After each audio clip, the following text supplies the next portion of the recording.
Blackstone Audio presents The Devil's Breath, a Dr. Thomas Silkstone mystery, by Tessa Harris. This book is read by Simon Vance.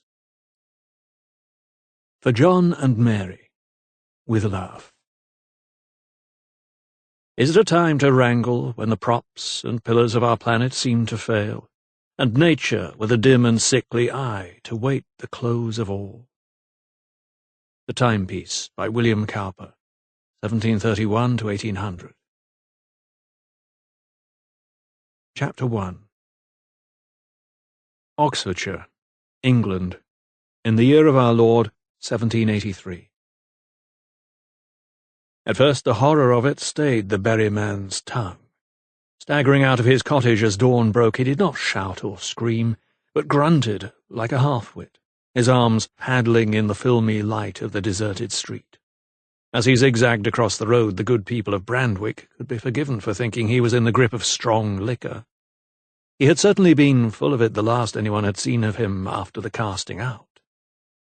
It was only when the baker, rising early to fire his oven, saw him and went over to him that Joseph Makepeace began to cry out. The sounds he made were unformed, staccato. His arms jabbed at the air, pointing toward his home. His tongue may have been stopped, but his eyes spoke. To anyone who looked into them they told of an unutterable terror, too awful for words. His body began to shake violently as his chest, loaded with breath, heaved and pitched like a storm-tossed bark. Hearing the commotion, some of the villagers lifted their latches and opened their windows. Some came to their doors. Some of them wondered if the devil himself had entered Joseph Makepeace. After the events of the previous evening, there were many who thought the prospect not just possible, but likely. They had gathered in the marketplace to watch the laying on of hands. Evil was abroad, living in his fiendish children, and needed to be banished. There they had witnessed the boy and girl judder and jerk and scream in front of the clergyman. Foul oaths spewed from the girl's mouth. She had lifted her skirt, opened her legs. But the Reverend Lightfoot had called upon the Lord. Hymns were sung, prayers were said, and he had seen to it that Beelzebub was cast out of Joseph Makepeace's children. Could it be that the devil had now taken refuge in the father? They asked themselves. Talk of such unaccountable happenings was becoming commonplace. The world was growing a more fearful place by the day. For the past 2 months the village and the surrounding area had been held in the grip of a great fog that had blanketed the earth one night and poisoned people and plants alike. What any of them would not give to see a cloud, white and billowing, or a chink of blue sky, just a square the size of a shepherd's smock. That would be enough to reassure them that all would soon return to the usual pattern of things. Yet still this great mysterium covered the countryside and the rivers, infecting everything that it touched just as surely as the devil spread his spore. With the strange haze came the signs, the blood-red sun from dawn to dusk, the raging storms and the balls of fire in the firmament, and with the signs and portents came a mounting sense of impending doom. The times tested every man's mettle. At first, neighbours had helped each other, sharing bread and duties. Then, as more men doubled over in the fields, and as more children began to cough and wheeze, some began to question. They all knew their Bible. They all knew that God sent the 10 plagues to the Egyptians. He changed the water of the Nile into blood. Were the rivers not now running with poison? He sent swarms of flies. There were flies that tormented both beast and man. He destroyed crops. Was the corn not withered and brown in the harvest fields? Worst of all, he killed the firstborn, when are all the fine young men dropping like stones as they laboured. The signs were there for anyone to read. These were times not seen since Moses himself walked the land, and each day brought a new terror. The baker put his hand on Joseph Makepeace's shoulder, but it only served to agitate. He was soon joined by the blacksmith and the watchman, and together they tried to steady him. "Be calm, Joseph. What ails you? Best fetch the vicar." But Joseph Makepeace just stared at the men, too shocked to speak. So they led him back to his cottage to see whether some terrible fate had befallen his household. Inside they saw an upturned flagon of gin on the rush mat and a blanket by the hearth. They exchanged knowing glances. He had been too drunk to take to his own bed that night. But it was only when they opened the door into the back room that they saw the children. The baker turned away and retched, and the blacksmith stood transfixed. It was the watchman, stout and worldly, who steeled himself to stoop for a closer look. The girl was lying face down across her pallet. Her long hair was streaked dark red. Her brother was by her side, his skull smashed like a marrow. Nearby lay their father's shovel, its blade smeared with blood. The others could see that the watchman's arm was trembling as he stretched forward to turn the girl over. They flinched when she flopped to one side, her eyes wide open and her skin as white as milk. The watchman closed his own eyes as if trying to blink away the sight, but when he opened them again a second later, he saw faces peering in at the window. A woman shrieked and ran off. The men, 3 of them, merely gawped. "Away with you!" he shouted. "Be gone!" "Who could do such a thing?" asked the baker, fighting back the tears. He turned to see Joseph Makepeace crouched in the corner of the room, whimpering, with his arms cradling his head. "Who did this, Joseph? Tell me it were not you." He marched over to him and aimed a fist at his face, but Makepeace's arms flew out just in time and took the blow. "Leave him be," shouted the watchman. "He's not done this. He was too far in his cups last night to stir." "'Tis the work of the devil," the blacksmith reflected, his eyes fixed on the bloody flagstones. The watchman clicked his tongue and shook his head. "Stop your foolish talk, will you? We need to do something." "What?" the other 2 chorused. "Go and fetch Dr. Silkstone." "The doctor from the colonies?" asked the baker. The watchman nodded. "He'll find out who killed these 2. God rest their souls."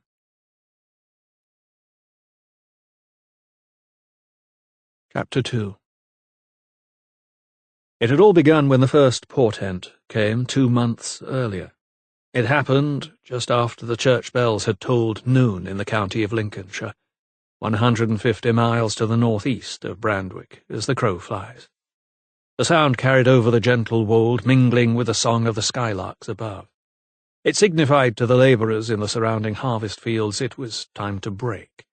A small platoon of men armed with scythes had advanced across 3 acres of barley, leaving a carpet of jagged stalks in their wake.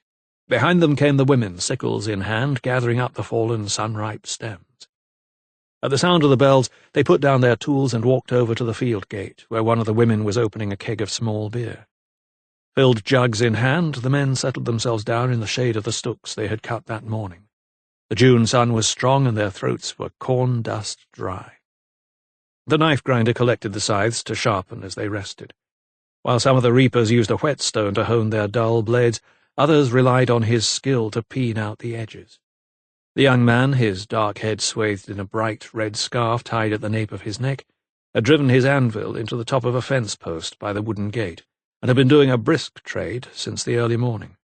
His mule stood patiently nearby in the hedgerow's dense shade, whisking away with his tail the black harvest flies that dotted the air. The men drank so long and hard that it was the women who noticed first.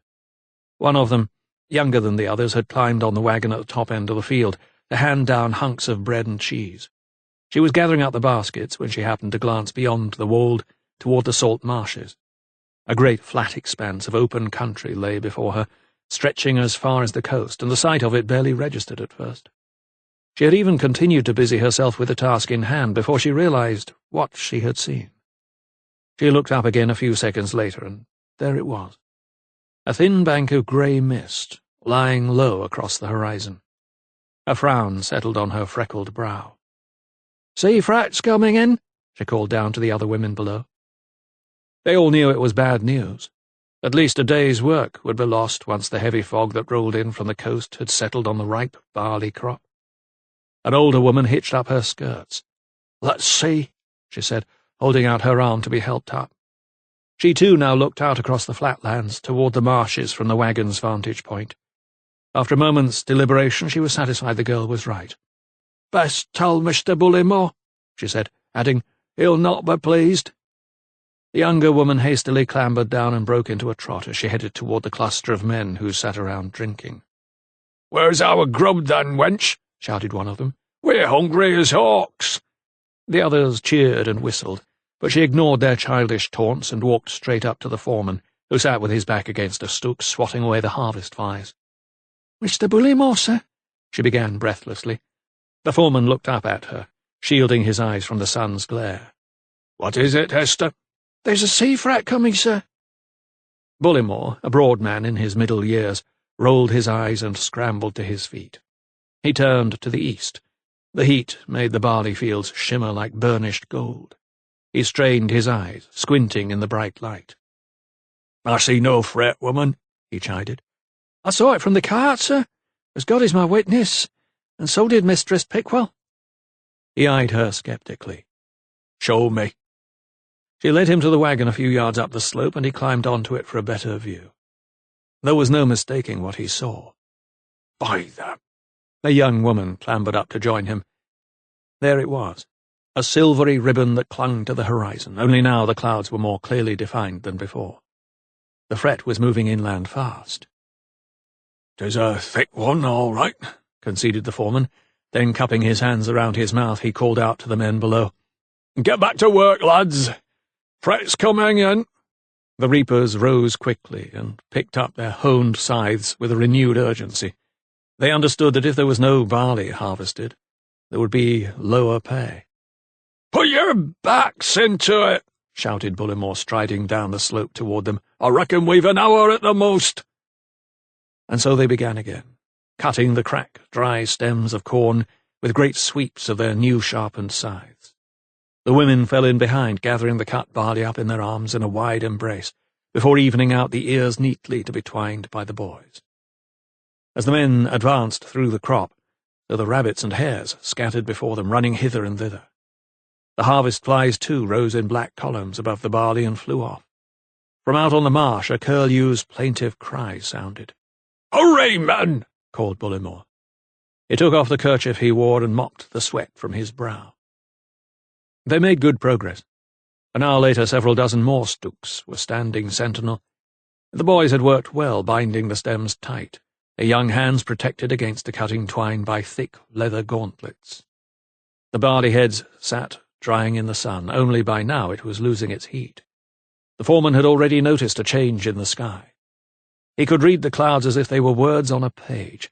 Wispy mares' tails signified fine weather, while mackerel scales warned of a storm. But this sky was quite alien to him. It was as if the words were written in a foreign language. There was something strange, something unsettling about this sky. It was then that he suddenly felt a cool breeze pique the hairs at the back of his neck. The wind was changing direction. He shivered and saw the goosebumps rise on his arms. The wind was coming about, turning northwest. It could hasten the arrival of the fret. He estimated it would take another 2 hours at least to finish the field, but he suspected they had half an hour at the most before the fog reached them. He walked up the slope once more to check on its progress. Climbing onto the wagon again, he looked out toward the marsh. The sea of shimmering corn had been dulled by the change in the light, smudging the horizon, making it hard to differentiate between the two. He narrowed his eyes, focusing into the distance, but to his surprise it appeared that the advancing bank of mist had disappeared. He frowned. Were his eyes playing tricks on him? He looked away, then looked back. No, he could see no fret, just an odd haze. It seemed that the fog had been dissipated by the heat, or perhaps by the change in the wind direction. Either way, he breathed a deep sigh of relief. But wait. Now he sniffed the air. What was that smell? Instead of the musk-sweet scent of new-mown corn, he sensed something else, something acrid and bitter. It reminded him of the saltpetre they used to cure the pork, mingled with charcoal from the smithy's forge, or perhaps even rotten eggs. He looked over to where the knife grinder stood by the anvil. He'd heard tell of sparks from the clash of steel on stone setting light to stubble over at Fulstow last week, but he could see no smoke. Jumping down from the wagon, he turned his thoughts back to the men. He decided he would not tell them that the fret had lifted. He did not want to break their rhythm. It was amazing how quickly they could work when they put their minds, as well as their backs, into it. Striding toward them again, Bullimore saw the knife grinder by the field gate.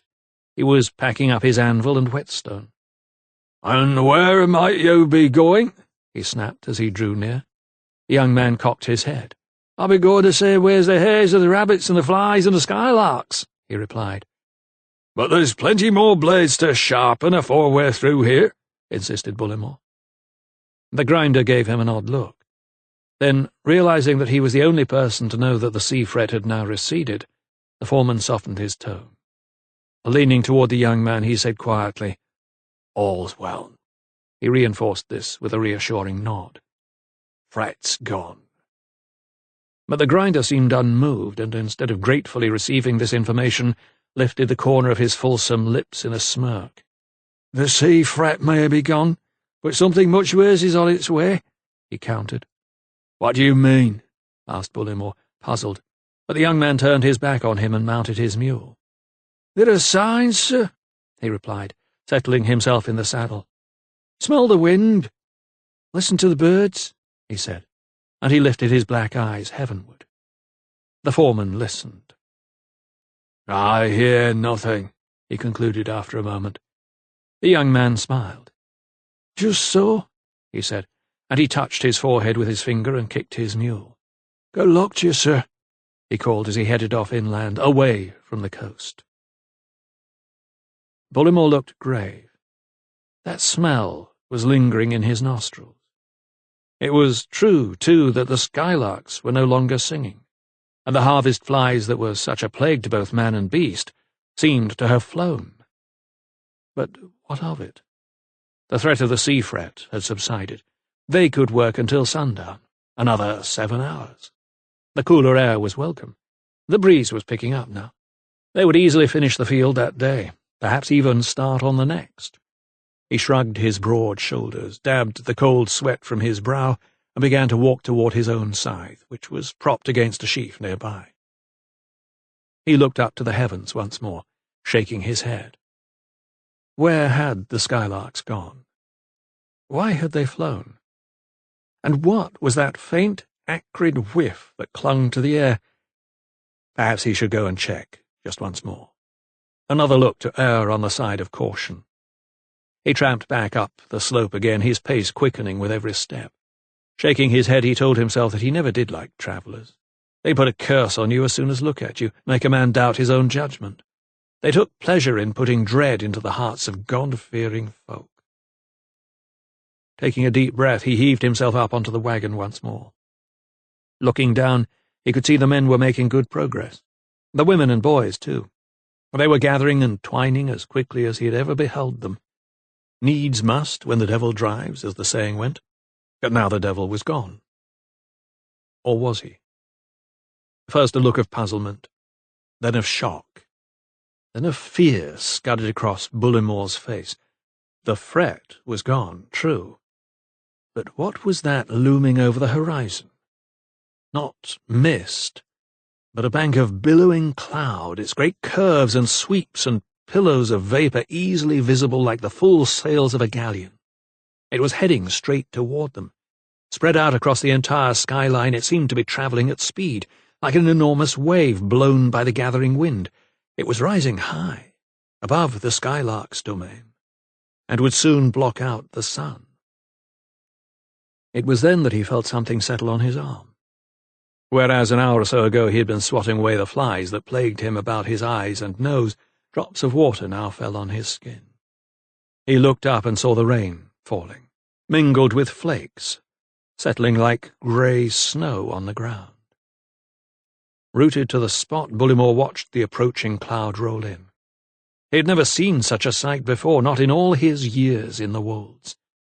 His thoughts turned to the men and women below. He began to call to them, but when he opened his mouth, the sound did not come. There was a harshness on the air.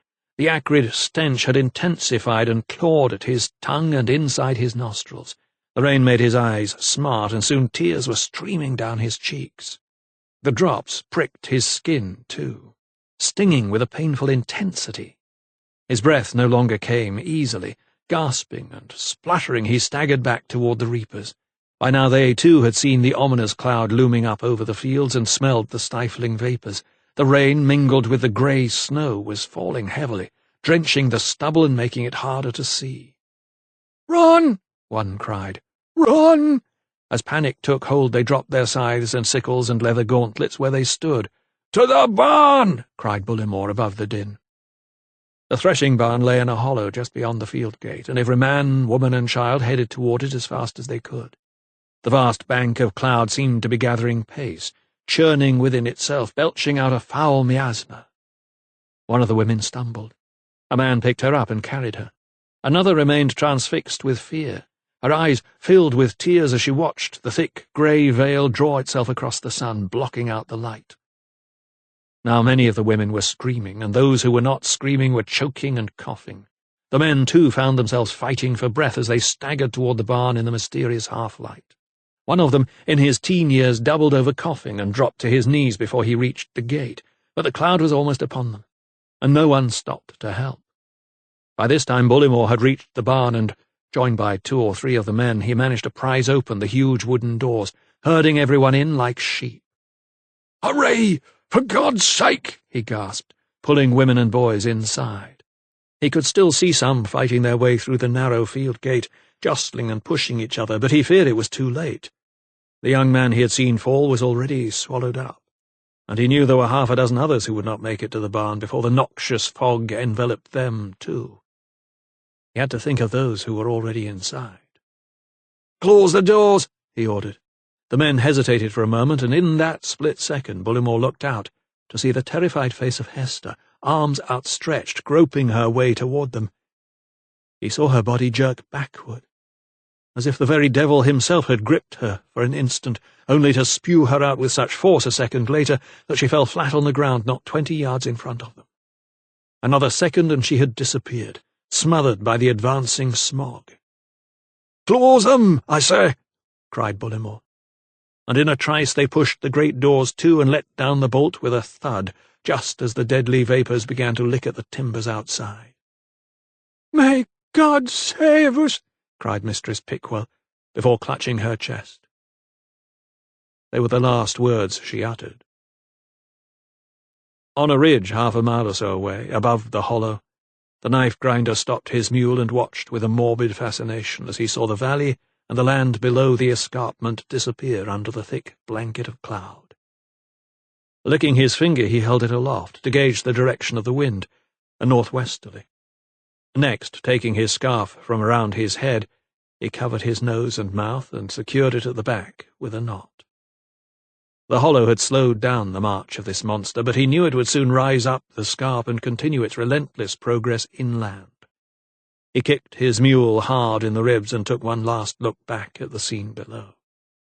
The threshing barn had disappeared completely now, swathed in a mantle of deadly vapour. The dense fog muffled the cries of those trapped inside. He headed south. Chapter 3. Even before the first deaths, even before the fog, Dr. Thomas Silkstone detected a certain strangeness in the air. It was a strangeness barely perceptible to most. Indeed, it was only felt by those who knew the signs, men rooted in the ways of the land or of science. Some might call it a sixth sense or clairvoyance, others perception or intuition. The Delaware Indians of his native Pennsylvania even had a symbol for it, the bat. It helped their shamans see through illusion or ambiguity and go straight to the truth of matters. But whatever the truth behind the small and to most insignificant happenings that the young anatomist noticed on that bright June morning, he felt an acute disquiet. The following day he would leave London for Boughton Hall, the Oxfordshire country home of Lady Lydia Farrell, the woman with whom he planned to spend the rest of his life. Theirs was not a straightforward relationship. He would be the first to acknowledge that. Lydia's husband, Captain Michael Farrell, had been charged with her brother's murder, but the captain had been found hanged as he awaited trial. A string of deaths followed and conspired to lead Lydia to attempt to take her own life, but it was only recently that she had revealed the real reason for attempting suicide. When she discovered she was pregnant with Michael's child before their marriage, he had made her submit to John Hunter, an anatomist favoured by ladies who found themselves in an undesirable predicament. But the barbarous bid to kill the child in her womb had failed. The son she bore, however, was left with a crippled arm. Then, shortly after the birth, Michael told her that the babe had died in its sleep, and no more was said. That was 6 years ago. In the past few months, however, documents had come to light that gave Lydia hope that her son may still be alive. This was the mission that Thomas had promised to undertake, to track down Lydia's long-lost child. That was why his excitement at the prospect of seeing his beloved once more was tempered with apprehension. He had slept fitfully the previous night. The air in his room hung hot and humid. He had pulled down the sash in the vain hope that a cool breeze would waft through the opening, but all that permeated from the street was the stench of rotting rubbish and the cries of restless babes and stray dogs. It was only when he managed to turn his thoughts to Lydia's loving smile, her gentle voice and her tender touch, that he felt a sense of calm wash over him, and he finally drifted off in the early hours.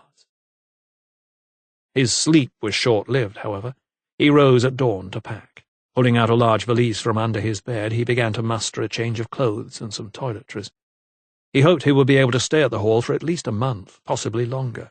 The events of the past few weeks had left him drained, both physically and mentally, and he relished the idea of spending time with his beloved, away from the stinking dissecting rooms of London. An hour later the sky was lightening over the rooftops to reveal yet another cloudless day. Thomas walked across the courtyard and down the short flight of steps to his laboratory. Inside it was pleasantly cool. The rising morning heat was kept at bay by the absence of large windows. There was only one, high up in the wall, facing the street. Even so, a shaft of strong light was already warming the stone flags. Thomas was grateful there was no cadaver awaiting dissection. For the last 3 or 4 days the city heat had been so stifling as to make any teaching or indeed study out of the question. Even he, with his cast-iron stomach and trusty clay pipe that was so often called upon to mask unpleasant odours, was inclined to feel nauseous in such circumstances. When the mercury on his wall thermometer rose higher than 80 degrees, even he found the reek of death intolerable. Yet there were others who suffered a great deal more than he. The Thames, from which so many of the common people drew their water, was turning into an even more deadly stew of detritus and disease. Horse troughs were running dry and remained unreplenished, and small beer was becoming scarce. At noon even the costermongers and hawkers around Covent Garden sought the shade of the piazza's cloisters, and ladies with corsets laced too tight were regularly fainting in the street. Closer to home, Mistress Finesilver, the housekeeper, complained that her pantry had been invaded by an army of red ants that had taken refuge from the scorching heat outside. Worse still, the milk was lasting no longer than 3 hours before it soured. Thomas wondered how Franklin, his white rat, had fared in the stifling night. He walked over to his cage in the corner of the room, unfastened the door, and held out a length of bacon rind he had purloined from his own breakfast plate. Yet instead of the usual greeting from the rat that always jumped into his master's hand, the creature darted out of his cage like a thing possessed, and headed straight toward the closed door. Strange, thought Thomas to himself, forlornly holding out the bacon as he approached him. But the rat ignored his master and simply scratched at the door, making loud squeaking sounds as he did so. "What's wrong?" Thomas asked out loud, frowning.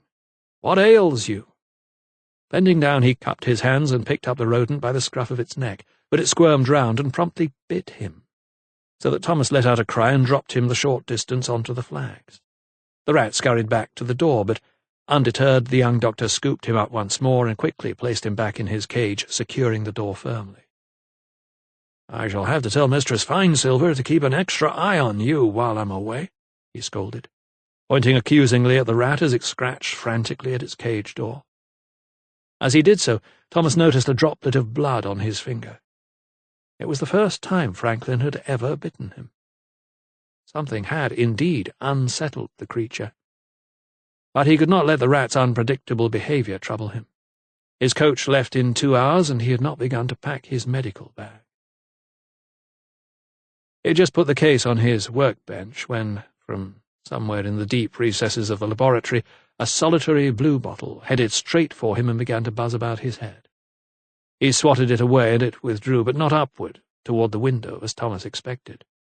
This was where the flies usually gathered, attracted by the light. No matter how careful he was with his specimens, there would always be flies that laid their eggs in the tiniest of cracks and crevices. And yet, it was strange, he mused, that they seemed to be hiding away from the heat, preening themselves in the darkest, coolest corners. There was a constant hum, and yet they were not flying. It was as if even they wanted to conserve their energy. Thomas glanced up at the window once more, his eyes tracing the strong beam of sunlight up to the square of clear blue sky above. The flies were still droning in the background, but from somewhere outside he could hear another much shriller sound that seemed to be growing louder.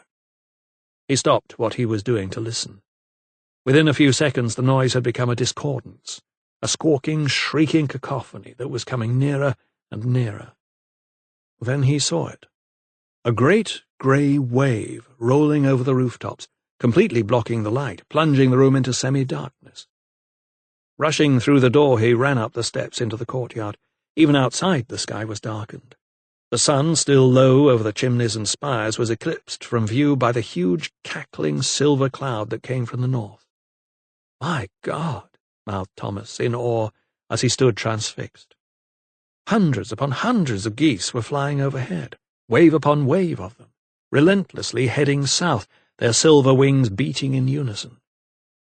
Thomas had never seen anything like it, not even as a child when, together with his father, he had watched excitedly as the annual bird migrations skirted along the eastern seaboard on the long journey south for winter. From somewhere in the house he could hear Mistress Finesilver shriek. "What's the ballyhoo?" called out Dr. Carruthers. The old anatomist appeared at the back door, his long stick flailing in his hand. "Silkstone! Silkstone, are you there?" The last legion of honking geese had just disappeared over the roof of the next-door building, and the light had returned, but it made little difference to Dr. Carruthers, who was almost completely blind. "Yes, sir, I am here," Thomas reassured him. "Do not trouble yourself. They were geese, sir. As big a flock of Canada geese as I ever laid eyes on." "Geese?" repeated the old doctor, tapping his way toward the young doctor across the courtyard. "What the deuce were they playing at?" Thomas knew exactly what his mentor meant. "Yes, odd that they should be flying south in early June," he agreed. "Most peculiar, if you ask me," replied Carruthers, mopping his brow. Now that the flock had passed, the sun's rays became even more unforgiving, and Thomas saw that the old doctor was suffering. "Would you not be more comfortable in the shade, sir?" he suggested. Together they walked into the cooler laboratory, and Dr. Carruthers sat himself down on a chair by the workbench. "So I dare say you shall not miss the smells of piss and rotting cabbage and dead cats," he chortled, tapping his stick on the stone flags. Thomas smiled as he began to gather basic medicaments, smelling salts and arnica from the shelves for his medical bag. "I have to admit that even I find myself retching within half a mile of Smithfield in this heat," he said, reaching for a bottle of iodine. The old doctor nodded thoughtfully. "Yes, you deserve a few days in the country, young fellow, especially after all that has passed." Thomas did not argue. The ghastly episode that had seen the acclaimed Irish giant, Charles Byrne, so humiliated at the hands of the infamous John Hunter, had left him feeling deeply wounded. Thomas regarded the giant not only as his patient, but also his friend, and his fate had left lasting scars. Yet he could not share his pain with Lydia. It was simply another secret he would have to keep from his beloved, for fear of plunging her into yet a further bout of melancholia. Over the past 3 years, she had endured so much. The deaths of her brother Edward, husband Michael, cousin Francis, and mother, plus a forced marriage, but most terrible of all, the reawakening of the deep-rooted and painful memories of losing a child. Yet in among this gloom, there was a glimmer of hope. There was just the very slightest chance that Lydia's lost son was still alive. Thomas had promised that if that was so, he would do all in his power to find him and reunite him with his mother. In the coming weeks this would be his quest, although it, too, would have to remain a secret between only them. Dr. Carruthers cocked his head to one side, his mouth curling in a smile. "I am sure your heart will be gladdened when you see Lady Lydia." Thomas was thankful the old doctor could not see the colour rise in his cheeks. Lydia was the first woman in all his 28 years who had ever held his heart so entirely in her hands. "Indeed it will." "Excellent. Then I wish you a safe journey and a relaxing sojourn at Bourton Hall, young fellow." He mopped the sweat from his brow once more. "Let us hope the weather becomes more temperate. I am not sure I can stand this heat much longer." Thomas looked up from his bag. His mentor's words reminded him that he had not checked the barometer that day. He walked over to the long glass case on the wall. As he expected, the mercury was high, indicating a period of settled weather. But when he tapped its face, he did not anticipate the result. "Strange," he said. "What does your barometer say?" queried Carruthers. "The mercury has risen again," replied Thomas. "So, no end to this insufferable heat?" bemoaned the old doctor. "It seems not," replied Thomas. Such unusually high air pressure, coupled with the seemingly minor yet unnatural happenings he had witnessed that morning, did not signify anything in themselves, and yet he felt a worm of anxiety burrowing into his subconscious. It was as if nature and science were colluding together to try to tell him something urgent and important. He only wished he knew what. Chapter 4. Lady Lydia Farrell sat at her late husband's desk in what used to be his study and sighed heavily. For the past 2 days she had been poring over the home farm accounts, and her head was swimming with columns of numbers relating to the yields and income of the last 3 years. Her eyes were sore and her back ached. What was more, she felt totally out of place, surrounded by notebooks and ledgers and the paraphernalia of estate management.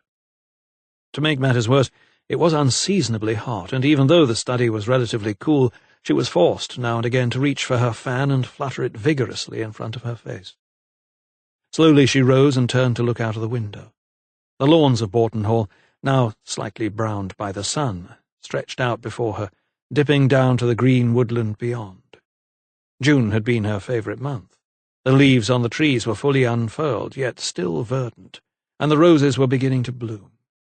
There was an exuberance in nature that used to make her happy, but now she simply felt burdened by responsibility.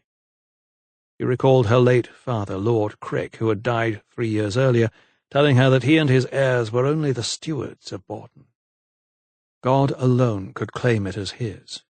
It was the family's task to tend it as best they could, to keep it prosperous and fertile for future generations. Since her brother's death, and then her husband's, that task had fallen solely upon her shoulders, and she felt overwhelmed by it. That was why, on Thomas's suggestion, she had engaged a steward to take charge of affairs. Gabriel Lawson had worked for 2 years at the Crick estate in Ireland, where he had performed his duties competently, but his few months at Bourton had not produced the sought-after improvements that Lydia had planned. Income was down, and the estate seemed to be floundering. A knock at the door made her turn away from the view. "Come in," she called. Gabriel Lawson stood on the threshold, straightening his topcoat. It was clear that he had been outside in the fields when he had received Lydia's summons. His waistcoat buttons were unfastened, and there were patches of corn dust on his sleeves. He had the air of a gentleman, and yet there was something in his manner that put Lydia on edge. "Mr. Lawson, please sit down," she told him, gesturing to the chair on the other side of the desk. She studied him as he approached. He was tall and athletic, and the sun had given his skin a healthy glow.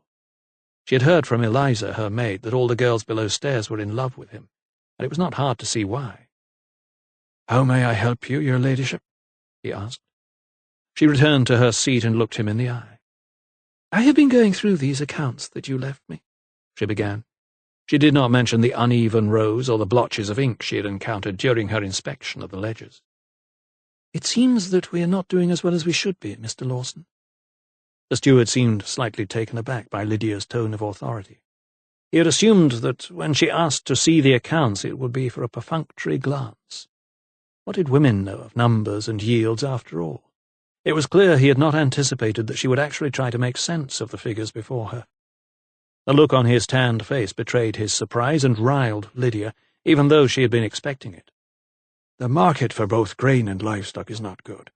But if your ladyship has any suggestions," he began, his face set in a beguiling smile. Lydia broke him off. "Oh, I have plenty, Mr. Lawson," she snapped. "My first is that we discover why the lambs are fetching such low prices at market." He paused for a second, then acknowledged her comment with a nod. "There is the question of breed, your ladyship. There's not much meat." "Then change the breed, Mr. Lawson, or improve it. Our income is falling, and something must be done." Lawson dithered. He was not used to such castigation, and feigned hurt. "I am at a loss, your ladyship," came the weak reply. Lydia sat back in her chair, knowing she had the upper hand. "We must find the reason, Mr. Lawson, and then we must find the answer." The steward accepted her small victory. "Yes, your ladyship." He nodded his tousled head sympathetically. "And I believe the answer could lie in science," she said. Lawson's eyes widened. "Science?" he repeated. "Yes. Dr. Thomas Silkstone, an eminent man of science, arrives from London later today. I am sure that he will find ways of improving the sheep breed and even our crop yields with his new methods." The steward, still unable to hide his surprise, simply nodded. "Then I look forward to meeting this Dr. Silkstone," he said in a voice tinged with insolence. Lydia picked up her fan and began to waft it in front of her. "That will be all, Mr. Lawson," she said. The steward rose, and Lydia noted his bow was just a little more exaggerated than good manners required. The estate manager, it seemed to her, needed a little astute management himself. Amos Kidd's cottage lay not half a mile away from Boughton Hall, on a side track that led from the main drive. It was small and squat, and its thatched roof was green with moss, but it had served the head gardener and his wife well these past 10 years. Kidd, a brawny countryman with grey streaks in his hair, had been up at dawn as usual, tending to the roses. He liked to water them early each morning when they were coming into bloom, and was particularly anxious that they should not suffer in the great heat. The rose garden was his pride and joy. Lady Lydia's father, the late Sir Richard, had designed it, but he had planted it, choosing the varieties with care to produce colour, scent, and diversity. There were albas with their milk-white flowers, and dusky pink French roses with a mild scent. There were Celsianas in a light pink that faded to blush, and sprays of York and Lancaster, flecked with white and pale cherry. It was around noon when the gardener arrived home, carrying a fresh-cut bunch of blooms that he hid behind his back. It took a moment or two for his eyes to adjust from the glare of the sun to the cool shade of the cottage. In the half-light he could make out his wife, sitting in the bentwood chair by the empty hearth, embroidering a petticoat. It was a scene that gladdened him. There was a quiet stillness in the room, and she was at the heart of it. Her profile was silhouetted against the white wall, her long neck, her pert nose, and her hair swept back from her face, tumbling in curls to the top of her shoulders. She lifted her pretty young face, and he approached her eagerly for a kiss. Obligingly she puckered her thick, soft lips, and he bent down and felt the fullness of them with his mouth. But she pushed him away playfully, holding her nose. "You stink, Amos Kidd," she giggled. He sniffed an armpit indignantly, then, remembering the roses, produced them from behind his back. "These'll set things right," he said, holding them in front of her. She closed her eyes to breathe in the scent. "They are sweet. Her ladyship said I could have them. I'll fetch a jug." A moment later he returned with the roses in water. He set them in the centre of the table and stood back to admire them. "They don't like this weather, and that's for sure," he mused. "'Tis hot as hell out there." He slipped off his leather jerkin, dropping it on a nearby chair. "Then you'll be wanting your ale," she said cheerfully, still not bothering to rise. "There's some over there." She gestured to the table, which was laid with a plate, a tankard, and a pitcher. A loaf of bread and a large lump of cheese were on a trencher. Kid sat down and poured himself some beer. His throat was dry, and he gulped it back so quickly that the liquid spilled down the sides of his mouth. He wiped it away with his sleeve and belched softly. His eyes settled upon his wife once more.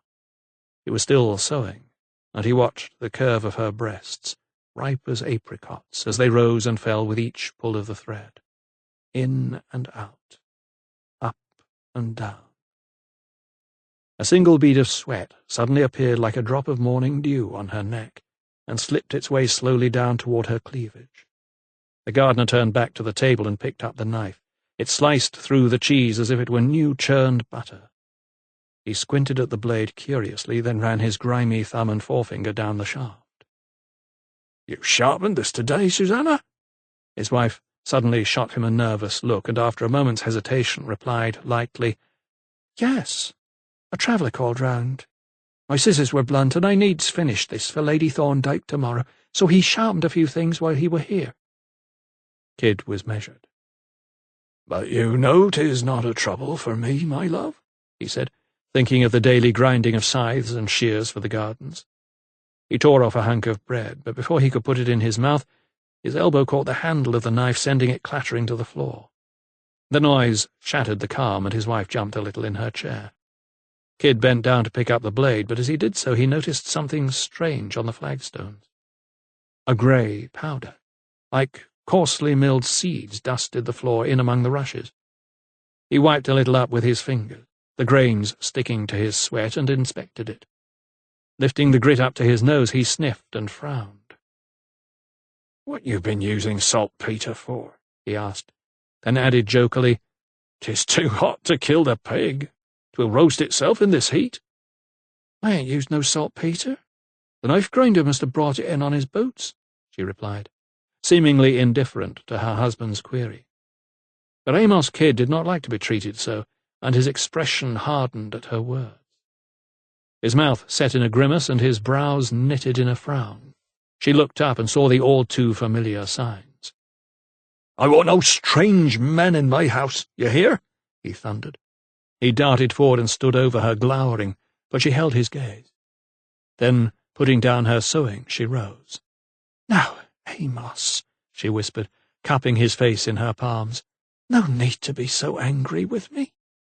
Her husband cocked his head like a puzzled child. She traced a bead of sweat down his forehead with her finger and said softly, "After all, you always say 'tis only when the petals are fully open that a bee can collect the nectar." At this, his welling anger seemed to recede. A smile returned to his lips, and he took her outstretched hand and followed her into the bedroom. "Besides," she began, as she started to undo the laces on her husband's shirt, "the grinder had a story to tell." Kid stilled her hand. "What kind of story?" Her eyes opened wide with excitement. "One that you need to hear, my darling," she cooed, licking his fingers seductively. "But not until the bee has visited his flower." And with that she lowered her head and began kissing his naked chest. The town of Hungerford was more than used to its fair share of strangers. Lying on the main road from Bath to London, it played host to peers and paupers alike. Good King William spent the night there in the Black Bear after he landed in Weymouth to take the English crown in the glorious Revolution of 1688. Cattle drovers would gather regularly on the common, and the market attracted traders from miles around. On a clear day, the gibbet at Coombe could be seen atop the beacon to the south of the town. Crows circling around a swinging cage always served as a reminder to any who abused the town's hospitality. Even so, the stranger who arrived in Charnham Street on that June afternoon was not the customary drover, trader, or fair peddler. Dressed in the dark garb of a cleric or a notary, and walking with the stoop of a man bent over a desk all day, this stranger did not mingle with the crowd of country folk. The cooper spotted him as he alighted from the coach and began to move up Charnham Street, and the milliner remarked on him as he passed by her shop. The baker pointed him out to a customer he was serving as being not from around these parts, and the haberdasher followed his progress as he went out of sight. The man stopped outside a modest cottage that overlooked the river. A full-bosomed woman with porcine features and a baby on her hip answered the stranger's knock, and words were exchanged on the doorstep. To anyone watching the encounter, and there were one or two who did, it was seen that the man's inquiries were given short shrift. Shaking her head, it was obvious to observers that the woman could not, or would not, help with his inquiry. Yet he, doffing his tricorn, would not be put off, and appeared to take out his purse and press her palm with a coin. At this her demeanour was seen to alter, and she became more civil. A smile, a nod, and a flick of her chubby wrist told the stranger that he would best be taking his inquiry off in the direction of Charnham Street.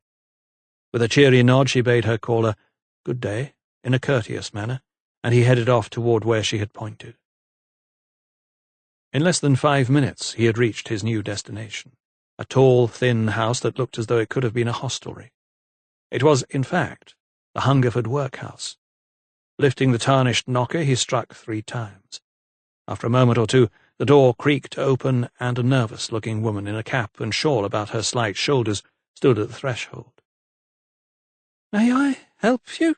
she inquired, in a voice so soft yet high in pitch that the stranger had to strain his ear to hear it. He doffed his tricorn once more. "Good day to you, madam." His tone was officious but polite.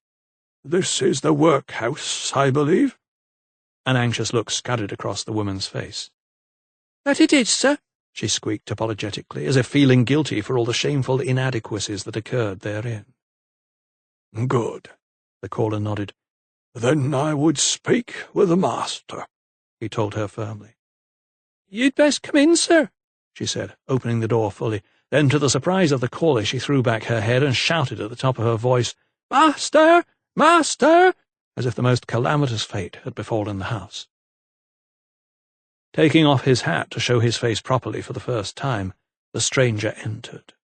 His complexion was as grey as the hair in his wig, as if he had not seen the sun for many a long year, and he wore a dull expression to match his generally dull countenance. The hallway smelled of vinegar and stale sweat, and the woman gestured him into a parlour. It was plainly furnished and cold, even though the temperature outside was uncomfortably hot.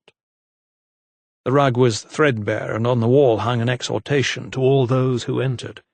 "Avoid idleness and intemperance," it read. "Will you sit, sir?" the woman entreated him. "The master will be with you presently." But before the stranger could oblige, the workhouse master appeared on the threshold. His wig appeared too small for his large head, as if he had borrowed it, and his head in turn was attached to his broad shoulders by a neck as wide as a man's thigh. He eyed the caller suspiciously. "You would speak with me, sir?" he boomed. Undeterred, the stranger squared up to him. "Yes, sir. I am seeking one of your charges," he told him. The master narrowed his eyes. "Been in trouble, have they?" The stranger shook his head. "Not to my knowledge. I would simply know if the person I seek is in your care." The master's tone softened a little. "Will you sit then, sir?" he said, gesturing to a chair. Parting the tails of his frock coat, the stranger seated himself, while the master sat opposite him. On the table between them was a large leather-bound ledger. The master took out a pair of spectacles from his waistcoat and perched them on his large nose. "What name shall I look for, Mr. he asked, peering over the rim of his glasses. The stranger leaned forward intently so that he could look at the leaves of the ledger more closely. The book was as thick as a church Bible, and in it, on yellowing pages, were row upon row of names, a litany of misery and woe for the poor and unfortunate. Thrown on the mercy of the parish, they were people without dignity and without hope. "My name is of no import," replied the stranger. He moistened his thin lips in anticipation. "But the individual I seek is a child, an orphan." The master's shoulders shrugged, his wig slipping slightly to one side. "We've plenty of those here," he snorted. The stranger did not share the joke, but continued to peer, leaning even closer. "And the name?" inquired the master, growing impatient. "He goes by the name of Farrell," he replied. "Richard Farrell." Chapter 5. Thomas spent much of the journey to Oxford staring out of the coach window, observing the countryside closely. It was a great relief to leave the steaming stew of London behind as it simmered in the almost intolerable heat, and yet his sense of unease did not leave him. He knew he should be feeling elated at the thought of seeing Lydia once more and spending a few days alone in her company, and yet there was a nagging fear at the back of his mind. The few unnatural incidents that he had experienced in London, coupled with the fact that the air pressure was set to rise even higher, had put him in an agitated humour. As they left the capital for the cleaner air of the country, the natural surroundings became of even more interest to him than usual. He looked heavenward. The cloudless blue over London, smudged by the smoke of countless furnaces and kilns in so many areas, gave way to a sky dotted with wispy high clouds. They signified calm weather. He found that reassuring. As the road skirted the Thames, he checked to see if the willows were whitening, heralding a forthcoming storm. They were not. Were the red kites flying lower than usual over the Chiltern Hills? He did not think so. Nature was speaking in its own language, but he could not be sure what it was trying to say. Many years ago, when he had spent time with the Delaware people near his Pennsylvania home, he had seen how they built sweat houses to purify themselves of their ills, steaming their bodies before cooling down in the creek or rolling in the winter snow. They made infusions of skunk cabbage root to treat whooping cough, or a tea of arnica for back pain. He respected their ways, how they tapped into nature's healing powers without harming their surroundings. Each rustle of a tree or call of a bird was regarded as a voice that imparted a wisdom or a truth. Yes, there was much that science could learn from these Native Americans, he told himself, and he wondered what they would make of the murmurings that he could now hear in this small but beautiful corner of the English countryside. Even though the air seemed a little cooler, as the coach made good progress along the dust-dry roads, it was still inordinately warm. Despite this, Thomas shivered, and the sense of foreboding he felt reminded him of when, as a boy, he had stayed with relatives in Williamsburg. Then the heat had been oppressive too, and he had known from the great pillars of slate-grey cloud they were in for a storm. But during the night they had been woken by a sound so terrifying that the women of the house screamed with fright. A great banshee wind from the ocean made landfall to the south and roared up Chesapeake Bay, destroying everything in its path. They spent 2 days cowering in a cellar until the roaring ceased and the great rains stopped. But many had lost their lives during that time, and it was a memory that would never leave him. As soon as he saw the spires of Oxford, however, he forced himself to banish such maudlin thoughts. Thankfully, Lovelock was waiting for him with a carriage and a flask of lemonade thoughtfully supplied by Mistress Claddingbowl, the cook. He began the last leg of his onward journey in relative comfort, although his aching body was still complaining with each pothole. Yet the pleasure of breathing in fresh country air outweighed any physical distress, he told himself. The stench and chaos of London was a world away, and he and Lydia would be able to put the past behind them and look to a brighter future together. The coach journeyed on through a narrow valley bordered by woodland. About 10 miles from Bourton, Thomas spotted a small crowd of men and women in a meadow next to the roadside. They were sprawled out in a long line and seemed to be peering at something on the ground. Some of the women seemed distressed, shaking their heads or turning to their menfolk for comfort. Thomas put his head out of the carriage window. "What goes on?" he shouted up to the driver. He wondered if someone might need a physician's services. The coachman, from his vantage point, shook his head. "Looks like a woe water's sprung up," he replied, craning his neck to see a ribbon of water spilling out into the grassy hollow of a dry riverbed. "A woe water?" repeated Thomas. It was a term that was unfamiliar to him. The driver nodded. "A stream that springs up as a warning, an omen, like." He puckered his lips thoughtfully, and added, "Last time it happened in these parts, the plague came." The sense of unease that Thomas felt in London suddenly returned, as surely as the water that gurgled out of the ground below. He ordered the driver to move off. The light was almost gone by the time they turned through the gates of the great house. The dust clouds thrown up by the carriage when it was a good mile away had warned the household of his arrival. Lady Lydia Farrell waited on the steps to greet her visitor. A diminutive woman, she had luxuriant brown hair piled on top of her small head, and she wore a gown of azure blue. Thomas remembered he had once told her it was his favourite colour. He knew she was wearing it for him. Howard, the butler, Mistress Firebrace, the housekeeper, together with several housemaids, and Will, the stable-boy, made up the welcoming party. "Your ladyship," Thomas greeted her formally. Lydia smiled and held out her hand. Thomas kissed it, lingering slightly longer than was perhaps considered good manners. "You are most welcome, as always," she greeted him. Looking into her eyes, Thomas saw an animation that was unfamiliar to him. The melancholy seemed to have disappeared, replaced by a renewed optimism and even joy. This would be their own precious time together, he told himself. This would be their new beginning. He offered Lydia his arm, and together they walked through the great double doors of Bourton Hall. After washing and settling himself into his room, Thomas joined Lydia on the terrace where dinner was served. Seated side by side, they watched the full moon rise over the lawns. The air was heavy with the scent of roses, and a nightingale serenaded them somewhere in the distance. Lydia had long dismissed the servants, and Thomas poured them each another glass of claret. "I want to propose a toast," he said, "to us. May our future together be as perfect as this evening." Lydia smiled and clinked her glass against his.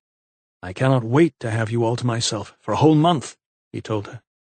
She nodded, but he noticed her gaze suddenly drop, as if she had remembered something she would rather forget. "What is it, Lydia?" She sighed heavily. "I am afraid we have an engagement tomorrow." "An engagement?" Lydia nodded and took his other hand. "It is the Dashwoods' annual garden party at West Wickham Park." She framed her words carefully. "Circumstances have prevented me from attending for the last 2 years, and I promised faithfully that I would be there." Thomas nodded. Her circumstances had indeed been difficult, to say the least. "And I am invited?"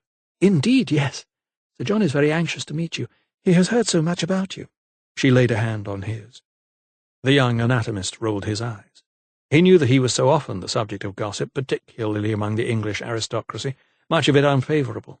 They regarded him, for the most part, as a colonial upstart, intent on stirring up trouble within the established way of doing things. "I am sure he has heard of me, and I'll wager none of the hearsay will be flattering," said Thomas wearily. "You know I am an outcast to these people." Lydia looked hurt. "But if you are to be the future Lord of Bourton, then they will have to welcome you, my love," she pointed out. Thomas regarded her with a bemused look. In all the months that he had loved Lydia and dreamed of making her his wife, he had never really given any thought to the mantle of responsibility he would be expected to wear. He would become the legal owner of Bourton Hall and the entire estate, with its thousands of acres of farmland, its livestock, and its workers' cottages. Dozens of men, women, and children would rely on him for their livelihoods. The prospect did not sit easily with him. "I am your surgeon, Lydia. The blood in my veins runs red, not blue like your English aristocracy," he blurted. As soon as he said these words, however, he regretted them. She withdrew her grasp, and he could tell he had wounded her. "Forgive me." He caught her eye. "I should not be so insensitive." "Please." He gestured for her hand once more. After a moment she did as he asked. When she spoke again, after a short pause, her voice was measured. "I know how much you have suffered from English prejudice since you came here, Thomas, but you can only show those pompous prigs that you are better than they are through example." The young anatomist thought for a moment. Her words reminded him of something his father's friend, Benjamin Franklin, had said to him during one of their meetings at his home. He had raised a plump finger and declared, "A good example is the best sermon." "Example, yes," he nodded. "You are so wise, my love," he said. Then moving closer, he whispered, "And so very beautiful."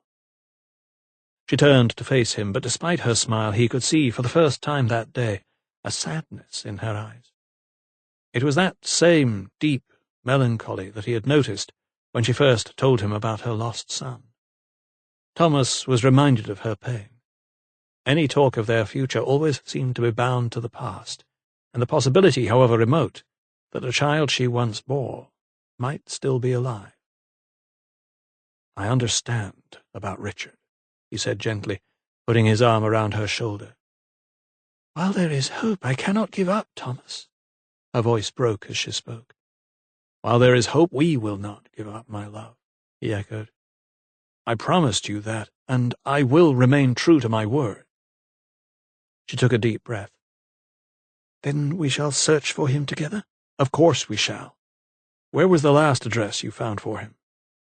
"The house was in Hungerford, about a day's journey from here, but he was sent to the local—" She broke off to compose herself before delivering the rest of the sentence. "To the workhouse, when Michael stopped paying for his upkeep." Thomas nodded. "So Hungerford is where we will begin our search," he told her. Lydia's eyes lit up at the prospect, and her face broke into a smile. "Thank you," she said. Long before the house dogs had stirred and the scullery maid had risen to light the kitchen fire, Thomas was back in his own bedchamber. His first night with Lydia since she had broken off their betrothal so suddenly and without explanation in London the month before had been a blissful one. Her motives, her shame and guilt at the loss of her child, had all become clear now, and their love was even stronger as a result. Of that he was sure. Now he longed to close his eyes for a few hours' repose before breakfast. He was just about to slip off his breeches and lie beneath the cool, crisp sheets when he glanced out of the window. His view was of the rose garden. The scent of the blooms had drifted upward through his open window overnight and filled his room with their perfume. He was gazing at the myriad of colours, the waxy creams and deep pinks, when in among them he spotted Amos Kidd. He watched as the gardener, his face shaded under his large-brimmed hat, lovingly watered each plant and inspected leaves for signs of aphids or black rot. There was a care in his manner that denoted a man at ease with his garden, as if it gave him the inner calm that some people find in church. It was then that it occurred to him. Perhaps he should talk to Kidd and see if he had noticed anything strange in the natural order of things lately. If anyone could tell him if the bees were swarming or the seagulls were flying inland, Thomas guessed it would be Kidd. He slipped on his waistcoat and topcoat and crept downstairs so as not to waken the rest of the household. Although it was not yet 6 o'clock, the air outside was already languid. The cloudless sky was as blue as the forget-me-nots that clustered in the neatly trimmed borders below. And yet there was something not quite right. He noticed that what few swallows he could see were flying low. Instead of whooping and diving for insects, they were keeping closer to the ground. "Good morning, Kidd," he greeted. The gardener jumped in surprise. "Good morning, Dr. Silkstone, sir," he returned, raising his hat to his unexpected visitor. "Another hot day," remarked Thomas. Kidd nodded, resting both hands on his upright spade. "The roses don't care for it, sir." Thomas let out a laugh. "Not many of us do," he replied. There was a slightly awkward pause as he looked about him, up at the sky, then back down to the roses, as if something was bothering him. "Can I speak plainly with you, Mr. Kidd, as a man of the country?" he asked earnestly. Kidd pushed his hat to the back of his head with his thumb, so that Thomas could see his entire face. It was weathered as a slab of sandstone, but kindly nonetheless. "I will be glad to oblige you, sir." "Then tell me this," Thomas began. "Have you noticed anything strange in the nature of things these past 2 or 3 days?" "Strange?" Kidd frowned. "Any signs or portents among the plants or animals that seem unusual for the season?" The gardener scratched his greying temple, then began to nod, slowly. "Now that you mention it, the butterflies have left the buddleia." He pointed to the purple cones on a bush on the other side of the clipped yew hedge that were usually covered in red admirals and swallowtails. "Really?" Thomas looked intently at him. "And the honeybees—" The gardener broke off. "What of them?" Kidd gestured around him. "Listen, sir." He paused. Thomas heard the faint cooing of doves and the song of a blackbird in the nearby bushes, but no low hum of bees. "There ain't none," he murmured. "The garden be alive with 'em normal like. But come to think of it, I seen none since yesterday morning." The doctor nodded gravely. "Very odd. Well, if you see or hear anything else you think out of the ordinary, please tell me, Mr. Kidd." The gardener doffed his hat. "That I will, sir." Thomas turned to walk back to the house, but had taken no more than a few steps when Kidd called him back. "Dr. Silkstone?" He wheeled round. "There was something else, come to think of it." Thomas walked closer. "Yes?" "My wife said she were talking to a tinker or some such yesterday, who'd come from up north. Lincoln way, I think she said." "What of it?" "He said he'd seed this great grey cloud roll over the fields from the sea, and women and men was running from it, but some of them fell, coughing and choking." This information seemed to have a profound effect on Thomas. "Good God," he muttered. "And this was north of here, you say?" "Yes." Spurred on by the doctor's reaction, Kidd added, "Those that could ran into a barn and bolted the doors, but it still covered 'em. The devil's breath, he called it." "The devil's breath," repeated Thomas. Then, shaking his head, he said to the gardener, "Let us hope it is not heading this way." Chapter 6. Thomas Silkstone and Amos Kidd were not the only early risers on that hot June morning. Gabriel Lawson had been up since dawn too. It was market day in Brandwick, and there were some late lambs to take to the slaughter. 2 shepherds, father and son Seth and Noah Kipps, drove the flock, about 50 of them in all, along the narrow lanes. Lawson followed behind in the wagon, narrowing his eyes against the dust that rose from the track as hundreds of hooves loosened it. Without their mothers, the lambs were disoriented, slipping down the dry gullies and ditches, or straying through broken gateways and gaps in hedgerows. While the dogs did a good job rounding up their stupid charges, progress was slow, compounded by the heat and the flies. Nevertheless, they arrived at the market in Sheep Street before 9 o'clock, and the livestock were all penned in hurdles within minutes. As the sun climbed, the air was filled with the bleats of thousands of lambs and the shouts of men. Dogs barked incessantly, and flies buzzed drunkenly hither and thither, high on dung.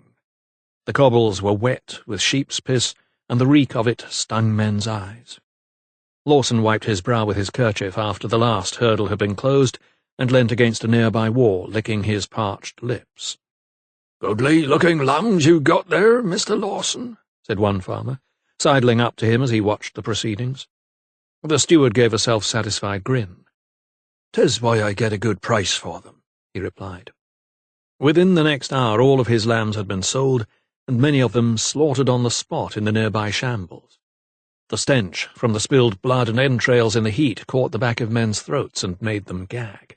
The porters sluiced down the flagstones and cobbles with buckets of water from the town brook, but the stones were so hot that it quickly rose as steam into the air. Lawson was having none of it. He had settled up as quickly as he could. Each lamb had fetched 25 shillings, and he was pleased with the takings.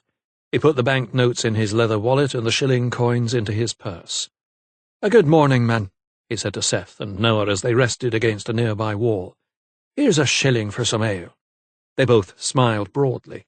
"Thank you, sir," they said. Lawson, too, decided he deserved a drink. The 3 tons lay across the street and was doing a roaring trade.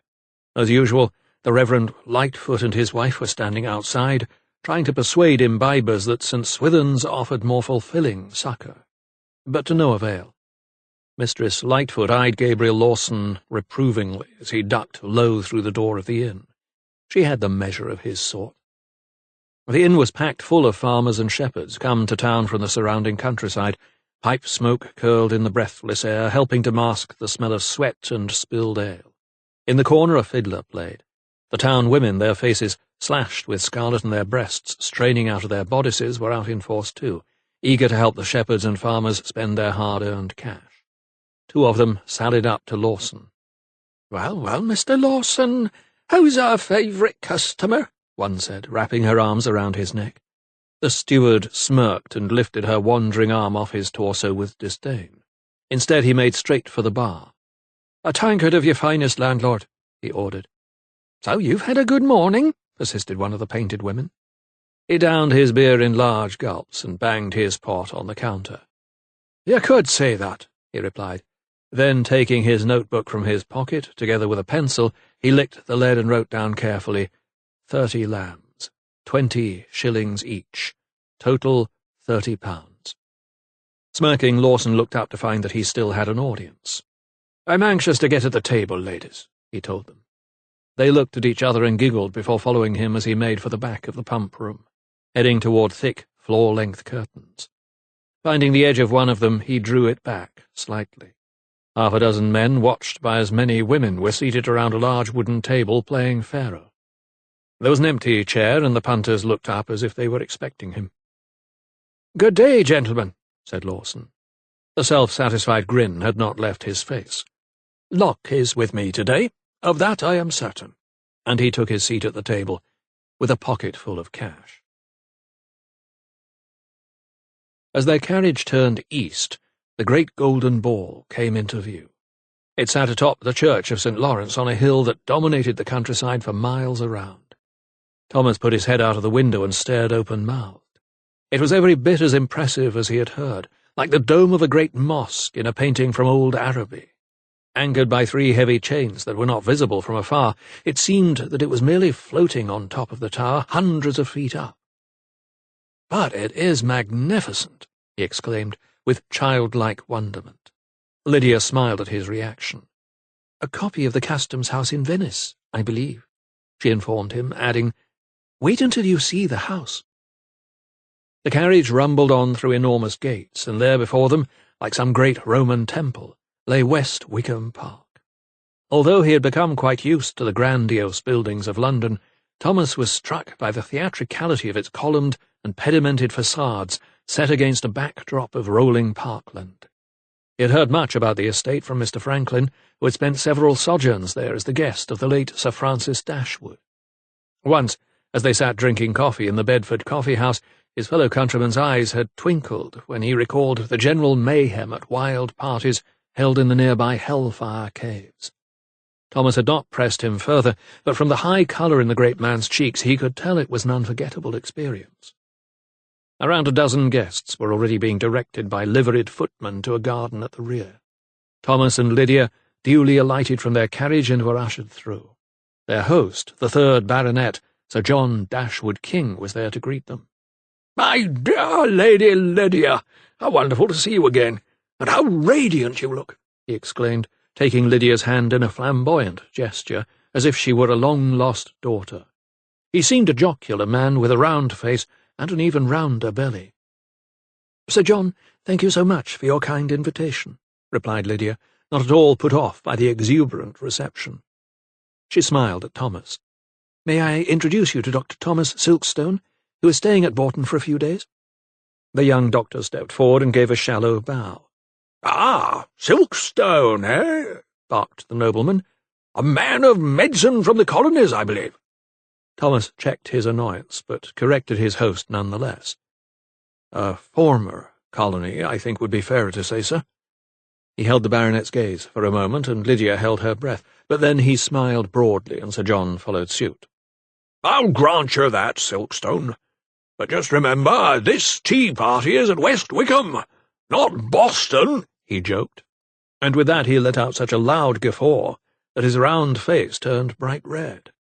"I've had the pleasure of dining with Mr. Franklin here when Sir Francis was alive, and I have to say you chaps can give us a run for our money."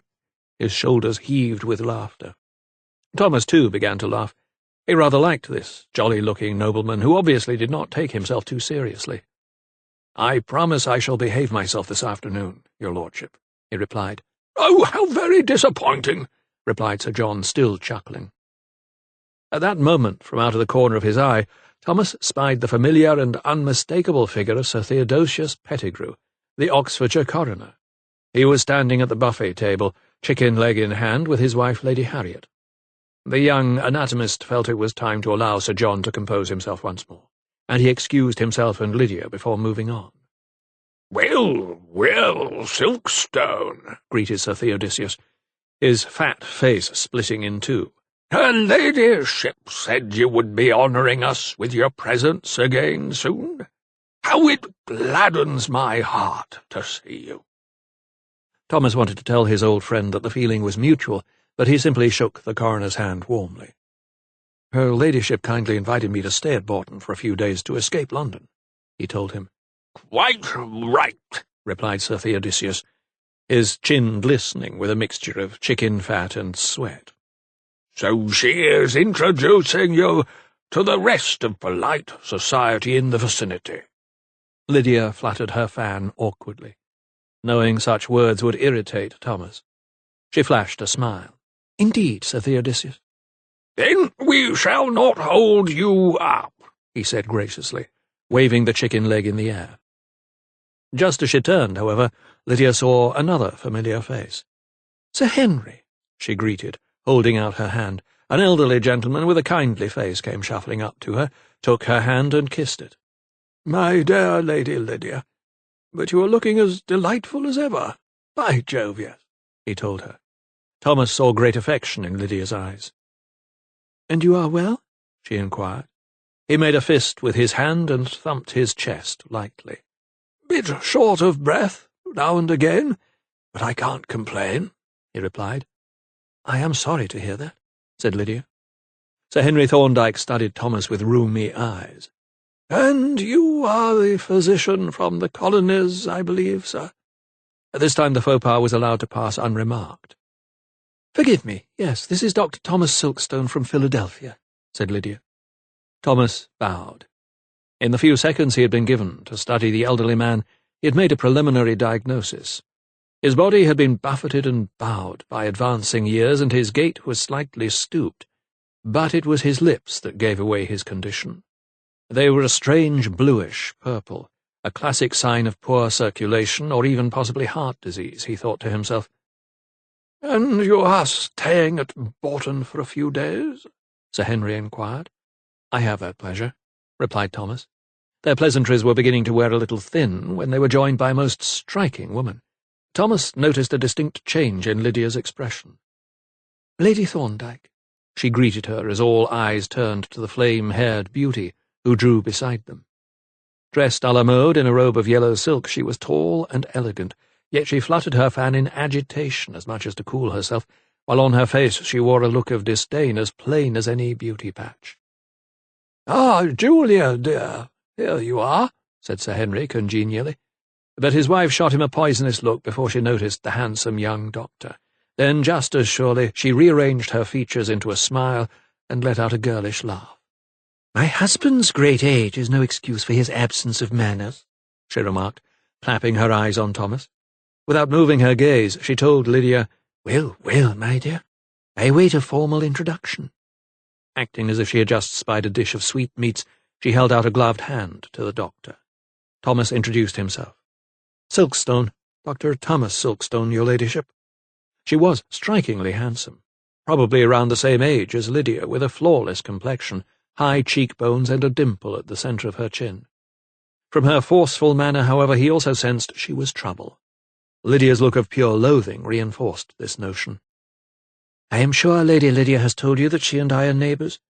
Our estate borders Bourton," Lady Thorndyke told Thomas, fixing him with a playful smile. "You really must dine with us," she said, waving her fan coquettishly in front of her face.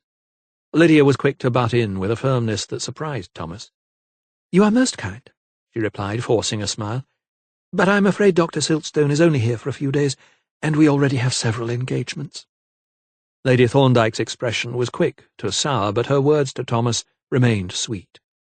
"A great pity, but I am sure we will meet again, Dr. Silkstone." Thomas bowed, and Lydia tugged surreptitiously at his sleeve, guiding him away. "Did I detect a certain friction between you two ladies?" teased Thomas when they were out of earshot. "That woman is as venomous a creature as one could ever meet," hissed Lydia through clenched teeth. "She's nothing but a harlot," she muttered. He had seldom heard her speak with such approbation. "Her treatment of her husband was rather embarrassing," agreed Thomas as they strolled across the lawns. Lydia stopped in her tracks and looked at Thomas squarely. "Lady Thorndyke has a reputation that I do not envy," she told him brusquely. "You saw the way she spoke to poor Sir Henry. His first wife died 5 years ago, and his only son the year after. He married that woman to produce an heir for him, There is no love lost between them." Sensing he had touched a raw nerve, he backed off. "I shall bow to your judgment, my love," he replied diplomatically. They walked on, skirting the large muddy bowl of the lake. Deprived of adequate rainfall, its banks were cracked and dry, and it contained no more than a very large puddle. It was so hot that they were glad to see a folly up ahead and made straight for it. Nestled among tall pines at the top of a gentle slope, the Temple of Daphne, with its classical colonnades, looked cool and inviting. Lydia hurried into its shade, but remained agitated. She threw back her head, sighing. "I am sorry, Thomas. I should never have brought you here," she began. He looked at the careworn expression that was all too familiar to him. He must bring back a smile to her lips, he told himself. "I'll not hear of it," he mocked her. "Oh, how charming! Do dine with us," he mimicked. "Do not let them trouble you," he told her, smiling wryly. "You managed well enough without them when you were married to the captain. I suspect he did not ingratiate himself with most of your polite society round here either." After a moment she returned his smile. "You are right, as usual," she said, and at this Thomas bent forward and playfully pecked her on the lips. "Of course I'm right. I am a doctor," he teased her, and she rested her head on his shoulder, closing her eyes as she did so. It was only then that Thomas noticed something most peculiar. As he put his arm around Lydia, he gazed down and saw a large brown rat crouching in the corner of the folly. Instinctively he looked around. Narrowing his eyes, he scanned the dense undergrowth nearby. He could not believe what he saw. Not one or two, but at least a dozen rats were scuttling in the bracken. He could even hear them squeak. "What's that noise?" asked Lydia suddenly. Thomas held his tongue, remembering her deep-rooted fear of rodents. He knew he must act quickly but calmly. Stroking her hair as her head rested on his shoulder, he turned around, taking her with him, and began walking out of the folly. "Thomas, what are you doing?" she protested, as he led her down the slope onto the main lawn. When they were safely away from the undergrowth, he told her the truth. "I spotted a rat in the folly," he said. She heaved a sigh of relief and gazed up at him. "Thank you," she replied. "You know how I hate rats." He had no intention of telling her that there was an infestation of the creatures. For some reason, he wished he knew what, they had sought higher ground. Normally they would do that in the case of a flood, but water levels in streams, rivers, and lakes were exceptionally low. There had to be some explanation for such behaviour. It was yet another piece in the puzzle that both baffled and worried him. Chapter 7. Lydia was anxious to reach Hungerford by the late afternoon, so the following day Lovelock made the carriage ready before dawn. As they rumbled down the drive of Boughton Hall and out into the lane, Thomas could sense her nervousness. She said little at first, choosing to stare out of the window as the sun rose over the hills. They skirted Oxford, and in a village toward Abingdon stopped at the inn for refreshment and to water the horses. Choosing a seat in the corner where prying eyes would find it harder to stare, Thomas reached for Lydia's hand. He could only imagine the mixed emotions she was going through, and he knew that the next few hours could bring joy and elation, or disappointment and despair. "May I see the letter again?" he asked. She fumbled in her reticule and brought out the folded piece of paper with its broken seal. She pushed it along the table to Thomas, still folded, as if she herself could not bear to look at it for the umpteenth time. The letter was written in uneven script, in a hand that was not well educated. The address at the top of the page was River Cottage, Bridge Street, Hungerford. It was dated June 2nd, 1781, less than 3 months after Michael Farrell's death. It read, "Dear Captain Farrell, seeing how several weeks have passed since you last paid me in respect of your charge, and since I have had no reply to my previous letters, I must assume that no more moneys will be forthcoming. I therefore regret to inform you that the child is now in the care of the parish workhouse, and will remain there for as long as you choose him to be there. I am, sir, your obedient servant, Dora Pargeter, widow." The parish workhouse was no place for a grown man, let alone a small boy with perhaps a disability from where Hunter's needle had stabbed him during the failed abortion, thought Thomas. He understood that the notion of her son in such a hellhole was a terrible burden for Lydia. She turned to him suddenly, her face gripped by a scowl. "How could any woman do that, Thomas?" she blurted. "How could she turn out a little child whom she had nursed for the past 3 years?" The young doctor shook his head. "Money makes people act in strange ways," he replied, "but we do not know the full facts. Let us reserve judgment until we speak with this widow Pargeter." Lydia knew his words were wise, and her features relaxed a little, as if she had been thrown a thread of hope. "Perhaps she did not carry out her threat," she muttered. Then, louder, she added, "Perhaps she kept him after all." Her eyes were suddenly bright with the thought that the widow might have relented, and Thomas did not wish to dull them. "Perhaps, my love," he told her calmly. He brushed her flushed cheek with his finger. "But we will have to wait and see." The sun had not yet set, but already Amos Kidd had gone to bed. After downing a bowl of vegetable potage, he had taken to his rest. He told his wife he would rise even earlier than usual to tend to his roses. It was something that the young doctor from the colonies had said, something about nature giving warning signs. Nothing must happen to his beloved blooms. He must be there to protect them. He was their guardian, against wind, heat, frost, flood, greenfly.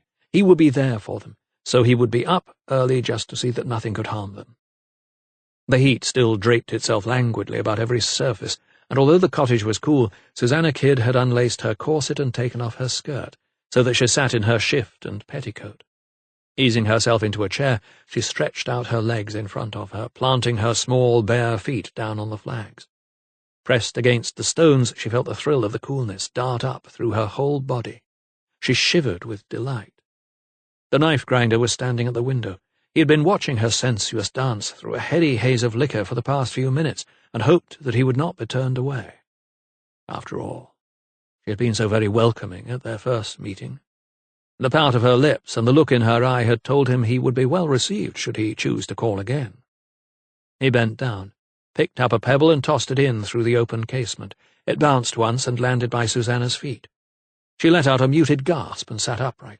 Turning to the window, she saw a head swathed in a red scarf, teeth pearly white against tanned skin. Flying up from her chair, she hurried over to the man who had sharpened her scissors. "Be gone with you," she scolded him.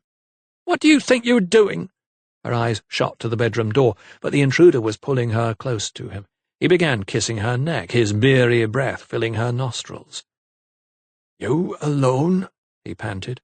"My husband is abed," she whispered hoarsely, and she pushed his chest hard. But he grabbed her hand, and unfurling her fingers, he kissed her palm softly. The thrill of his lips on her wrist made her close her eyes for a second, but still she resisted. "Be gone with you," she told him, louder this time.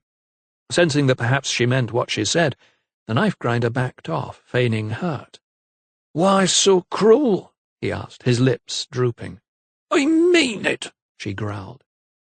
So, pouting like a wounded child, he touched his red scarf with 2 of his fingers by way of a farewell and took his leave.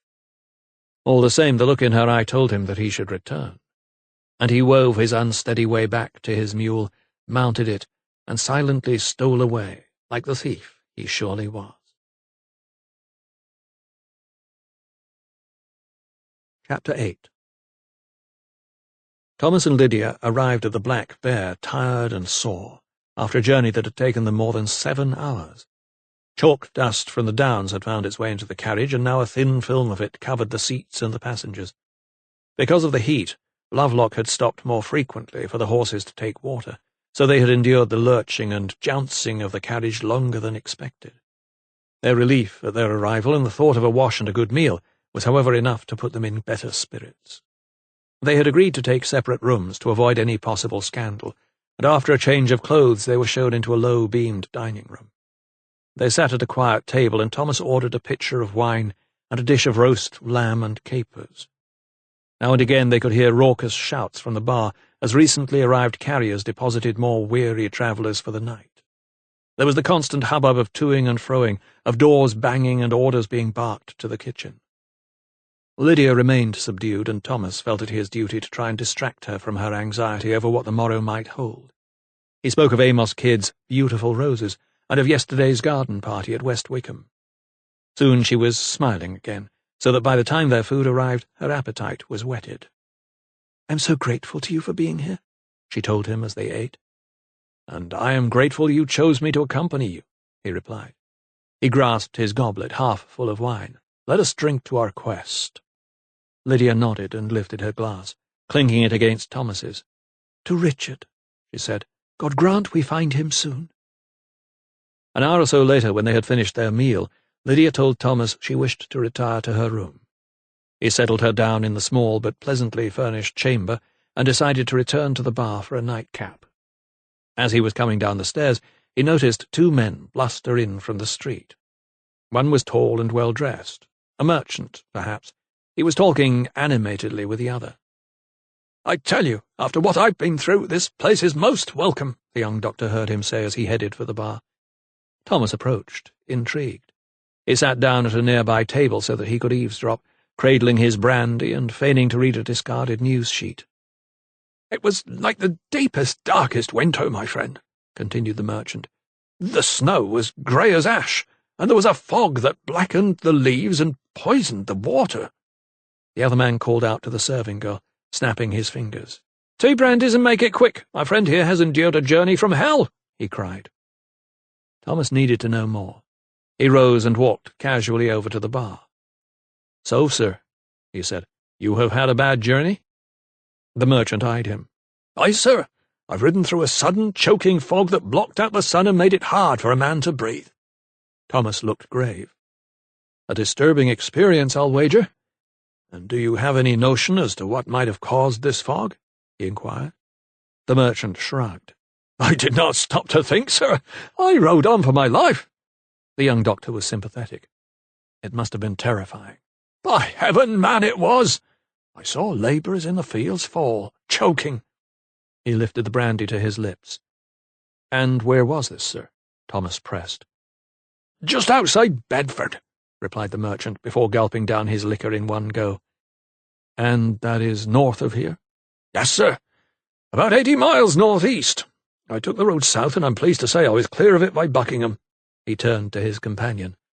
"I hope I never encounter such a fog again." "I hope you never do, either," nodded Thomas. But he had the distinctly uncomfortable feeling that this deadly haze, this mephitic gas, or whatever it was moving inexorably closer. Suddenly all the strange phenomena he had encountered over the past 3 or 4 days began to make sense. The rise in barometric pressure could explain the arrival of this noxious cloud, the unseasonal flight of the geese, the swarming of rats, the absence of bees, and the low-flying birds. Nature knew instinctively that something extraordinary and potentially deadly was in her midst, and it was heading south. If that was the case, then in the next few days it would threaten the city of Oxford, and, of course, the Bourton estate. From the small viewing room, inside the golden orb on top of West Wickham Church, 3 noblemen were enjoying each other's company over cards. "Sweet Jesu! This has to be one of the best views in Christendom," cried Sir Montague Malthus. He was peering out from one of the small windows that offered unparalleled views of the countryside as it flattened out toward the Thames. "Windsor Castle is looking splendid this evening." "We are indeed high up here," replied Sir John Dashwood King. "Franklin wanted to affix one of his newfangled lightning conductors to the roof," he said, pointing upward and giggling at what he clearly considered a fanciful notion. "Full of ridiculous ideas, these Americans," agreed Sir Montague. The lawyer, who had been the late Lord Crick's guardian, was a great raven of a man. His tall stature and brooding presence added to his formidable reputation as a ruthless advocate. He had broken his journey between the Inns of Court in London and his country seat near Banbury, at West Wickham Park. The fact that he could play a winning hand and eulogise about the view at the same time spoke volumes to his friends. Not much escaped his prying eyes. "Yes, this brings back memories of dear Frances," he told the jocular baronet, who was seated opposite him. "Oh, the times we had in the caves." Sir John's broad face beamed. "I can believe that. What was the motto? Do as you please?" Sir Montague's great shoulders jumped at the thought. "And we did, by Jove. Aye, Henry?" Sir Henry Thorndyke was also at the card table, although he seemed less engaged in the game. He had still not fully recovered from the exertion of climbing the dozens of steps leading from the church tower into the globe. He took out his kerchief and dabbed his forehead. "Oh, yes. The times we had," he replied weakly, still struggling for breath. Sir Montague turned to Sir John. "Wouldn't think so to look at him now," he said under his breath. "So how does he manage that young wife of his?" Sir Montague winked. "He lets others do that for him. I'll wager any money you like that the next heir to Fetcham Manor won't be his," came the whispered reply. Both men turned to see the old man wiping the sweat from his top lip. Sir John called for more wine, and they drank heartily. The talk turned to women and the price of grain, the health of His Majesty King George, and the Whigs at Westminster. "So you have come straight from London?" queried Sir John of Sir Montague. "Indeed, I had business with my associates in the judiciary." "You hatching some plan?" croaked Sir Henry, his breathing still laboured. A smirk settled on Sir Montague's lips. "You know me too well, Henry," he replied. "I needed to sound out the legality of a certain proposal I wished to set in motion." "And from the look on your face, your mission was a success?" ventured Sir John. "Have you ever known me to fail?" An air of self-satisfaction enveloped the lawyer, just as surely as if he had been wearing a cloak. "So you will make us privy to your plans?" asked Sir John. "They involve my charge." "The lovely Lady Lydia?" asked Sir Henry. Sir Montague nodded. "The very same. As you know, her father, God rest his soul, wanted me to look after her in the event of his death, and I have not discharged my duties lightly." "So you are still on the hunt for a suitable husband for her?" Malthus nodded. "Indeed, John. Like Fetcham, Bolton was in need of an heir." "Was?" reiterated Sir Henry. Sir Montague sipped his claret. "Yes, events have taken a most interesting turn, gentlemen." Sir John arched a brow. "And what might that be?" The lawyer paused for effect, as if he were in a courtroom. "I believe Lydia gave birth to a son, and that he may well be alive." The two other men let out a collective gasp. Sir John jumped in first. "Born on the right side of the sheets?" Sir Montague waved his hand dismissively. "That rake Farrell was the father, of that I am sure. That the boy's legitimacy is a mere technicality." "And how did you come by this information?" pressed Sir Henry. "I was an executor of Farrell's will. There were bills, letters. I traced them." "So you have found the boy?" asked Sir John. "My man is on the trail as we speak." Sir Henry breathed deeply and took a gulp of claret. "Well, there's a turn-up for the books." "Indeed," Sir Montague nodded. "And who could resist a noble woman with a ready-made son?" Sir John was not so sure. "And what about that surgeon chap from the colonies? There's talk, Montague. You should see the way they look at each other." "A good point," he replied, "and this is where I need your help." Both men looked at Sir Montague, then eyed each other quizzically before leaning forward in unison. "We're all ears, dear fellow," said Sir John. Chapter 9.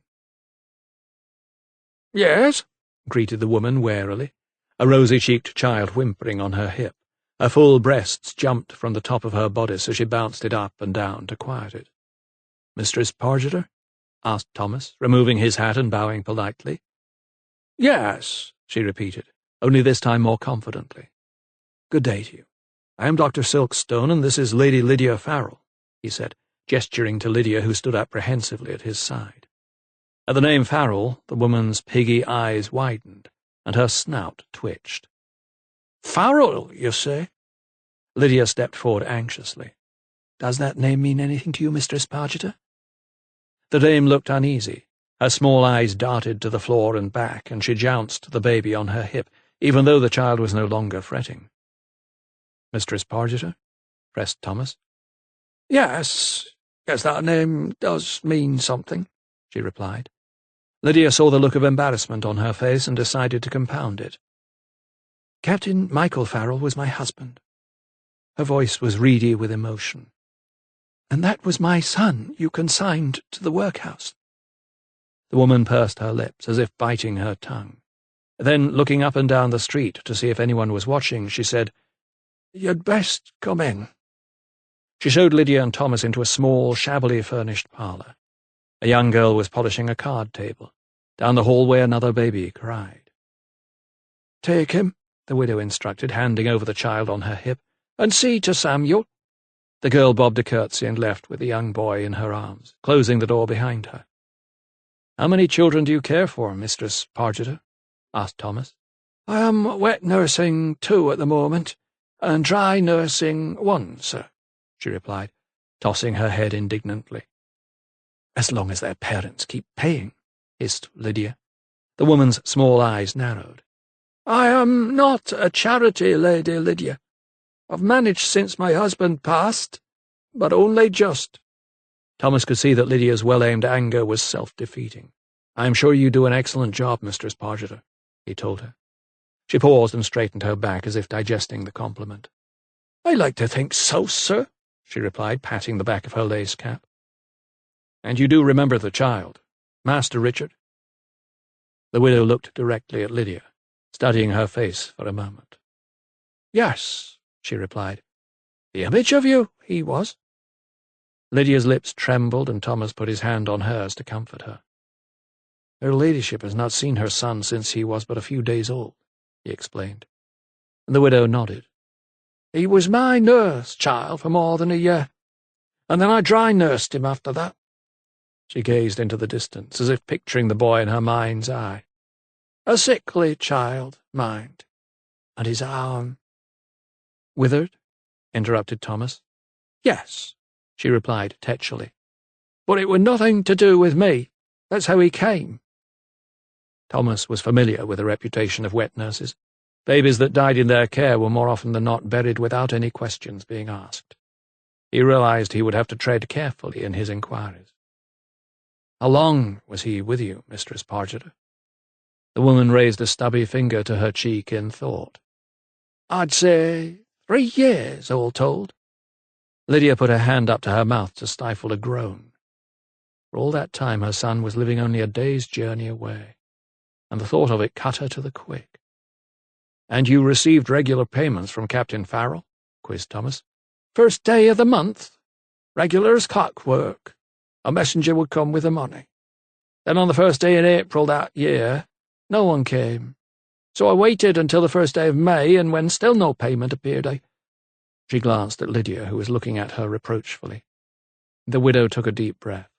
"I wrote to the captain, telling him I had received no money, and that if I had not been paid by the end of the month, the child would be sent to the workhouse."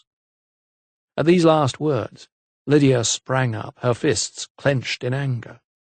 "How could you?" she cried, her face crumpled in disbelief. Thomas tried to calm her. "Please let Widow Pargeter speak," he entreated her. She sat down again. "Pray continue," he urged the woman, her back now stiffened in indignation. "When no word came in the next 2 weeks, I assumed that no one would be paying for the child. I could not afford to keep him any more, and so—" She broke off, eyeing Lydia, knowing that no more needed to be said. "And it did not occur to you that the captain might have been ill or indisposed?" scowled Lydia. A strange smirk suddenly settled on the widow's face. "Indisposed?" she repeated. "Is that a fancy word for being charged with your brother-in-law's murder and thrown in jail?" Lydia's eyes widened in horror, and without warning she leapt from her chair. Thomas held her gently by the shoulders. "Please, calm yourself," he soothed, as he guided her back to her seat once more. "Bad news travels, you see," goaded the widow, her piggy eyes fixed upon Lydia. "That's how I knew I'd not be paid what I was due." "So you sent the child to the workhouse?" Thomas's tone remained even, despite the fact that his voice dripped with contempt. He had come across many such nurses during his years of medical practice, and he knew most of them to be honest and trustworthy, but they rarely allowed themselves the luxury of forming a bond with their young charges. "Yes, I did send him to the workhouse," nodded the woman. There was a certain smugness in her tone. "In Hungerford?" asked the young doctor. The widow nodded. In Charnham Street. Thomas smiled at Lydia. That is just around the corner, is it not? It is, confirmed the widow. but I'm not sure he'll be there now. Lydia frowned. What do you mean? Widow Pargeter's nose twitched again. You ain't the only ones who've been asking after the boy. Thomas darted a glance at Lydia. How so? The widow let out a strangled laugh. A gentleman was here last week, asking me the same questions he wanted to know where the Farrell boy was. The colour suddenly drained from Lydia's cheeks. And you told him? Asked Thomas. Course I did, she smirked. He gave me a crown for my pains. Lydia rose quickly to her feet. Well, you'll get nothing from us, she cried angrily. We will show ourselves out. And with that, she stormed toward the door. Thank you for your help, Mistress Pargeter, said Thomas, also rising. Lydia was already in the hallway when he turned to the widow and said, This gentleman, did he give his name? The dame shook her head. No name, she said. Then, reflecting again, she added, But he looked like a clerk, or a man of law. Thomas digested the information. Thank you, Mistress Pargeter. You have been most helpful. He slipped another crown into her palm. Halfway down the street he caught up with Lydia. He had never seen her so enraged. She was still seething when he took her by the arm and turned her to face him. Her cheeks were wet with angry tears. How could that woman treat my son as if he were just a trinket, a thing to be disposed of when he became an inconvenience? She cried, before burying her face in Thomas's shoulder. A passer-by turned his head and raised an eyebrow at the scene. Let us return to the inn, suggested Thomas, but Lydia balked at the idea. The only place I'm going is to the workhouse. My son could be only a few yards from here, Thomas. How could you make me wait a moment longer? The wrath of a scorned mother had returned to her voice once more. But you must be prepared for disappointment, my love, Thomas reminded her. This man, this stranger. Lydia broke in. There's only one way to find out, she said, and freeing herself from his arms, she began marching in the direction of the workhouse. 5 minutes later they both found themselves outside the tall, faceless building in Charnham Street. Thomas looked at Lydia as if asking her permission to proceed, before grasping the heavy knocker. She nodded her assent, and the die was cast. A few seconds elapsed before the door finally creaked open, and the same nervous woman who had answered to the notary a few days before scurried into view. "Good day, ma'am," greeted Thomas. "My name is Dr. Thomas Silkstone, and this is Lady Lydia Farrell. We're—" At the mention of Lydia's name, the woman suddenly gasped. "On my word," she squeaked. She clamped her sinewy hand over her mouth, then released it again.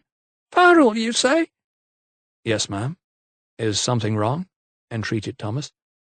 "You'd best come in," she said, her high voice lowering conspiratorially. "Come in, please." The woman, a grey hair framing her face like coils of wire, hurried into the hallway, beckoning Thomas and Lydia to follow. She stopped outside a door halfway along the dark corridor and knocked. From inside a voice boomed. She entered and shut the door behind her. "What can this mean?" Lydia frowned, nervously fingering her fan. Thomas did not reply, but he knew full well that either Master Richard was indeed at the workhouse, or that the mysterious man had reached him before they had. He could hear shouted commands in the distance, and a child calling out. There was the clanking of metal on metal and the scraping of chairs being dragged along stone flags. From behind the closed door they could hear a man's voice. It was raised in frustration or annoyance rather than anger. A few seconds later the door was flung open by the man Thomas assumed was the workhouse master. "Lady Lydia Farrell, I believe?" He addressed her with a curious regard in his eye, as if he recognized her from somewhere. "Yes," she replied. Any previous strength in her voice seemed to have deserted her at the sight of the thick-set man with his wide neck and large head. "Come in, pray," he beckoned. Thomas and Lydia followed him into the room that, with only one small window, was dingy yet pleasingly cool. The flighty woman remained outside. Lydia sat on a chair in front of a large desk. Thomas sat behind her. Both of them regarded the master like children about to be chastised. A great book lay open on the desk, its leaves edged in red. "So, Lady Lydia," began the master brusquely, his wig perched precariously on top of his head, "you are looking for your son." "Yes, sir, I am," replied Lydia breathlessly. "Mistress Pargeter, the nurse, said that she sent him here." Her hands were shaking with anticipation. "Just over 3 years ago," she added. The master nodded and hooked his spectacles over his ears. Consulting the great book, he pointed to an entry. "Yes, on June 10th, 1781, he replied. Lydia leant forward. "Then he is here!" she exclaimed. In her excitement she reached for Thomas's hand, but the master looked grave and shook his head. "I'm afraid not, your ladyship," he said, removing his spectacles. Lydia's mouth trembled. "What? Then where is he? Please!" The master lifted his great shovel of a hand up in the air, and Lydia bit her lip. "He was here, your ladyship, but he left. Almost 2 years ago." "Then where did he go?" A note of panic entered her voice, and Thomas squeezed her hand. Again the master consulted the ledger. "A gentleman by the name of Mr. Francis Crick took him." Lydia looked askance. "Francis?" she repeated incredulously. It was a few weeks short of 2 years ago that her cousin had been hanged. "He said he was his uncle." The master peered at Lydia over his spectacles. "He bore a remarkable resemblance to you, your ladyship," he observed. "Indeed," snapped Thomas, annoyed by the master's tone of familiarity. "Did he leave a forwarding address?" The master peered at the ledger. "Boughton Hall." Lydia's slight shoulders slumped in disbelief. "But he's not at Boughton. So where is he?" she wailed. "Where is my son?" The revelation was too much for her, and she began to sob, reaching for her handkerchief from her bag. Thomas put a comforting arm around her. "Thank you for your time, sir. But as you can see, her ladyship is deeply upset. We must go." The young doctor felt nausea rising in his own gullet. This was a terrible outcome to their visit. It rendered their whole journey futile, and, worse still, it meant they would have to begin all over again in their search for Lydia's lost son. For the time being, however, the most urgent need was to return to the Black Bear as soon as possible. Helping Lydia up, he guided her to the door, but just before the master showed him out, he recalled the stranger who, according to Mistress Pargeter, was on a similar mission. "Sir, one more thing," said Thomas, pausing at the door. "Has someone else, a clerk, maybe, made inquiries regarding her ladyship's son, too?" The master raised an eyebrow. For a moment he was caught off guard, but then he let out a hollow laugh. "Why, no, sir. Whatever gave you that notion?" Thomas flashed a look at Lydia. He hoped she would not protest. Thankfully she did not. The young doctor shrugged. "Oh, 'tis of no consequence," he said, and he ushered Lydia into the corridor where the nervous old woman was waiting. "Show this lady and gentleman out, will you?" the master instructed her. Nodding her grey head, she gestured to the door, but as soon as she was sure no one else was watching, she beckoned to them both and moved closer. The woman's breath smelled of bile, and her hands were shaking, but there was a curious smile on her lips. "I knew you was the child's mother as soon as I seed you," she said to Lydia in a loud whisper. "Just like you he was." Lydia looked deep into her dull eyes. "You know something?" She clung to the possibility as if it were driftwood from a shipwreck. The old woman's forehead wrinkled into a frown. "I know there was a man here last week, asking about the boy." Thomas nodded and turned to Lydia. "I knew it." "He gave the master a crown to keep quiet," squeaked the woman. "I knew you was the child's mother, so I'm going to give you this," she said, fumbling in her apron pocket. To Lydia's surprise, she brought out a single earring. It was gold and embedded with pink topaz stones. Lydia gasped at the sight of it as the woman held it up, like a prize or a trophy. "Where did you get this?" she asked, holding out her hand to take it. "It was the boy's foundling token," she replied, dropping the jewel into Lydia's outstretched palm. Thomas gazed at the earring. "And you have the other one?" he asked Lydia. Yes, I do. I thought it was lost, but Michael must have taken it." A look of delight had settled on the old crone's face. but the sound of footsteps in the hallway brought her back to reality. "Good day, your ladyship, sir," she squeaked politely as the door to the workhouse creaked open once more. "God grant you find the lad, my lady," she said, bending her head low so that her shrill words barely caught the air. Lydia squeezed her thin hand before joining Thomas in the searing heat once more. Chapter 10. It came upon Bourton in the twilight hours, when most God-fearing men were abed. Only those who were awake, like Amos Kidd, sensed the change in the air as it pressed hard against his chest. His head began to ache. It was a sure sign that a storm was on its way. A few minutes later, and there it was, a long roll of thunder. He'd been lying on the lumpy ticking, listening to the sound of his wife's soft breath into the small hours.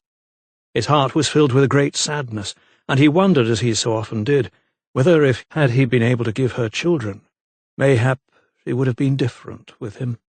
Maybe she would not give other men the eye at every turn. They had only been married a few months before an accident took away any hope of offspring. He wiped away a single tear with his grimy fingers. Another clap of thunder came, followed by a flash of lightning, then another, and another, turning the night inside out, making it bright as day for a second or two. Then blackness and silence. Rising to look out of the window, he noticed something strange in the sky. The waning moon was veiled in a strange haze. He opened the latch to sniff the air and caught a distinctive odour, a pungent, acrid smell like the tang of saltpetre, but not saltpetre.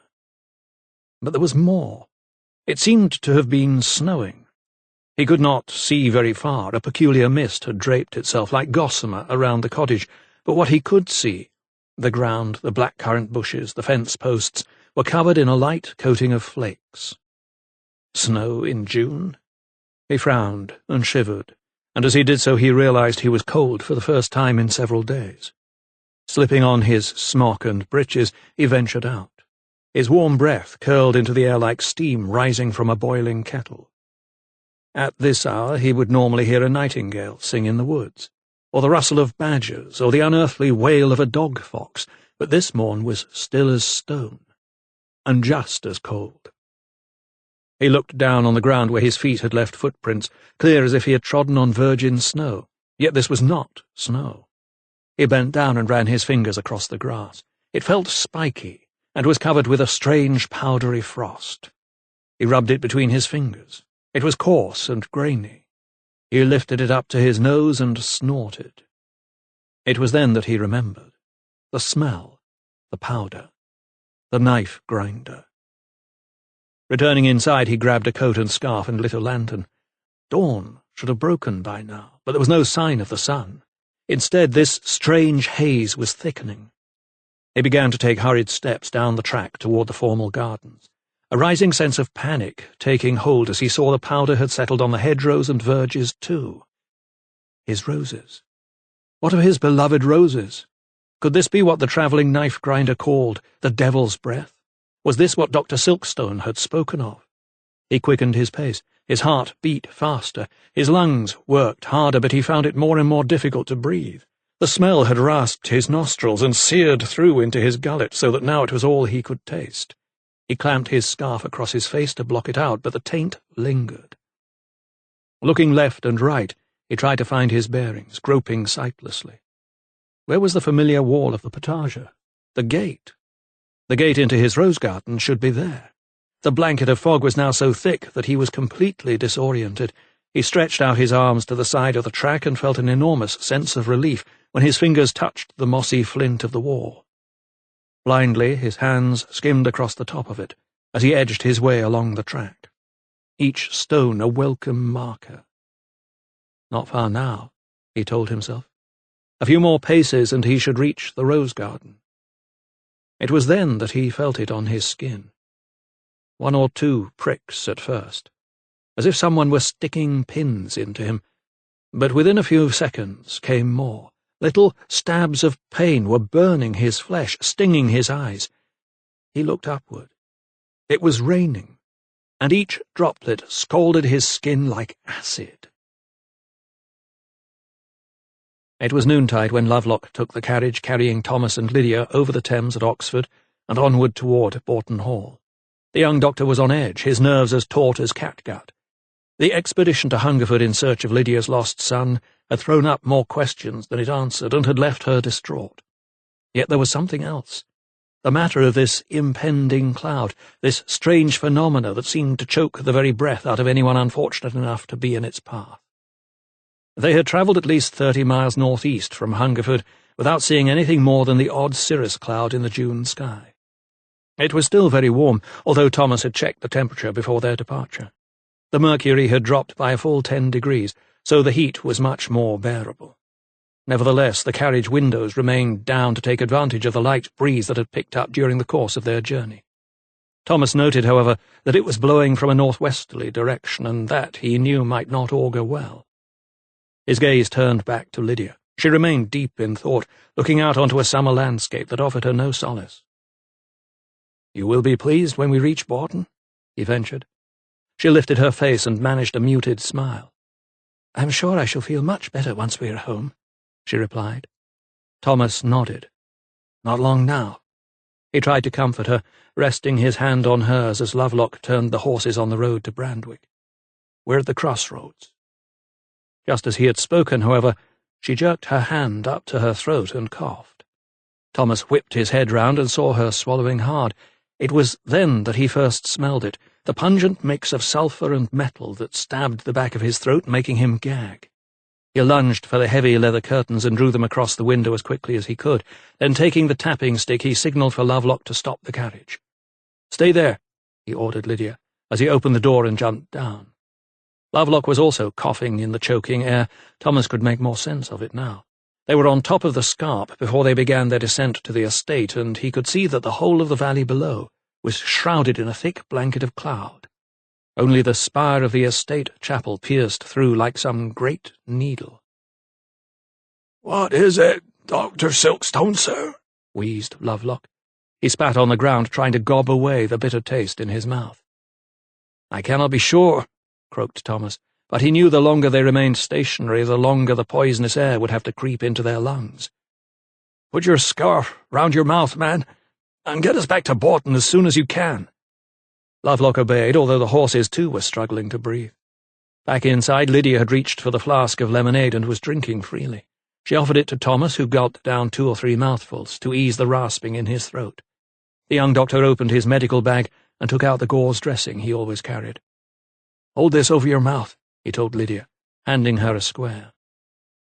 All about them the fog swirled over a landscape that should have been so familiar, and yet now seemed alien. The sun was completely hidden, and the horizon had disappeared beneath a blackening sky. Walls and hedgerows became dark, and brooding lines etched against the roadside. The harvest fields that were only yesterday golden with corn were now charcoal grey, the ears of wheat shriveled and dead. A solitary wagon stood by the roadside, grain spilled across it from an abandoned sack. Scythes and sickles lay in the fields, the labourers having fled. "What is it? What has happened, Thomas?" pleaded Lydia, her eyes smarting with the fumes. The young doctor shook his head. "'Tis worse than I feared," he murmured, watching grey flakes swirl about like snow. "What is, Thomas? Tell me," cried Lydia, her words dissolving into a cough as she spoke. "We must not talk," he told her, holding her tightly. "Not until we are inside." She buried her head in his shoulder. Thomas was thankful she was spared the sight of a dead ewe and her lamb on the verge. A few moments later they reached the hall itself, but as Lovelock drove the carriage right up to the front steps, no one was there to greet them as usual. Even the house dogs seemed to have retreated. The place was eerily quiet. Thomas was glad to see that all the servants appeared to have taken refuge inside. Clamping the gauze over their mouths, he hurried indoors, taking Lydia with him, while Lovelock, his kerchief wrapped securely round his mouth, rushed to stable the horses. "Thank the Lord you are safe," cried Howard as he walked swiftly toward them in an uncustomary show of emotion. "What has happened?" asked Lydia. The butler looked grave. "We awoke this morning to a strange fog, your ladyship. Everyone carried on with their duties as best they could until it seemed to thicken, and we began coughing and choking, and our eyes began to stream. I ordered everyone inside and all the doors and windows to be shut. You acted wisely, thank you, Howard, said Lydia. Are all the servants accounted for? The butler frowned. The housemaids, the kitchen staff, and the footmen are all safe, your ladyship, but I cannot speak for those in the stables or the gardens. Let us hope they have the sense to seek shelter until this fog has lifted, she said. At that moment, Gabriel Lawson appeared in the hallway, grey powder dusting his coat. In his arms he carried a young, red-headed boy. "Help, here!" he called. Thomas dashed toward him. "Will!" he cried as he recognized the freckled face of Jacob and Hannah Lovelock's son. The child was pale and his breathing shallow. His thin limbs dangled limply as a marionette's. "Lay him on the sofa in the drawing-room," ordered Lydia. She and Thomas followed anxiously. Lawson settled the boy as Lydia put a cushion under his head. Kneeling down beside him, Thomas opened his medical bag and brought out a glass bottle containing a syrupy liquid. He poured a little into a cup and held it to Will's lips. "Drink this," he coaxed. "It will soothe you." He lifted the boy's head gently so that he could sup. Instantly the child's face screwed up in a grimace. Thomas understood that the Spanish licorice and salt of tartar were not palatable, but he also knew the ingredients eased asthma attacks. He recalled Will's raw skin when they had first met, and how he suffered from eczema that was soothed by his mother's unguents. The two conditions, in his experience, often went hand in hand. The boy's natural susceptibilities must have made him even more vulnerable to this noxious fog.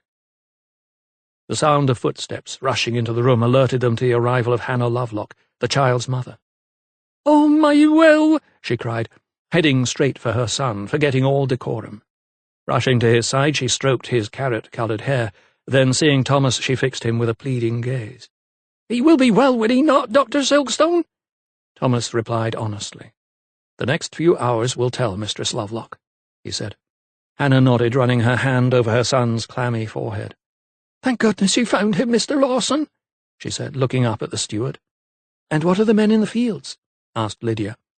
"All of them fled as the cloud approached, ma'am," Lawson told her. "But I cannot say if they all made it to shelter. I know at least 2 men are dead on the Thorndyke estate." At the steward's words, the young boy opened his eyes wide, as if he had recalled an event or a situation. He opened his mouth and puffed out an inaudible word. "Hush now, my love," urged his mother. "You must conserve your breath, Will," Thomas told him. "But, sir," the boy wheezed. "Mr. Kidd, he—" He broke off, coughing. Thomas darted a glance at Lydia. "Amos Kidd. Has anyone seen him?" Silence. The doctor leapt to his feet. "The rose garden," he said. "Mr. Lawson, come with me." He handed the steward a square of gauze from his bag, and together they headed for the French windows that led outside. "Close them behind us immediately," Thomas instructed Howard.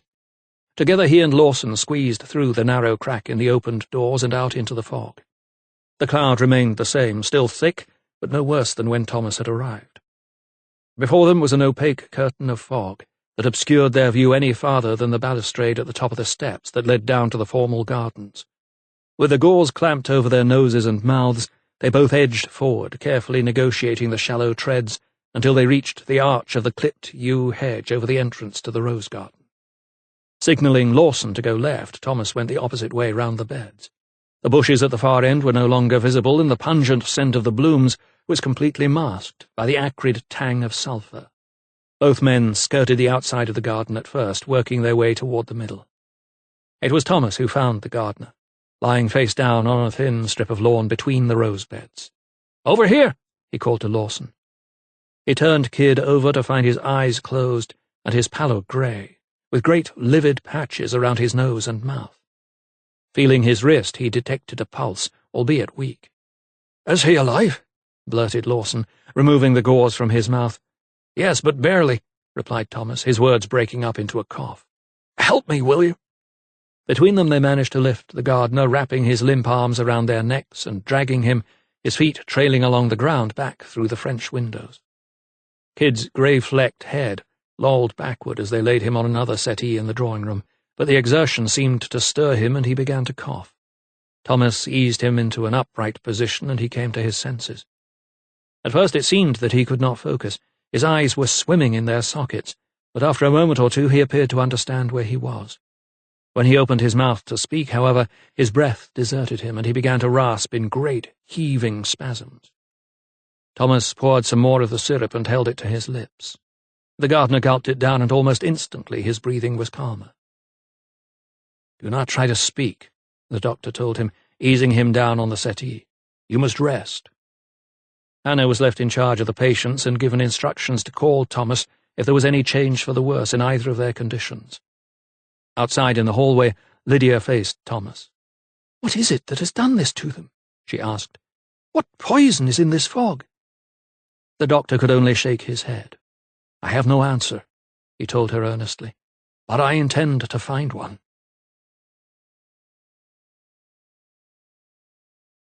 Chapter 11. "Do you think this might be hell?" The Reverend George Lightfoot stood by a window in the vicarage at Brandwick, contemplating the view. His long hair was parted in the middle and streaked with silver, and his large nose twitched as he sniffed the air. His wife, who had been writing letters at her escritoire, put down her pen and joined him. It was just past 11 o'clock in the morning, and yet she had told the maid to light the candles.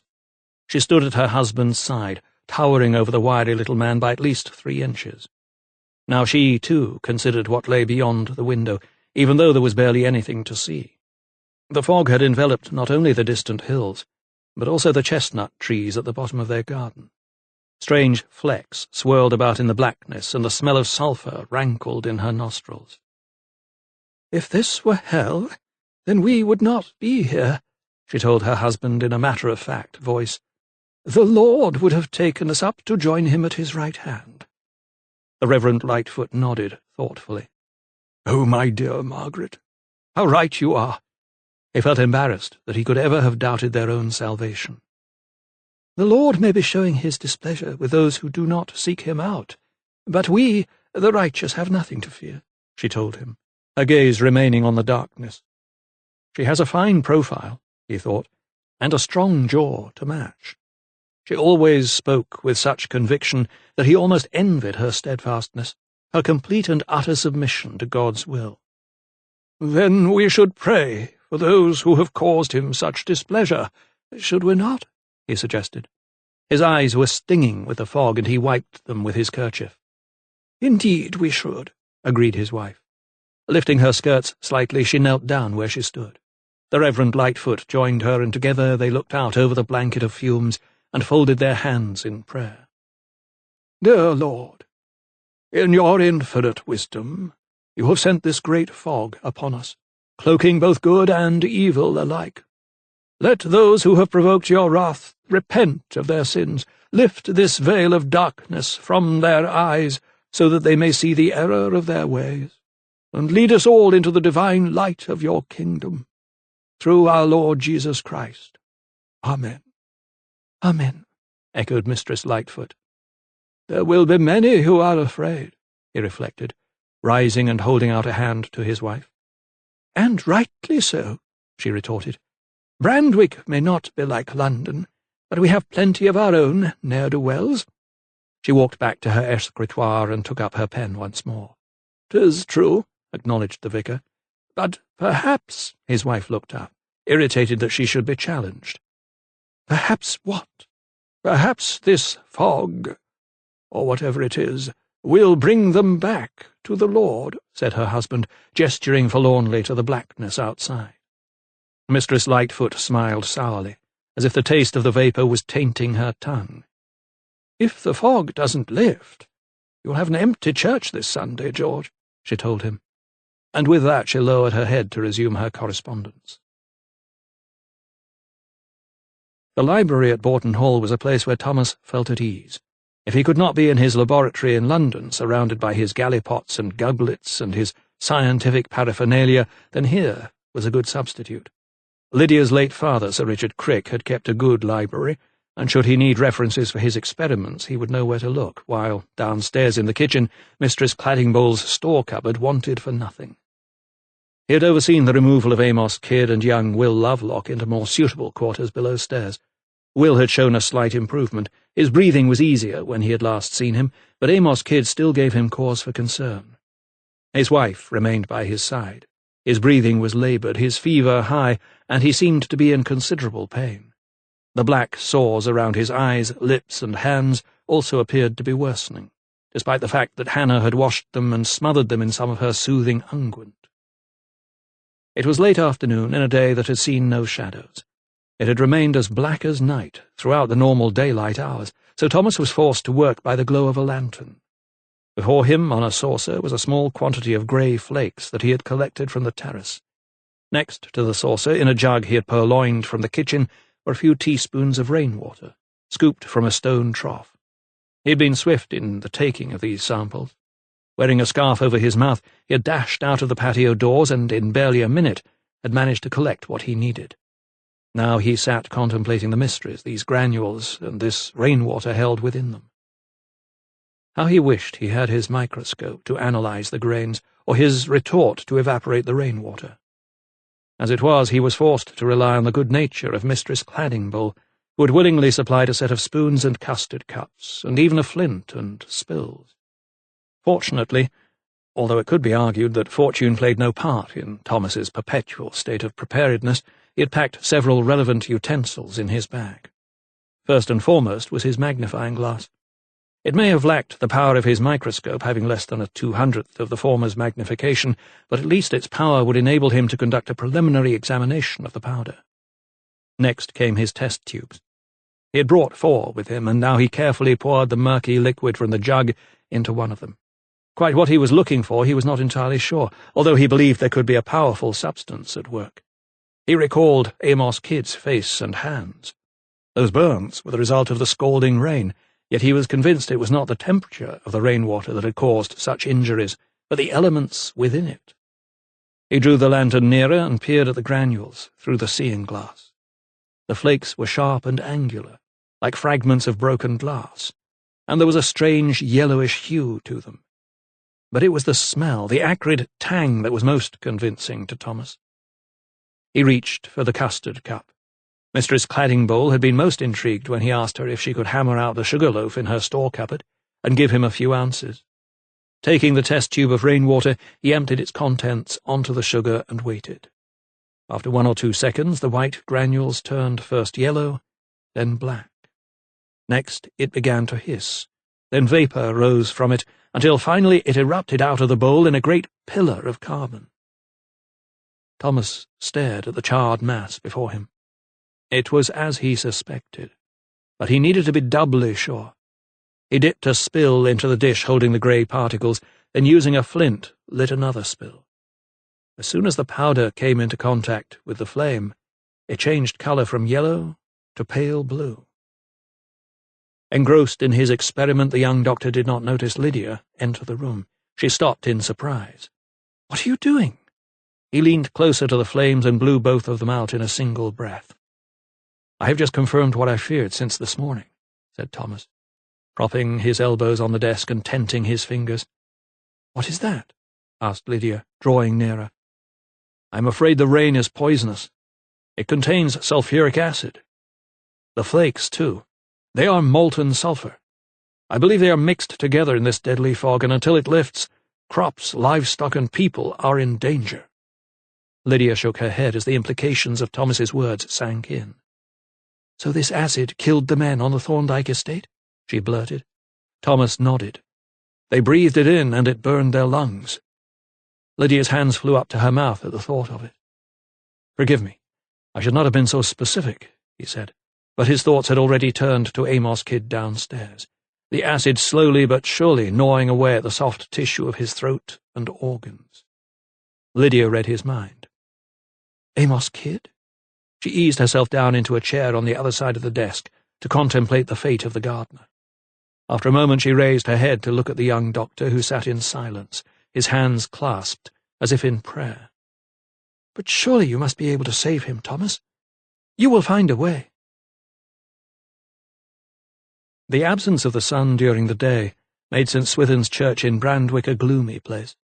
Normally the light would filter through the magnificent medieval stained-glass windows, casting cobalt-blue shadows on the paving stones below. But that afternoon the only light came from the few burning candles on the altar. The nave was dull and cold, and Mistress Lightfoot was anxious to finish seeing to the floral arrangements as soon as possible, so she could return to the relative warmth of the vicarage. As she rearranged the hollyhocks in a large vase for one of the side altars, she mused on the effects of the fog. The stems had been picked the day before it had descended and were already looking a little faded. She wondered how the flowers in her garden had fared, but had not wanted to venture around the beds for fear of breathing in the mist. So these hollyhocks needed to last as long as they could. She had just finished topping up the other vases with water from a jug when she heard the heavy latch click at the far end of the nave. She glanced down the aisle and watched the door open slightly. Pushing his way through, a man stood briefly in the threshold, coughing, before he turned and heaved the door shut once more. Mistress Lightfoot walked anxiously toward the stranger as he staggered in the aisle. Drawing nearer, she could see he was a peasant sort. His clothes were soiled and torn. It was only when he was within a few feet of her that she noticed his head. It was swathed in a bright red bandana. Wiping the phlegm from around his mouth with the back of his hand, the traveller gave her a smile. "Begging pardon, madam," he said, "but I've been out in this fog for 2 days now, and 'tis hurting my chest." She looked at him warily, but mindful that she was in the house of God, she decided to be charitable. "You need water?" "God bless you, mum," he croaked. "Please sit," she told him, gesturing to a pew. She fetched some water from a pail in the vestry and gave it to him in the jug she had used for her flower water. He drank the contents down in one. "Thank you, mum," he said, wiping his mouth again. Yet instead of leaving as she had hoped he would, he remained seated, his palms planted on his thighs, looking about him as if he had never been inside a church before. Mistress Lightfoot felt awkward. "You had best be on your way again," she snapped. But the traveller smiled and shook his head. "I thought perhaps I could stay here the night," he said, his eyes large and brown. "My lungs need a rest from the fog." The vicar's wife straightened her back and clasped her hands at her waist. "I'm afraid we cannot give shelter in the church," she told him, forcing her mouth into a smile. "Why, all the vagrants of the parish would come," she added. The traveller eyed her for a moment, then nodded. He did not seem surprised by her reaction and rose to his feet slowly. Mistress Lightfoot was relieved that he did not make a fuss. She did not enjoy dealing with his sort, but she was quite satisfied with the way she had handled the situation. He lolloped like a weary hound down the aisle toward the door, but just before he reached it, he stopped, and the smirk returned to his handsome features as he faced her. "I should have known better than to look for a little charity in the church," he told her, his hands crossing over his heart in a mocking gesture. She struggled to counter his logic. "Yes, but you do not belong here. You are a stranger. I am a knife-grinder, lady. I make an honest living, and I may be a stranger to you, but I have a name." Suddenly his face twisted, and he was hissing at her through his white teeth. Margaret Lightfoot felt threatened. She crossed her arms defensively, but the stranger turned and walked to the door. Before he left, however, he wheeled round once more. "If you will not give me sanctuary, I shall look for it elsewhere," he snarled, and he walked back out of the church and disappeared almost immediately into the fog. Chapter 12. That night, as Eliza brushed her long chestnut locks, Lydia felt an overwhelming sadness. Each firm but gentle stroke seemed to cut into her flesh. The inconsolable despair she had felt in Hungerford on learning that her son had been taken by her cousin Francis returned, and with it came a sense of vulnerability. Thomas had given her hope. Even on their journey back to Bourton he tried to buoy her spirits. "We shall find him," he had said. "If he is alive, then we shall find him." How she wished she could believe his well-meaning promises. She loved him so very much, but on this occasion she felt his optimism was misplaced. As an anatomist, he of all people surely had to accept the inevitable. Just as we are born to die, surely there can be no hope of finding her Richard alive. She put her hands up to her scalp and raked her fingers through her hair. "Please, Eliza, no more," she snapped, turning to face the girl. The maid immediately withdrew the brush, giving her mistress a startled look. "I'm sorry, my lady. I hope I didn't—" Lydia instantly felt even more wretched. "No, 'tis me, Eliza," she said, waving a hand. "I am out of sorts. I need to rest." Eliza curtsied, returned the brush to the dressing-table, and walked over to the bed. "Is there anything I can get you, my lady?" she asked, turning down the covers. "A draught from Dr. Silkstone, perhaps?" Lydia shook her head, and in an unguarded moment she said, "Not even Dr. Silkstone has a remedy for a broken heart." The instant she had let slip her deepest feelings, she regretted it.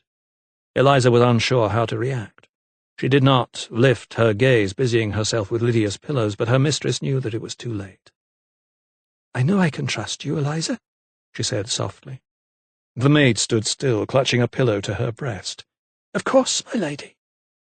For the past 4 years she had been faithful. There was the matter of the court case, when she had testified against Captain Farrell, but she had only told the truth. To her mistress she had remained steadfast and loyal. Lydia eased herself into the bed and patted the coverlet, bidding her maid to sit down in a gesture of intimacy she had never shown before. "What I am about to tell you must never be repeated, not to anyone." Eliza straightened her back, as if preparing herself to take an oath. "Never? I swear," she pledged. Lydia took a deep breath. "I have a son." The words cracked from her tongue like a whip. Eliza's eyes widened and her head jutted forward, but she said nothing, waiting instead for her mistress to continue. She went on. "Yes, Captain Farrell and I had a son. I do not know if he still lives." She paused, as if allowing Eliza to take in the momentousness of what she had just divulged. Then, in a gesture that abandoned all decorum and propriety, she leaned forward, and Eliza spontaneously put her arms around her mistress as she began to weep. "Oh, my lady," she murmured, stroking her long chestnut locks once more, only this time with her hand. After a moment or two, Lydia sat upright once more and composed herself. "He was born 6 years ago, and we named him Richard, after my father.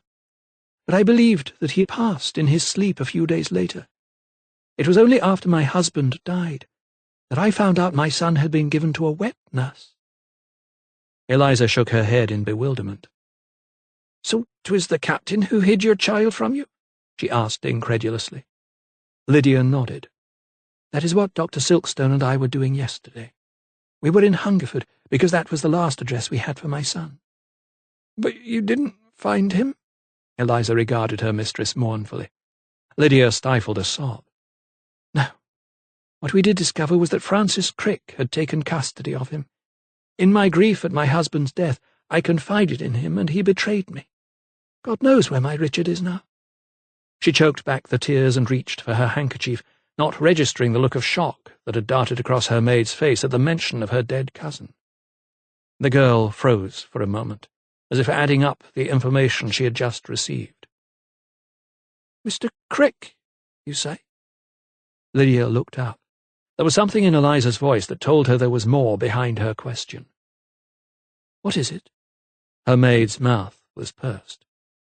"You know something. Tell me, Eliza." She put her hands onto the girl's shoulders, looking at her squarely. "Please, what is it?" The colour had drained from the maid's normally rosy complexion. "It may be nothing, your ladyship, but it may be something," countered Lydia. "Please."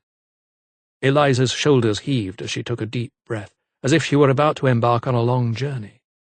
The time when Captain Farrell was in She could not bring herself to say the word prison.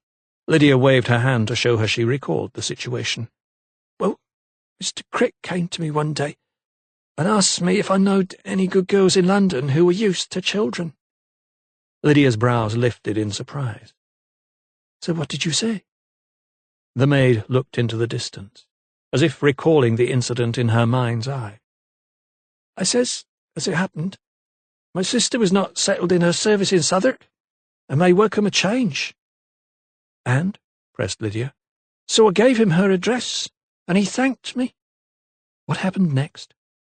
"My sister wrote to me a few days later, saying that she was engaged by the Right Honourable Francis Crick to look after his London household." Lydia looked askance. "And have you heard from your sister since?" Eliza shook her head sadly.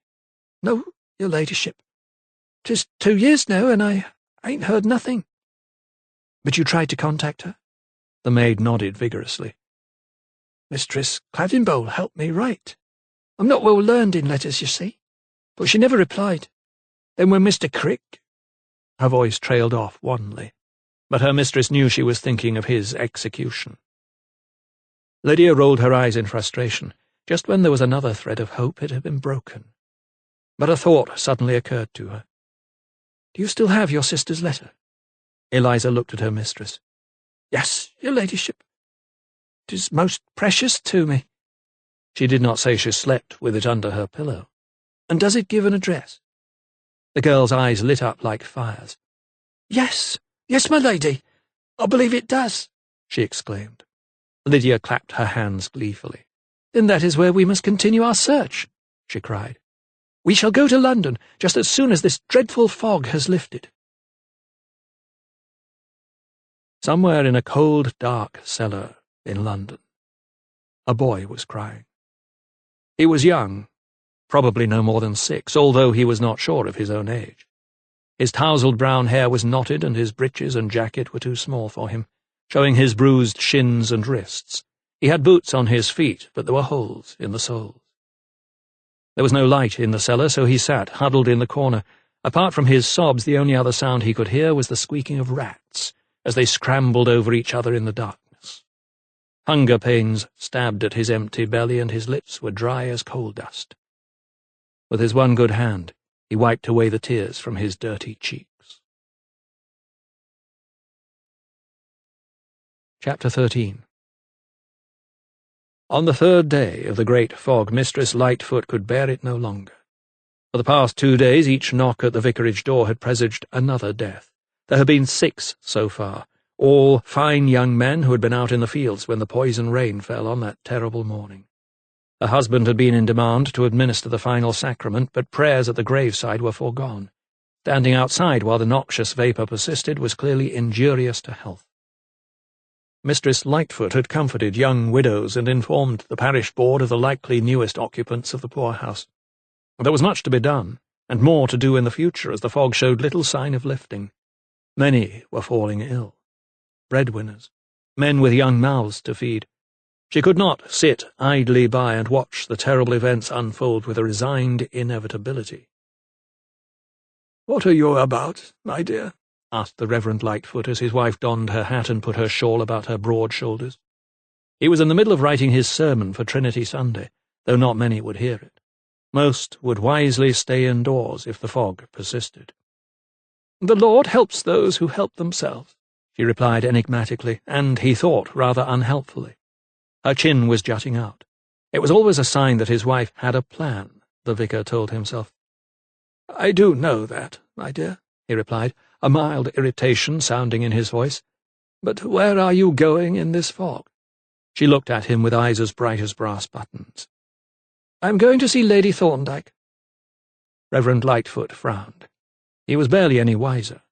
He knew there was no love lost between the two women, who were as different as chalk and cheese. His wife was a doer, a cog that turned wheels, whereas Lady Thorndyke— There were many words to describe her ladyship, and none of them was charitable. She treated most of those with whom she came into contact just as she treated her servants, with utter disdain. She seemed to be in a permanent state of ennui, except, that is, in the presence of virile young bucks.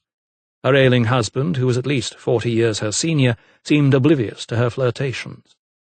If he was aware of them, and so blatant were they, how could he not be, he showed no reprobation at all. Instead, he merely humoured his wife with yappy dogs and ridiculously fashionable clothes that were more suited to Paris salons than Oxfordshire drawing-rooms. "And why, pray tell, dearest, would you want to see her?" His voice could not hide the contempt he felt. His wife, struggling to put on stiff gloves, stopped and sighed.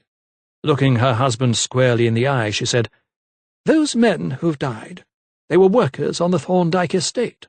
I'm hoping we can make some sort of provision for their families until the parish hears their cases.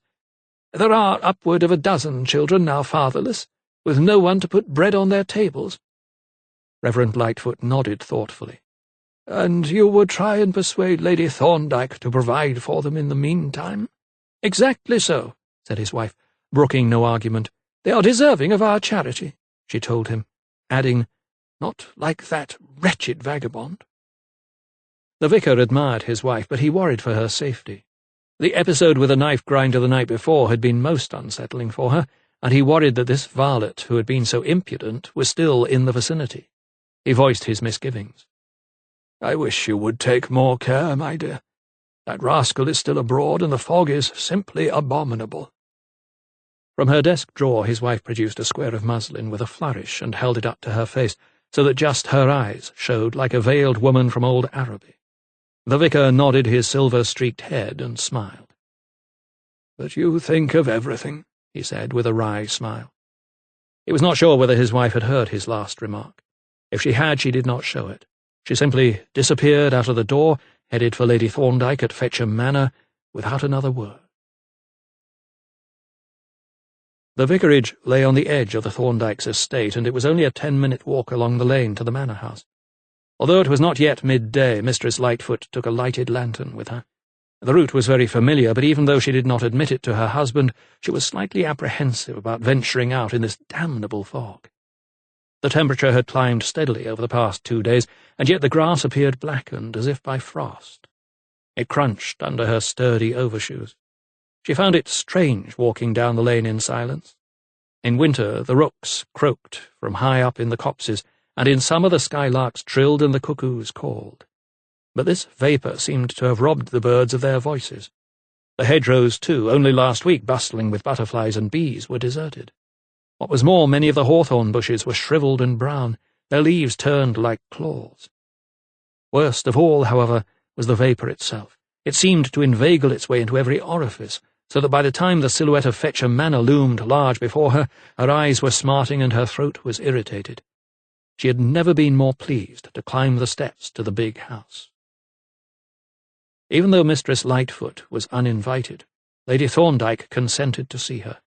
The vicar's wife was received in the morning-room, where she found her ladyship seated at a card-table playing baccarat, with only her 2 small dogs for company.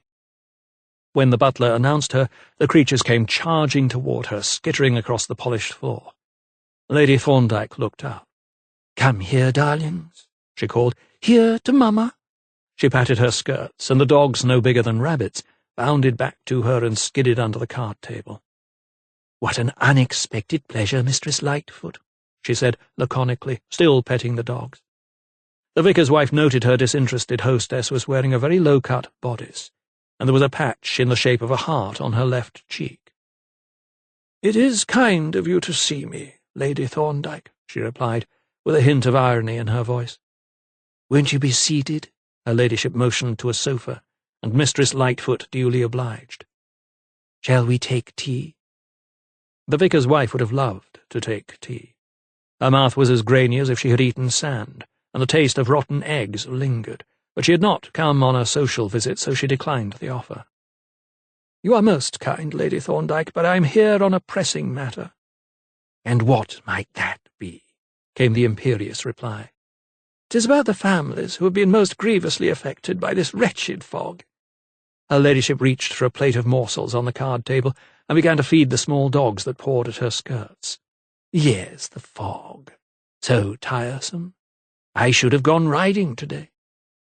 Mistress Lightfoot felt her hackles rise. Men are dying, and yet all this woman can complain about is that she has had to forego her ride, she told herself. She forced her lips into a brief smile. "Yes, we are all suffering, your ladyship," she acknowledged, "but some more than others." Lady Thorndyke looked up. Both dogs were on their hind legs in begging positions. "How so?" she inquired. Mistress Lightfoot shifted uncomfortably on her seat. Surely this woman cannot be unaware that her estate workers are dying, she thought. She watched her drop the morsels into each dog's jaws and smile gleefully as they chomped. There was no polite way of putting it, so she cut straight to the chase. "The fog has killed 6 of your men, my ladyship, and several more are ill." A look of vague concern manifested itself on the woman's aristocratic features, but altruism was not its cause. "That is most troubling," she agreed, adding disingenuously, So who will collect the harvest? Mistress Lightfoot felt a wave of mounting despair rise deep within her. Did this woman not possess a shred of humanity? I was thinking more of the men's families, your ladyship. For their food and shelter they are totally dependent on your estate, and now their men are dead— Lady Thorndyke lifted her hand, stopping the vicar's wife in mid-sentence. You are right, Mistress Lightfoot, she nodded, as if she had just received a revelation. I'm so glad you agree, retorted the vicar's wife, relieved that she would no longer have to labour the point. Lady Thorndyke smiled too. But I am sure our steward is already out looking for new men to take their place, she added. In an instant the smile was wiped off Mistress Lightfoot's face. How foolish she was to believe her task so easy. I was thinking more of helping the men's families with parcels of food, just to tide them over, she suggested. Lady Thorndyke's lips curled into a smirk. Parcels of food? She repeated. A peevish laugh escaped from her rouged lips. Oh, really, Mistress Lightfoot? That sort of thing is best left to people like you. If the workers are dead, then their families need to vacate their cottages to allow men who can harvest to do so. That is why we pay our parish rates, is it not? Feeling as if she had been dealt a punch to her ribs, Mistress Lightfoot rose quickly to her feet. The dogs reacted to her sudden movement and began to yap frantically. I had hoped you would show a little Christian charity, your ladyship. But I see my faith was misplaced, she said, raising her voice over the yelping. Ignoring her dogs, Lady Thorndyke pulled the cord near the card table. Charity begins at home, I believe, she sneered, so I bid you leave mine. And with that, she signalled to her butler, who had just appeared at the door, to show Mistress Lightfoot out. Good day to you, she called as the vicar's wife was led away. Then bending down to stroke her dogs, she said to them, We hope she has a safe journey home, don't we, my loves? It was obvious to Thomas that Mistress Claddingbowl felt a little uneasy allowing him into her kitchen. Using her ingredients and mixing them in her bowls was one thing, but rubbing shoulders at the table was an altogether different matter. He knew he would have to tread carefully. He had complimented her on the texture of her pastry the other night, and thanked her profusely for the flask of lemonade she had provided for his journey from Oxford. He understood that she felt undervalued. He doubted whether Captain Farrell had ever praised her pies or puddings. Yet he did know one thing about the late captain's tastes from Lydia. He had apparently insisted that the cook try her hand at a dish with strange spices, so favoured by the Indians. He had developed a liking for the flavours of Madras when he was serving in His Majesty's Dragoon Guards. Mistress Claddingbowl had found a recipe for a chicken curry in a cookery book. Frying the pullets, she added the ground spices, beaten very fine, to the dish. A quarter of an ounce of turmeric, a large spoonful of ginger, and a teaspoon of milled pepper were all mixed together, along with a little salt to taste. She had finished it off with cream and lemon juice, and the captain had pronounced it satisfactory. Praise indeed for one so sparse with his kind words. So, when Thomas asked her whether by any chance she might have some turmeric in her spice rack, she was delighted to oblige. He was conscious of her watching him intently as he pounded the seeds in a pestle and mortar, then added the powder to a pint jug of milk. The turmeric has antiseptic qualities, Mistress Claddingbowl, he told her. 'Twill help heal any damage done to Mr. Kidd's mouth and throat. The cook nodded her head thoughtfully, then puffed out her ample chest. If that is the outcome, sir, then you are most welcome to work in my kitchen any time you please. Amos Kidd lay in a room a few doors away from the kitchen down a long corridor. This was where the under-gardeners usually slept, but they had vacated it so that their master could be nursed more easily. Thomas found his patient conscious and coughing, and his eyes still glassy with fever. Susanna was by his side. "How fares he?" he asked, bending low and feeling Kidd's pulse.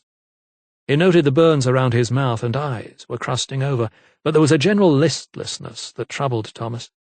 Kidd's head jerked up in another involuntary spasm. "He coughs like this for much of the time, sir," said his wife wearily. The vigil was taking its toll on her looks, too. Her eyes were puffy and her face was grey. "Then let's see if this will ease him," said Thomas, pouring out a cup of orange-coloured milk from the jug. He held it to Kidd's lips, and the gardener managed to take 2 or 3 sips before the coughing resumed. It was the doctor's hope that the milk would neutralize at least some of the acid Kidd had ingested, and the turmeric would help heal any of the internal blisters. "Make him drink a few sips of this every hour," he instructed Mistress Kidd with a smile. He did not wish to cause her more distress.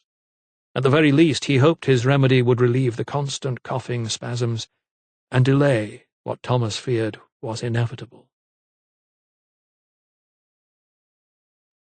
Chapter 14.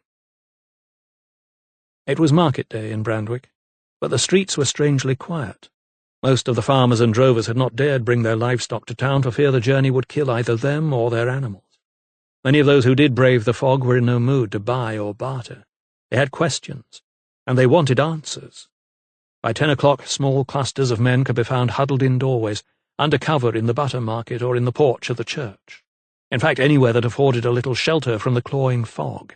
Labourers were gathering, and their mood was as bitter as the air they were breathing. Gabriel Lawson was resting his body up against the bar of the 3 tons, a tankard of ale in his hand. He had decided to make the journey because he needed more supplies and could not wait another week. He had considered sending a man in his stead, but then he thought of the pleasurable female company that the inn afforded and decided otherwise. His spirits needed lifting, and Molly or Jessie, or whoever happened to be hanging around the bar that morning, would suffice. The damnable fog meant that the wheat could not be harvested. Not that there was much wheat left that had not been scorched. He had been unable to count how many acres they would have to simply plough in again, but there were many. The other crops, too, had all fared similar fates, the barley, the turnips, and even the apples in the orchards. Worse still, the men who had been picking and digging had also fallen ill after a few hours' exertion. 4 of them now lay in their beds, coughing their lungs out, no good to man or beast. He turned his gaze outside toward the market square. It, too, was wreathed in mist and was almost deserted. He could barely see to the other side of it. The traders had not even bothered to set out their stalls. 3 or 4 women scurried from shop to shop, their mouths and noses swathed in stoles or shawls. One of them caught his eye. Even though her face was covered, he liked the way she moved her hips. He smiled. It was then that he saw them. A group of men, he could not say how many.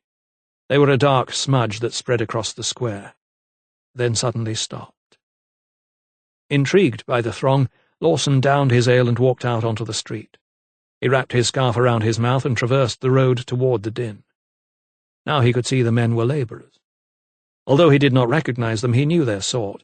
They were gathering around a man, his head trussed in a red scarf, who was shouting on the steps of the market cross. He clenched a fist and punched the air, and several of his audience made the same gesture.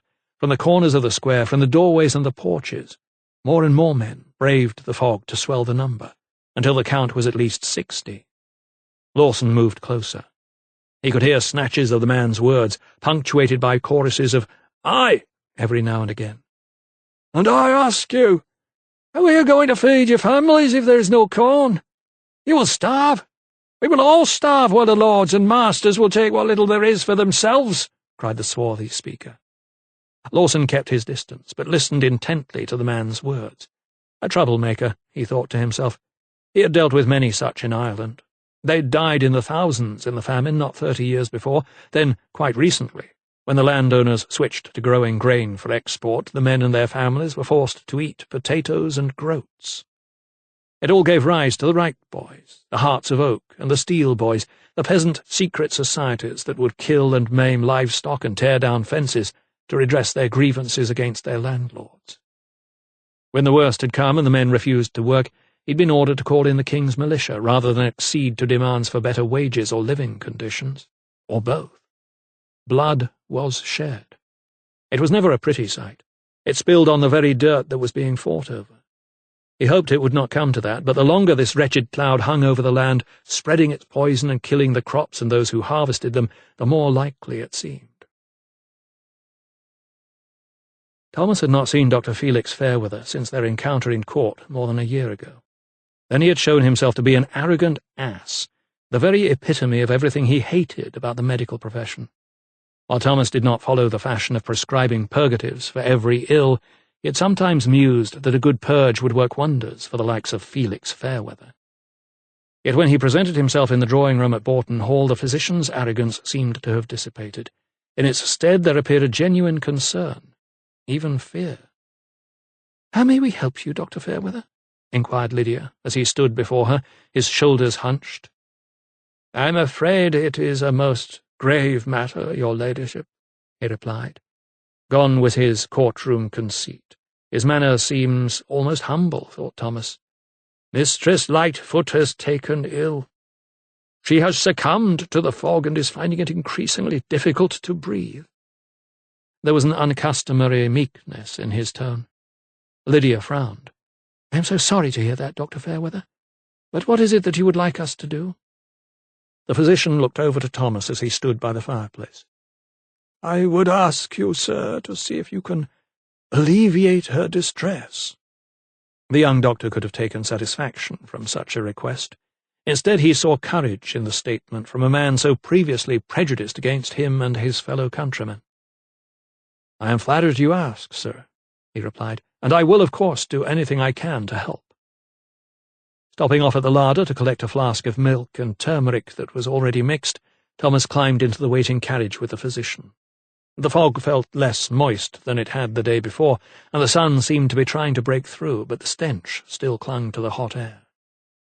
The 10-minute journey took them along lanes and fields that were empty until they reached St. Swithin's vicarage in Brandwick. It was a solid square house on the edge of the town, just a few yards from the church.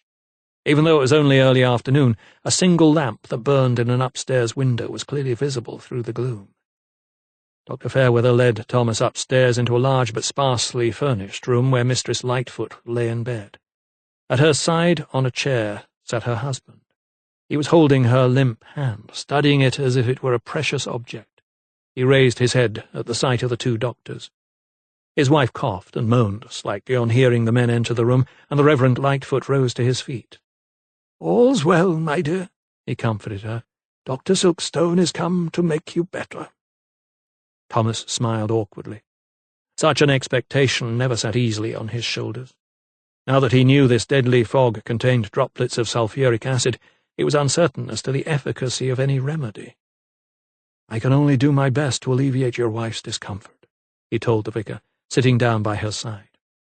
The woman wore a lace cap, but Thomas could see that the hair that showed beneath it was plastered to her head by the fever. Her skin was greyish in hue, and around her mouth and nose were the telltale acid burns that marked Amos Kidd's face. The blisters looked like yellow-crusted sequins as they scabbed over, but they still needed attention. "I take it your wife was caught in a rainstorm?" said Thomas, opening his medical bag. The vicar frowned and sucked deeply, as if recalling a moment with so much concentration that he was actually reliving it. "She went visiting in the fog, Dr. Silkstone," he began. "I asked her not to, yet she insisted. On the way back it began to rain, and even though she wore a scarf over her face, the water soaked through and burned her skin." His mouth pursed into a grimace, and he turned away, stifling tears. Mistress Lightfoot began to cough again, in long, fluid notes that concerned Thomas. It was obvious to him that there was already liquid in her lungs. Holding the flask of milk to her lips, he tilted it back, and she supped a little. "She must drink this every hour," he instructed. "It will help heal her burned throat." Yet, just as soon as the woman swallowed the milk, it returned once more in a single spasm, splaying out across the counterpane. It was then that her coughing resumed, the sound of phlegm and mucus rattling round in her lungs like beer swilling in a barrel. Her husband held her upright so that she could breathe better between the coughs, which were now almost incessant. It was then she began to retch.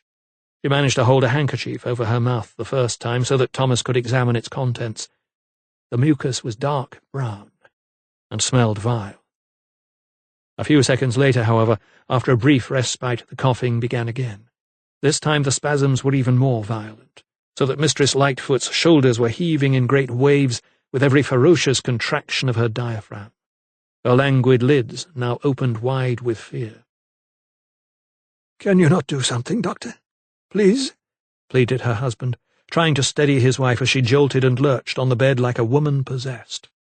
But Thomas knew that it was hopeless, and he dreaded what would come next. He prayed it would be over sooner rather than later, and in another 3 or 4 minutes his prayers were answered. With one final great shudder, frothy pink foam spurted from the woman's mouth, spraying out over the coverlet and over Thomas. Her husband cried out in terror, but from his wife there was no further sound. She slumped back on her blood-flecked pillows and closed her eyes as the life ebbed away from her. The sombre journey back to Boughton Hall was spent discussing what, if anything, could be done if the fog persisted much longer. "Men and women are dying daily from this poison, Dr. Silkstone," said Dr. Fairweather. "I've lost 3 of my patients in the last 2 days. Thomas thought of Amos Kidd and the outcome that awaited him. He nodded gravely. "There is sulphuric acid in the air, Doctor." Fairweather's expression grew even more troubled. "Sulphuric acid?" he repeated. "How so? You did your tests?" He emphasized the word your, as if Thomas were the only scientist to entertain such examinations. Thomas's methods were often regarded with suspicion by most of the physicians he had encountered in England so far, yet on this occasion at least Dr. Fairweather seemed curious rather than sceptical. "Yes, I carried out experiments," he replied. "There is sulphur in the rain and in flakes in the air, but I have no idea how they came to be there." The physician shook his head and sighed deeply. "Then it seems as though all we can do is pray that this fog lifts soon," he said. Thomas nodded. He thought of the Reverend Lightfoot, lost and bewildered at his wife's side. With his short cut to the Almighty, and his capacity to conduct funerals, he feared that the services of the recently bereaved vicar would be in fierce demand. As soon as the carriage drew up in front of Boughton Hall, Thomas saw Lydia open the door and begin to hurry down the front steps. "No! Stay there!" he shouted as he jumped down and ran up the steps to greet her. "You must not come out here!" he scolded, taking her arm and leading her back inside. She looked up at him anxiously. "Thank God you have returned," she cried breathlessly. "Amos Kidd has taken a turn for the worse."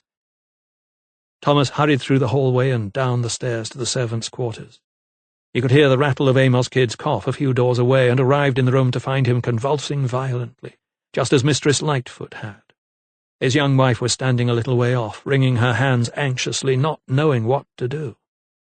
Rushing in, Thomas sat the gardener upright, so that he could breathe more easily between spasms. Dr. Fairweather had followed behind, and now held Kidd as the young doctor reached for the flask of milk in his bag. Just as he did so, however, the final convulsion surged. Kidd's wife screamed as the blood sprayed out of her husband's mouth. It came like a summer rain before thunder, in large droplets. The irony of it was, Thomas noted, it was the same crimson as the fairest roses in his beloved garden. Chapter 15. Gazing into the fire at Boughton Hall later that evening, Thomas imagined he saw the Reverend George Lightfoot. Flames licked at his anguished face, and his mouth was wide open in a scream. He'd seen that tormented expression so many times after a bereavement, and yet never on a person of such great faith. Such people had always displayed an inner calm, their belief in God and the promise of eternal life appearing to offer them comfort. The Reverend Lightfoot's despair at the loss of his wife was so tangible that he seemed beyond consolation. Sitting in the drawing-room, thoughtfully cradling the large glass of brandy that Howard had poured for him, Thomas felt a deep sense of foreboding. Lydia sat on the opposite side of the fireplace, working on some embroidery.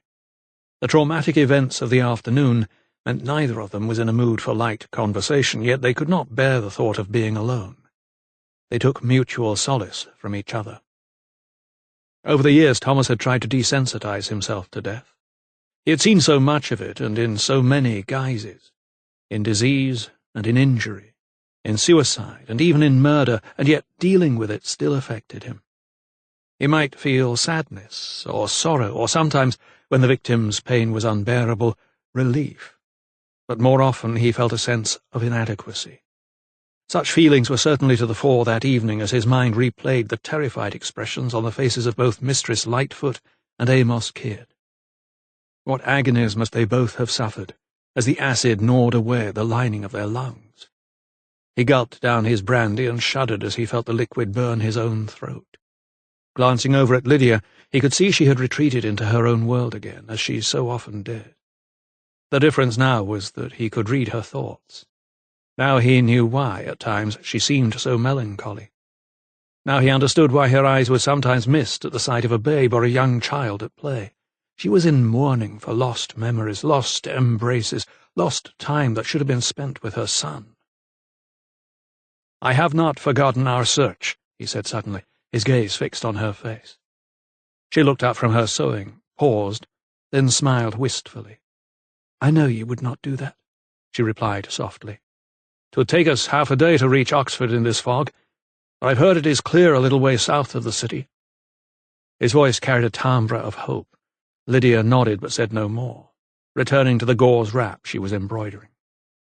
Left to his own thoughts once more, Thomas turned to Kidd's wife, and the memory of her standing, frightened and helpless, as she watched her husband in his death throes.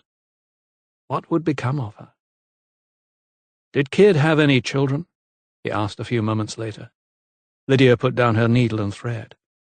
"No, I don't believe he and his wife could," she replied thoughtfully. "He used to say his roses were his children." "And what of his wife?" he asked. "Will she have to leave the cottage?"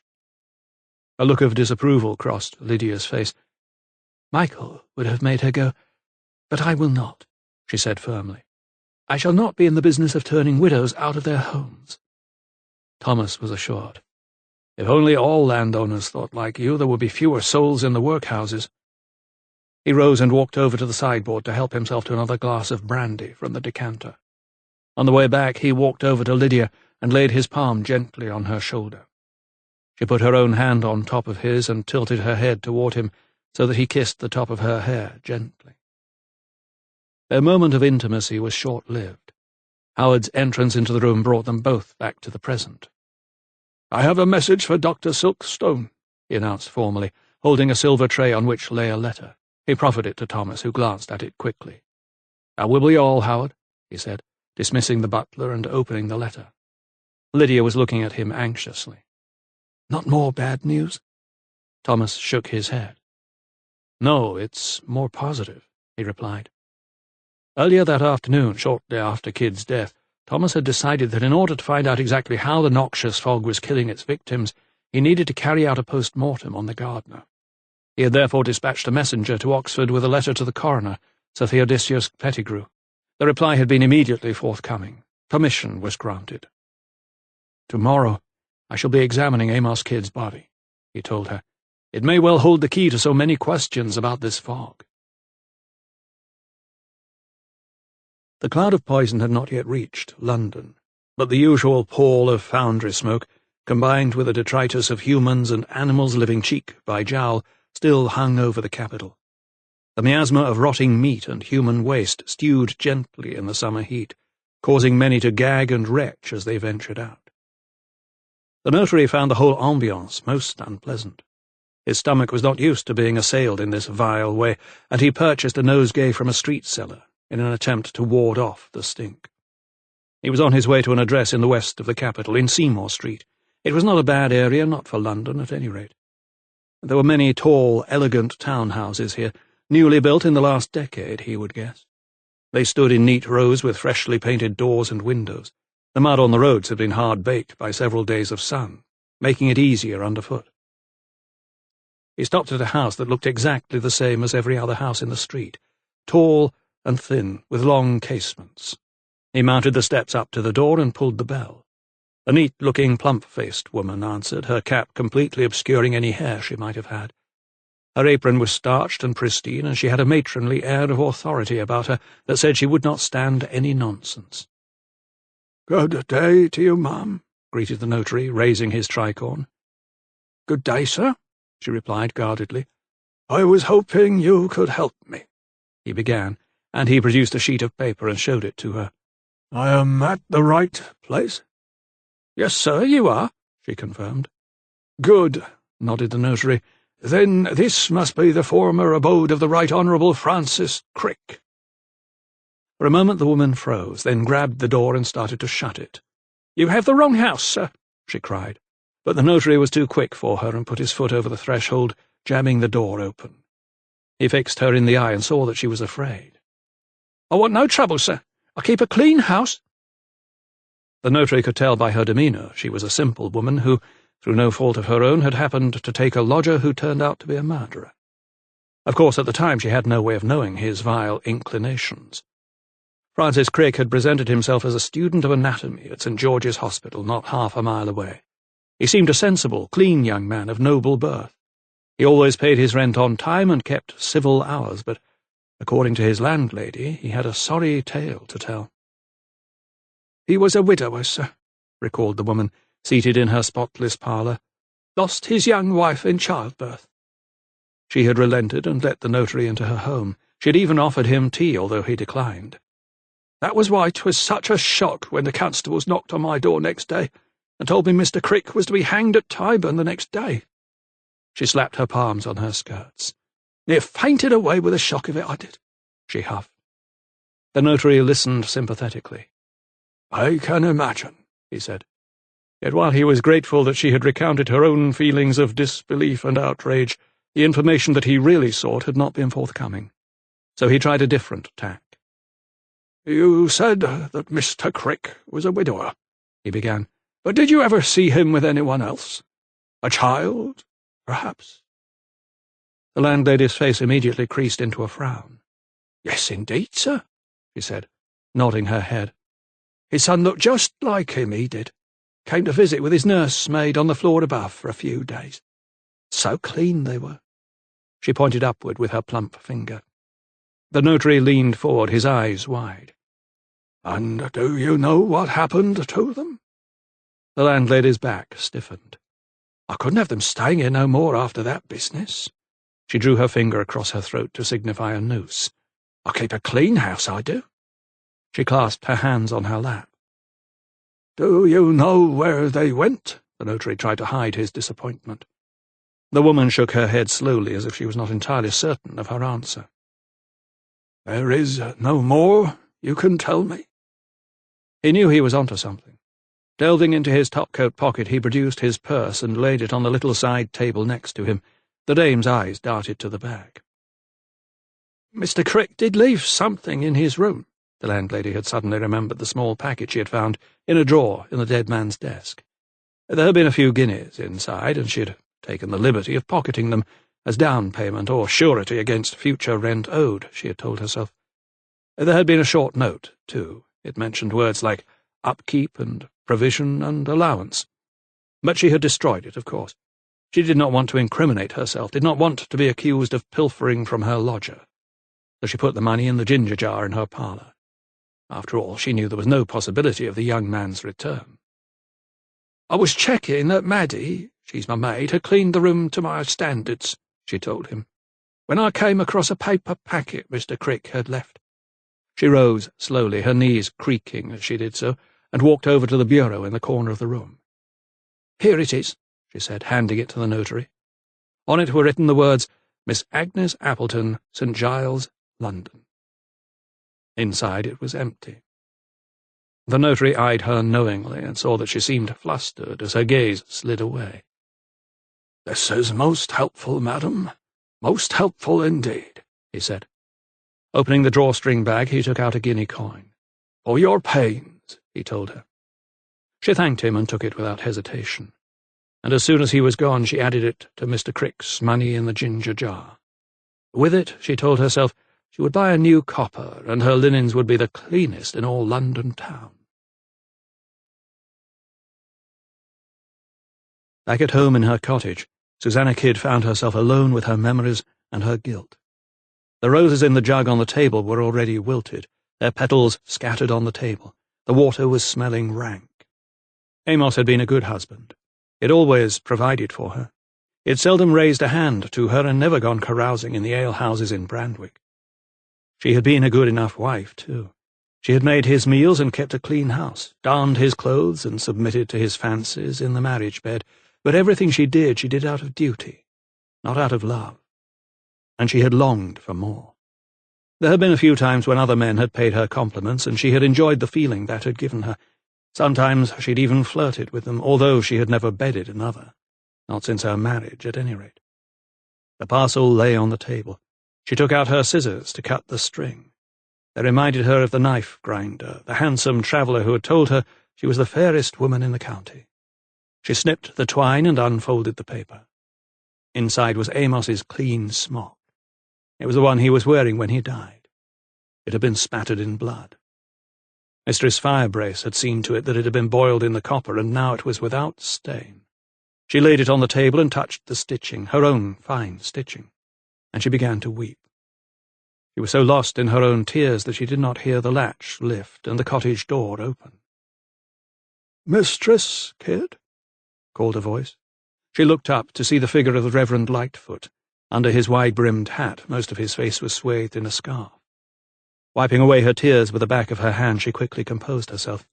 "Come in, please," she said, walking over to greet him. "I am come to offer my condolences," he told her, unfurling his scarf, "and to talk of the funeral arrangements." The thought of Amos lying in the ground chilled her, and she shivered, even though the air was warm. Nor was she used to company. Since her husband's death she had not swept the floor or beaten the hearth-rug, and a thin film of dust from outside had settled on what little furniture she had. She showed her visitor a chair by the cold hearth and watched him sit down.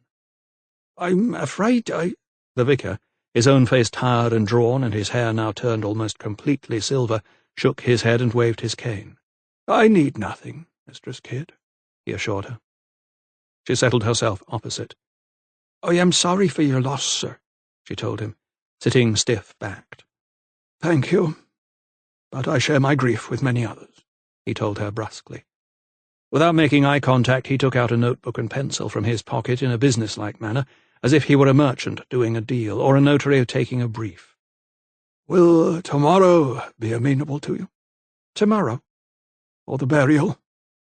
Bodies are turning fast in this heat. Joseph Makepeace is working flat out."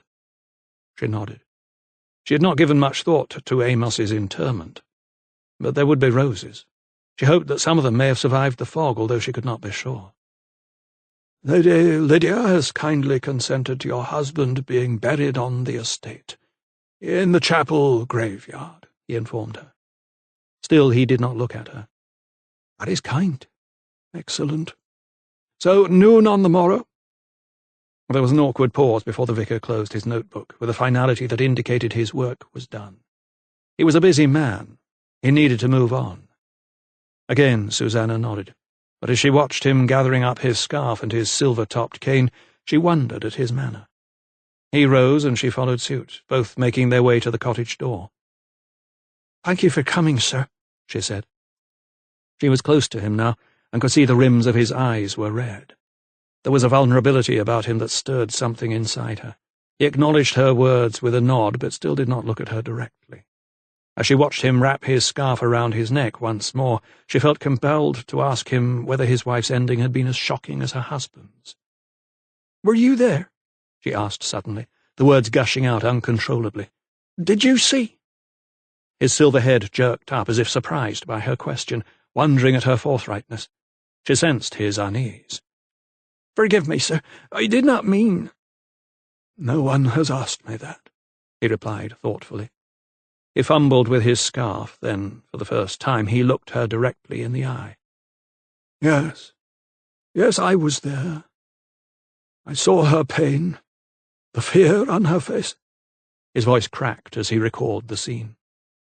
Susanna saw his own pain re-emerge at the very thought of his wife's death, as if she had put her hand in an open wound. His eyes became glazed.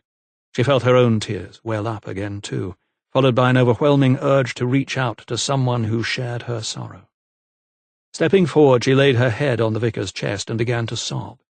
Instead of a comforting arm, however, she felt the Reverend Lightfoot's body stiffen awkwardly. He stepped back quickly, as if he had just been landed a body blow. She pulled back, too, wiping her tears away with her hands. "I'm sorry, The vicar looked at her oddly, almost with suspicion. "We must find comfort in the Lord." His tone was verging on a reprimand. She lifted her head. "Yes, of course," she replied. "Forgive me, sir," she repeated, adding, "I have no one else to turn to." He nodded awkwardly and managed a flat smile, but his eyes remained cold. Picking up his hat and his cane from the table, he moved toward the door. "Good day to you, Mistress Kidd," he said. He walked out into the fog, leaving Susanna alone with her sadness and her memories once more. Chapter 16. The body of Amos Kidd, draped in a sheet, lay on a marble slab in the game larder.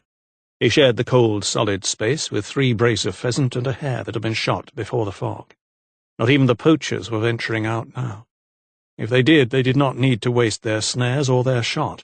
The corpses of dead animals were littering the fields. Thomas had promised that after his work was done, he would deliver the body for burial in the estate's chapel grounds the following day. He had asked for lamps to be lit all around. This, together with the low temperature of the room, made his working conditions favourable.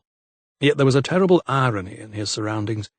He did not feel comfortable performing a post-mortem in a place that was traditionally the butcher's domain. The cleaver and the saw that hung above his head were grim reminders of the fact.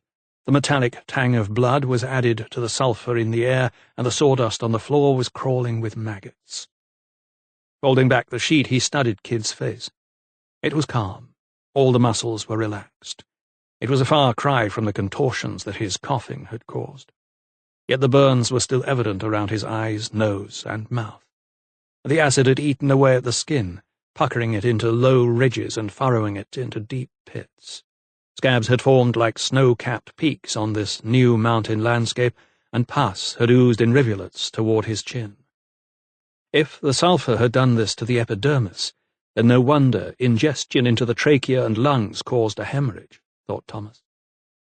He looked at his instruments laid out neatly on a cloth beside the body and took a deep breath. Like a priest, he intoned a few words. They were not prayers, just a simple mantra to reaffirm his purpose and to remind himself that he was dealing with a human body that deserved to be accorded dignity in death.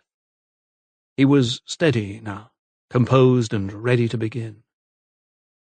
Bending low, he held Amos Kidd's head in both hands and lifted up the chin so that the neck was easily accessible. His long fingers took hold of the knife. He did not grasp the hilt, but held it lightly, and, like an artist with his brush, he skimmed the canvas of the skin with a single decisive stroke that left a fine line of crimson in its wake. Next came a larger blade, and more force was applied until the flesh fell away on either side of the incision, to reveal the trachea. Slicing through the muscular tube at the top half of the neck, Thomas could see that the acid had been at work here too. It had bubbled and boiled and blistered and corroded away whole areas of soft tissue, and the further he ventured into the tangle of the respiratory system, the greater the carnage he could see. Worst of all was the damage done to the bronchi. The tracks and lanes and roads of this landscape housed in the thoracic cavity were almost unrecognizable. The gas had mixed with the moisture in the lungs, producing an acid that had washed away vessels and tubules and veins, as if some great tidal wave had inundated them, destroying everything in its path. The damage was worse than he feared. Stitching up the great flap of skin to recover the chest, Thomas felt a terrible sense of dread. It appeared that both Kidd and Mistress Lightfoot had suffered particularly badly because they had been caught in a rain shower of acid. Yet every man, woman, and child in the area had been exposed to the sulphur particles in the air over the past few days, not to mention the livestock. The cumulative effect of such elements could be just as damaging as the rain. The longer the poisonous cloud remained overhead, the more likely it was that many more would die. Thomas washed at the pump in the yard. He did not wish Lydia to see his bloodied hands and arms. His back ached from bending over the slab, and he felt drained. All he wanted to do was rest, but he soon discovered it was not to be. Howard was waiting with a message for him as soon as he walked into the hallway. "This was delivered not 10 minutes ago, sir. The boy said it was urgent." Thomas was reading the note when Lydia emerged from the sewing room. "What is it?" She frowned. "It is from Fetcham Manor," replied Thomas. "It says Lady Thorndyke is ill and needs my immediate attention." Lydia's back stiffened. "That woman does not deserve anyone's attention," she said sharply. Thomas secretly shared her cynicism, but knew it was his duty to attend her. "Why did she not call upon Dr. Fairweather?" Thomas shared her suspicions, but he felt it was only fair to grant her request for a visit. "You know I have to go," he told her. She nodded and shaped her mouth into a smile. "I do. And that is one of the reasons I love you," she said. Thomas decided to ride to Fetcham Manor. Even in the fog, he estimated it would only take him 20 minutes at the most. The cloud was still hanging low, and his visibility remained severely limited. All he could see as he rode along the lane toward Brandwick were the limp, leaved trees that stood eerily by the roadside and the blackened verges. He kept a steady pace and arrived at the grand mansion shortly, passing not a soul on his way. The young doctor's arrival was obviously eagerly awaited, and he was shown straight up to Lady Thorndyke's bedchamber by her maid. He found his patient lying in bed, but her eyes were open. Her hair was loose on her pillow, red locks coiling like tendrils, and her lips were painted the same cherry red as he remembered on their first encounter. It was a relief to him to find that she was not coughing. "Go now," she ordered her maid, waving her hand dismissively. The girl curtsied and closed the door behind her, leaving Thomas standing at the bedside. "I believe you feel unwell, your ladyship," he began, retrieving her note from his pocket and laying it on the bedside table. "What seems to ail you?" She studied him for a moment, her eyes moving languidly up and down his body. "I have a terrible heaviness in my chest," she replied, laying her palm flat against the slope of her bosom. Thomas frowned. "Are you able to sit up?" "With your help I could." She held out her hand. Thomas clasped it, noting it felt warm and dry, not cold and clammy like Mistress Lightfoot's or Amos Kidd's. Gently, putting his other arm around her back, he eased her up. The exertion did not make her cough. This was a good sign, he thought. He felt her pulse. It was strong and steady. At the same time, he could also feel her gaze on him, like a hungry bird on a worm. It made him feel uncomfortable. "Have you been out in this fog, your ladyship?" he inquired, opening his bag and bringing out his listening tube. She let out a short, sharp laugh. "I have not, Dr. Silkstone. No one in their right mind ventures out in this weather," she snorted. She was wearing a thin chemise, laced at the neck, and as soon as she saw Thomas approach with his listening tube, she began untying the ribbon. "That will not be necessary, your ladyship," said Thomas firmly, suddenly realizing the situation was becoming awkward. He had dealt with such harridans before, but they were usually much older and, he ventured, uglier. She had already loosened the ribbons and pulled down the shoulders of her nightgown, exposing the top half of her breasts, by the time he was ready to examine her. There was no attempt whatsoever on her part to hide her desire. "Come, Dr. Silkstone, I need a thorough examination," she pouted. Thomas refused to allow himself to be flustered. Leaning forward, he put the cone of his device to her chest to listen to her breathing. It was then that he felt her take his hand and cup it around her right breast. The listening tube clattered to the floor. Shocked, Thomas looked at her for a split second. It was then that she lunged at him, hooking her arm around his neck and finding his mouth. He grasped her hand as her lips planted themselves on his and prized it from his neck, but she resisted and brought her other arm up and clamped it around his head. At that moment the door was flung open, and Sir Henry, accompanied by the Reverend Lightfoot, appeared on the threshold. They had evidently heard the horn clatter to the floor. "Good God, Silkstone! What do you think you are doing?" boomed the horrified lord, advancing from the doorway. At the sound of her husband's voice, Lady Thorndyke released her grip. "No, leave me, no!" she cried, like some violated heroine in a novel. Thomas straightened himself and was left stunned at the bedside, his face covered in great smears of lipstick.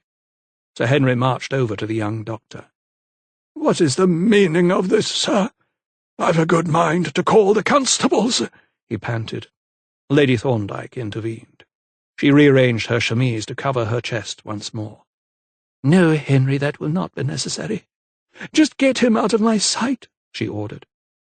Thomas, still reeling from the shock of the incident, reached for his bag. He walked toward the door, watched by the stony-faced vicar and Sir Henry. But before he reached the threshold, he paused to face his accusers. "I can assure you, sir, the only ailment that plagues your wife is an excessive sexual appetite," he told Sir Henry, and with an indignant tug of his waistcoat he took his leave. Once out into the fog again, he mounted his horse and started off at a furious gallop down the drive. He was angry, both with Lady Thorndyke and himself, for not reading the situation sooner. How could he have allowed himself to walk into such an obvious trap? He should have known better. If word of this ever got out, his reputation, and with it his career, would be in tatters. Chapter 17. Gabriel Lawson recognized the man with the red bandana from 2 days before, in the marketplace. Now he was standing by the foreman, Ned Perkins, looking a little too confident for his liking. The man's eyes were jet black, and he had an air of insolence. A direct gaze and a square-set jaw told him he would be trouble. He and Perkins had approached him in the tithe barn as he was checking on feedstuffs. There was no one else in sight. "We wondered if we might have a word with you, sir," Perkins began diffidently enough. He had the weathered face of a man who lived on and for the land. Lawson eyed his companion suspiciously. "And who might this be?" he replied brusquely, knowing full well. The man bowed low. Too low, Lawson felt. "My name is Joshua Pike, sir, and I speak on behalf of farm workers and tenants." The steward raised his brow. The young man's insolence surprised him so much that for once he was momentarily lost for words. So Pike continued. "This fog is killing many men in the fields, sir, so I plead for those who are left standing." The knife grinder waited for a reaction from the steward, but when it came it was not the one he had anticipated. Lawson simply threw his head back and roared with laughter. "You?" he pointed mockingly. "A spokesman? On whose authority, pray tell?" Perkins shifted uneasily from one leg to the other, his head bowed. But Pike simply smirked. "Many of your men have asked me, sir," he replied. Lawson looked beyond the young troublemaker, shading his eyes in an exaggerated gesture as if scanning the horizon. "Many of my men, you say?" he sneered. "'Tis strange I can only see one." Ned Perkins fingered his hat nervously. "Is this true, Perkins?" barked the steward. "Can you no longer speak for yourselves? Do you need this, he sneered at Pike contemptuously, "this troublemaker to speak for you?" The foreman lowered his eyes. "Some of us got to thinking." Lawson shook his head. "You're not paid to think, Perkins. You're paid to work, and this fog means there's more work to be done than usual." He turned his back on them, but the young man silently urged the foreman to press ahead, gesturing the older man to follow his master. Sir, Perkins stuttered nervously. Lawson turned and sighed theatrically. "Tell this scoundrel to go away and we will forget about this incident." He flapped his hand scornfully at Pike. "And what if I don't go away, Mr. Lawson?" asked the young man impudently. The steward stiffened. "Then I shall call the other men, the ones who know who pays their wages, and they'll run you out of the shire," he shouted, the colour rising in his face. He stepped toward Pike, and only a few inches now separated them. The young troublemaker kept his ground. His expression did not change, but he wiped a fleck of Lawson's spittle from his cheek. "Very well, sir. I shall leave for now, but as long as this fog hangs around, then so shall I." He was smiling as he said this, but there was a note of menace in his voice. His tone made the steward clench his fists, but he resisted the urge to hit out. "Begone!" he cried. Joshua Pike walked to his mule in an unhurried fashion, still wearing a smirk on his nut-brown face. Ned Perkins, on the other hand, was left cowering in the corner of the barn. "I don't want no trouble, Mr. Lawson," he pleaded meekly. "He just came up to me in Brandwick and asked me to name my master." Lawson nodded. He knew Perkins to be a loyal worker who had farmed Bourton estate land for at least 25 years, and his father before him. Now his 2 sons lay in his home fighting for their lives. "This fog is making it hard for all of us. Just remember that," he told him. The foreman nodded contritely and planted his hat back on his matted head. "Now get back to work with you." The driver had questioned whether he really wanted to be taken to St. Giles. Not being au fait with this particular London district, however, the notary had taken his query as an impertinence.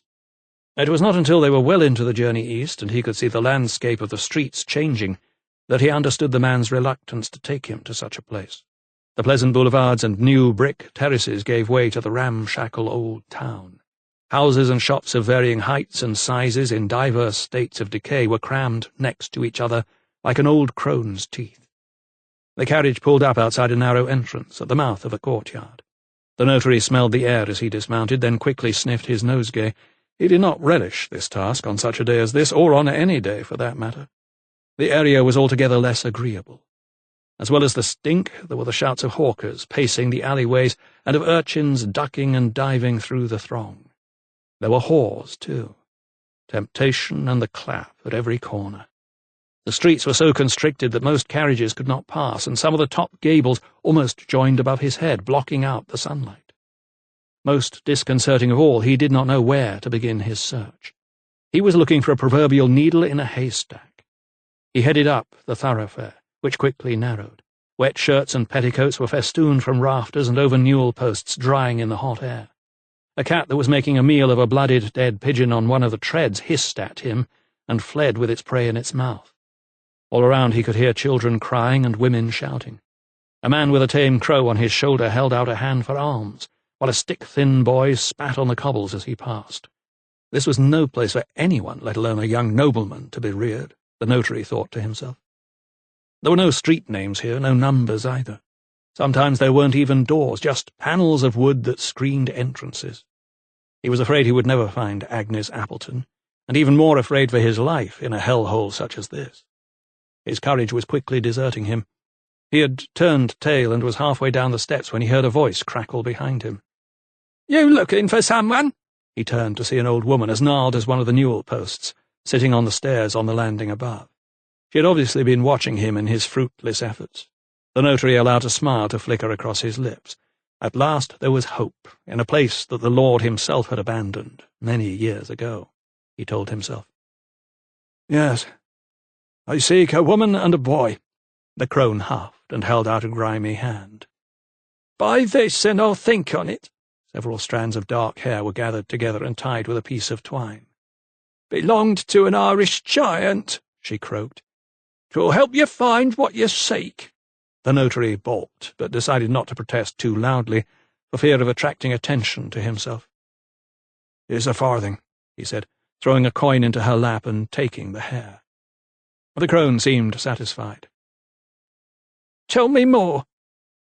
"The woman's name is Agnes Appleton, and the boy has a withered arm." The old woman put her gnarled fingers to her forehead and puckered her face, as if experiencing some sort of vision. "A boy with a withered arm, you say?" "Yes. 'Tis coming back to me." The notary stooped low. "You recall them now?" The crone opened her eyes and chuckled. "Mayhap. But Grandmother Tooley'll need another farthing to help her," she said, holding out her hand once more. Another farthing duly crossed her palm. "Yes, went to Covent Garden, she did, to the Rose and Crown, and the boy too." "Why would she go there?" asked the notary in all innocence. Grandmother Tooley let out a phlegmy cackle. "Why would anyone go there?" Chapter 18. The Reverend George Lightfoot sat at his desk at the vicarage, his face as worn as a well-rubbed penny. His eyes were fixed on a shoddy copy of Christ in the Garden of Gethsemane on the wall. In the little-known Renaissance painting, Jesus was on his knees, praying on the night before his passion. Around him were his sleeping disciples, the ones who promised faithfully to keep awake in their Master's hour of need. The vicar sighed deeply, and his thoughts turned to his own agony. Watching his wife cough and splutter through the night, he had witnessed her fever rising and her mind wandering. Yet he had kept awake. He had kept awake, and he had prayed. He had prayed harder than he had ever prayed in his life that she would be saved. He had asked the Lord to take him in her stead. She was the truly good person, the one who never wavered in her faith, the one who was always there for others. Not him. He was weak and ineffectual, worthless without her. But to no avail. She had been taken, and now, without her by his side, his own agony was only just beginning. It had been less than a week since his wife's passing, but the trauma had aged her husband by a decade. Gone was the spring in his step, the litheness of his movements. He had always walked out with a cane, but that was only an affectation. Now, drained of energy, he almost felt that he really did need it to steady his shaky steps. There had been no time for proper mourning. He had been kept busy by the steady influx of bodies. There had been 4 burials on Thursday and 4 more on Friday. That meant that 8 widows had to be comforted, and upwards of 20 children were left fatherless. The parish had to be informed and the bereaved cared for in practical as well as spiritual ways. Before, this would have been Margaret's domain. She was so well grounded. Her determination to act had been the reason for the fateful visit to Lady Thorndyke that led to her death. She only had thoughts for others, and paid the ultimate sacrifice for her selflessness. Suddenly he was reminded of Amos Kidd's widow. He had only spoken a few words to her at yesterday's funeral. He dare not engage with her more. She was so young, so beautiful. He recalled her head on his shoulder in her cottage, her musky scent tinged with roses, her rhythmic sobs, the thrill that ran through his body at her touch. It was a sensation that was new to him. His heart beat faster at the recollection of the moment, but he quickly shook his head. He would banish her from his mind. A blank sheet of paper lay on his desk. He needed to write his Sunday sermon, but the words did not come. Usually he found it so easy to trot out helpful platitudes, to philosophize and eulogize, to castigate and berate. But now life was changed. Now he knew how the people of Egypt felt as the angel of death passed over their land, or the vicar of Iam when the plague had visited upon his community just over a century before. The villagers of Brandwick and beyond felt besieged, trapped in a prison not of their own making, and only the Lord himself knew when he would raise his hand and lift this cruel cloud. He glanced at another sheet of paper on his desk. On it were written the names of the dead men. He scanned the list. They were all good and honest. Jed Burrows and Gil Herbert drank too much on market days. Seth Kipps was a gambler, and none of them was averse to poaching the odd pheasant or rabbit for the pot when times were hard. But they were family men. All they did was toil in the fields, only to be struck down by this murderous fog. He seized the paper and crumpled it roughly into a ball, hurling it into the corner of the room. He then clenched his fist and hit the desk. There was no justice in their deaths. The maid knocked on the door, but did not wait for a reply. "I heard a noise, sir. Can I help you?" The vicar looked up from his desk. His hands were shaking. "No, thank you," he said slowly, as if the girl had woken him from a bad dream. Once she had gone, he allowed himself to sink back into the morass of despair. It sickened him when he thought of Lady Thorndyke. What a contemptible woman she was. Margaret had told him about her refusal to help the sick and bereaved, and now this, her disgraceful behaviour with Dr. Silkstone. Poor Sir Henry had been most distressed by the incident, but not surprised. He had, of course, berated the young doctor. "That bastard colonist," he had called him as they sat and drank sack afterward. But he knew, deep down, that his wife constantly played him for a fool. He had said as much on a number of occasions. "She's a temptress, vicar," he confided once. A temptress. Fingering his Bible unthinkingly, he recalled the look of disgust on Dr. Silkstone's face. The grotesque smears of bright red lipstick on his cheek looked so like blood. He remembered darting him a disapproving look. In reality, however, he knew very well who would have been to blame for the compromising position in which the young colonist had found himself. If that was the case, then he was sure Dr. Silkstone would be feeling utterly wretched. He would be worried sick for his reputation. Physicians and priests were in an oddly similar position of trust, he thought to himself. The stories they were told in confidence, the confessions made at moments of anxiety and vulnerability, the secrets they had to keep, they all weighed heavily on their shoulders. The sorrows and woes of others made up the cross their respective callings had to bear. Yet whereas Dr. Silkstone put his faith in science, he had put his trust in the Lord. He thumbed through the leaves of the Old Testament and opened it at the book of Job. Yes, Job, he told himself, the man whose righteousness was tested by Satan, the man who lost his livestock, his home, his children, and yet did not reproach the Lord. He read the passage about the fire that fell from the sky. It killed his sheep. He read about the mighty wind that caused houses to collapse. The words gave him a new confidence, and he felt a surge of energy. God was testing him, and testing his people. And he took up his pen and began to write the first words of his sermon. "The Lord giveth, and the Lord taketh away. Blessed be the name of the Lord." Even if Thomas had been minded not to tell Lydia of Lady Thorndyke's attempt to seduce him, she would have sensed something was terribly wrong. The evening before, he had stormed into the drawing-room with a face like thunder, poured himself a brandy and paced up and down. Within a few seconds, however, he was relating the afternoon's events with a fury that Lydia had not seen before. She listened sympathetically, knowing that the fault lay with Lady Thorndyke. "You must not blame yourself for this, Thomas," she had soothed, walking over to him as he stood in front of the mantelpiece.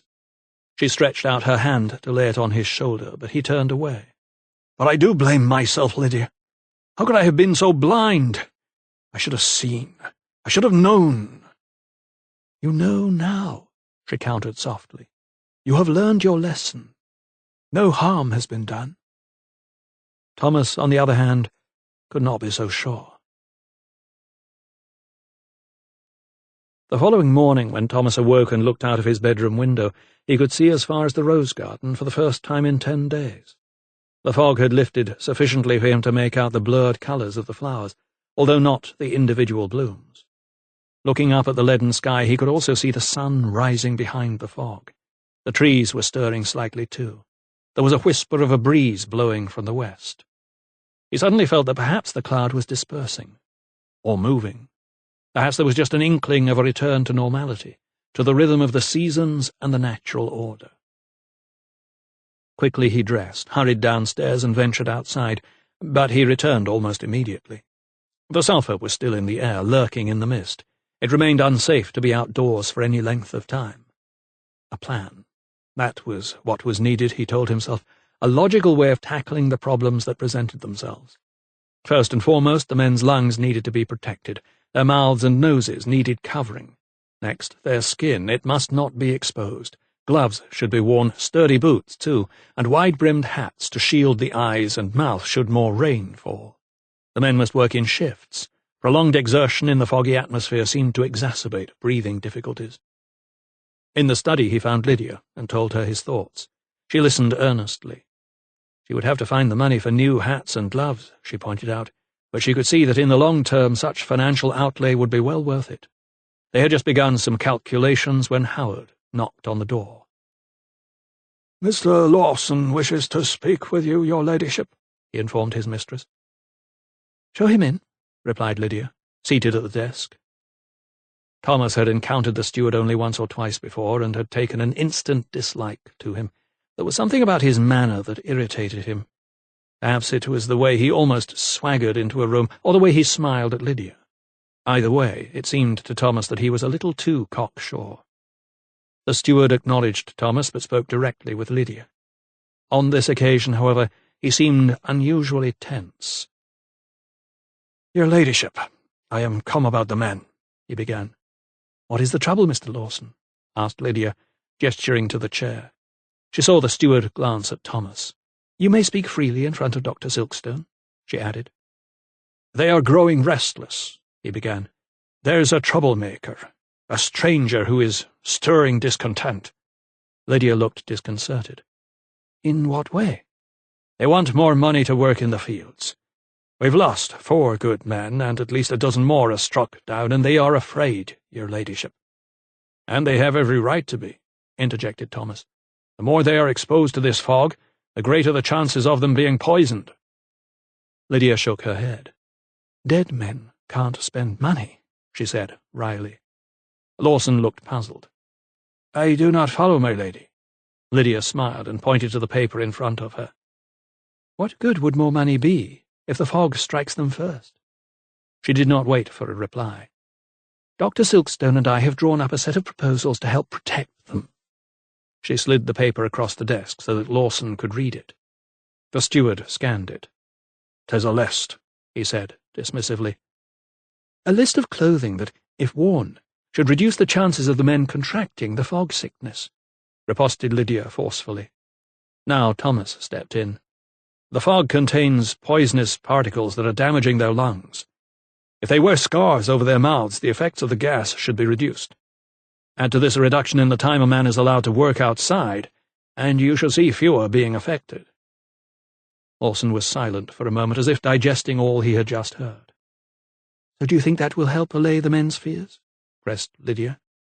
"We will send to Oxford for enough new clothes and boots for everyone, if we have to." "It may certainly prove worth it, your ladyship," he said, finally, nodding his head approvingly. Good, said Lydia, clasping her hands together. The men must know we have their welfare at heart. Chapter 19. Feeling distinctly ill at ease, the notary picked his way along Bedford Lane toward the piazza in Covent Garden. Keeping his sweaty palm firmly on his purse, he threaded through an unsavoury assortment of actors and musicians toward the Rose and Crown. In his lawyer's garb he looked completely out of place among the painted Paphians and colourful minstrels who frequented the great Italianate square. This was where he had been informed by the old crone in St. Giles that he would find Agnes Appleton. Such information had naturally raised a great concern. If she worked as a serving wench, what else could she do in a tavern? Then where was the boy? Did she take him with her? Perhaps he, too, worked at the inn, collecting tankards or sweeping the floor. Now, however, making his way past obvious bordellos and other such places of ill repute, another, more sickening thought occurred to him. He banished the very notion of it from his mind and quickened his step. Presently he came to the tavern just off the main piazza. The windows were low and grimy, and he could not see inside. Just as he was about to dip down to negotiate the door, however, something, or more precisely, someone, was jettisoned outside. Cursing and swearing, the inebriate picked himself up out of the open sewer and skulked off down the street. Such an incident confirmed his grave misgivings, but he feared there was worse to come. It took a while for his eyes to adjust to these new surroundings after the brilliant sunlight, but it took longer still for him to fully comprehend the squalor that surrounded him. Women in various states of undress were sprawling and draping themselves over virtually every male in the tavern. Some were straddling knees, some were whispering, some were kissing, but they all, without exception, stopped whatever libidinous act that occupied them to look at this strange little man in black who invaded their territory. Now that his eyes were accustomed to the light, he did not like what he saw. He soon gleaned from the lewd demeanour of the woman halfway upstairs leading a man by the crotch that this was no ordinary inn, and that upstairs the hospitality offered was of a sexual nature. The notary tried to compose himself and marched to the bar. The board greeted him with a wry smile, as if she knew his sort only too well, respectable on the outside and as rotten as a worm-eaten apple on the inn. "What can we do for you, sir?" The little man's chin jutted out in a show of superciliousness. "I am in search of a young woman," he began. The board, a fat woman with a long scar on her cheek, chortled. "Then you've come to the right place." The notary became annoyed. "A particular young woman by the name of Agnes Appleton?" An eyebrow lifted, and the board nodded. "Agnes?" she called. A moment later a girl emerged from a back room. She was, the notary estimated, in her early 20s, with a pleasant open face and a comely figure. "Customer for you," the woman said. The little man gave an indignant wiggle and his mouth pursed up. "I am not a customer. I merely wish to speak with Miss Appleton." "That's what all your sort say, with respect," cackled the board, jerking her head toward the back. "Go in there," she said, then added, "She'll charge, mind, even if 'tis only a talk you want." She emphasized the word talk as if it was a euphemism for a sexual act. Clearly unnerved by the situation, the notary followed the girl into the dingy back room. There was some sort of chaise longue up against a wall that was covered in a soiled sheet. The girl sat at one end, and, seeing there were no other chairs in the room, the notary seated himself, as far away as possible, at the other. He cleared his throat. "You are Agnes Appleton?" She was fresh-faced, with only a trace of rouge on her smooth cheeks. He could see that she had a good set of teeth in her head, too. "Who wants to know, sir?" she replied warily. The little man took a deep breath. He was relieved at having found her, but troubled that there was no sign of the child. "It is not you I seek," he told her candidly. "I am looking for a boy, whom I believe was in your charge." At this the girl's expression changed. Her features tightened and she sucked in her cheeks. "Where is he?" asked the notary, an anxious chord in his voice. "I know of no boy," she mumbled, her eyes wandering aimlessly around the room. The notary studied her in her awkwardness for a moment. He realized he would have to approach this cross-examination from another angle. Delving into his bag, he brought out a piece of paper on which was written her former address. "I have been to St. Giles," he said. "I know he was with you there." Agnes seemed flustered. "What's he done? He's a good boy." Her pretty brow crumpled into a frown. So many riddles, so many questions, and still no answers. The notary rolled his eyes. "I am sent to discover the whereabouts of Richard Farrell," he told her forthrightly. "Who you are, or what you do, are of no consequence to me. I know that Francis Crick gave you charge over the boy, so I'm here to take him back to where he rightfully belongs." The girl's head began to shake. "The boy's name was not Farrell, sir, but Crick. Richard Crick. He were Mr. Francis's son." The little man looked perplexed. He paused for a moment, then realized that Francis Crick had not told his accomplice the whole truth. She had no idea that the boy in her charge was the son of Captain Michael and Lady Lydia Farrell. And why should he? For all she knew, the child was the result of an indiscretion on Crick's part. It was indeed better that way for all concerned. "It matters not. All I need to know is where he is now," he persisted, in an irritable tone. The girl looked at him and sighed deeply, her ample bosom rising and falling with the effort. It was then that her eyes misted up and her mouth quivered. From her manner the notary gleaned that the boy was no longer with her. He lowered his face to meet her gaze. "He is not dead." There was a hint of panic in his words. She shook her head in a way that told him the child was still alive, but not in good health. Or worse. "You must tell me where he is. For his sake," he urged. Agnes looked at him with doleful eyes. "He is in a terrible place," she said slowly, "and 'tis all my doing." "Where is he?" The notary found himself wanting to shake this snivelling wench, but he resisted the urge. "Where is he?" he repeated with growing impatience.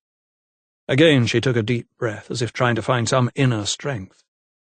"He is apprenticed to a chimney sweep," she blurted, not daring to look up.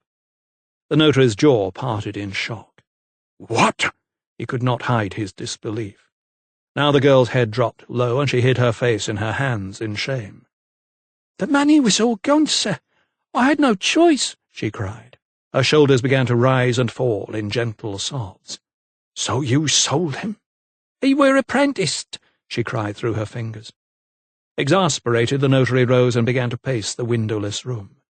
"He is 6 years old!" he exclaimed. His mind flashed to an image of a pipe boy wedged up a chimney, barely able to breathe, scraping the soot off flues. The girl clamped her hands over her ears as if to block out his harsh words. "Do you think I wanted to? I loved that boy like he was my own. I couldn't keep him. We had nothing to eat, nothing," she screamed.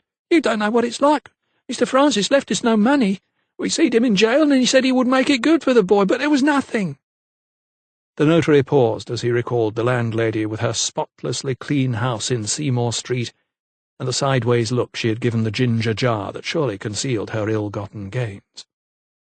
"We were in a good place, and we had plenty to eat until they hanged him." Agnes stumbled over her words. "We had to leave. The landlady said she didn't want no scandal. Made us go. That's when we went to St. Giles. The rats kept us awake at night, and Master Rich would cry himself to sleep with hunger. That's why I decided I'd give him up." The anger that had welled up inside the notary a moment ago now subsided a little. Taking a deep breath, he composed himself once more. Self-control was always more effective with troublesome clients, and it was what was required now, he told himself. "You have obviously been through a difficult time," he observed, trying to remain dispassionate. "But where might this chimney sweep be?" The girl's entire face had turned the colour of her lightly rouged cheeks. She blinked, and a single tear rolled down. "In Bermondsey," she said. "His name is Mr. Fawkes." "Very well," said the notary, rising from the chaise longue. He took out his purse and dropped a few coins onto the small table at her side. "Your pieces of silver," he added, though he doubted she would understand the allusion. She looked up at him with eyes that did not hide her stricken conscience.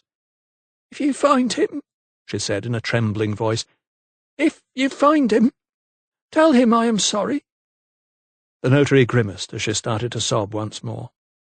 He turned his back on her and began to walk out, but before he had reached the door he heard the sound of the coins clattering to the floor. In her grief and her shame, she had swept them off the table.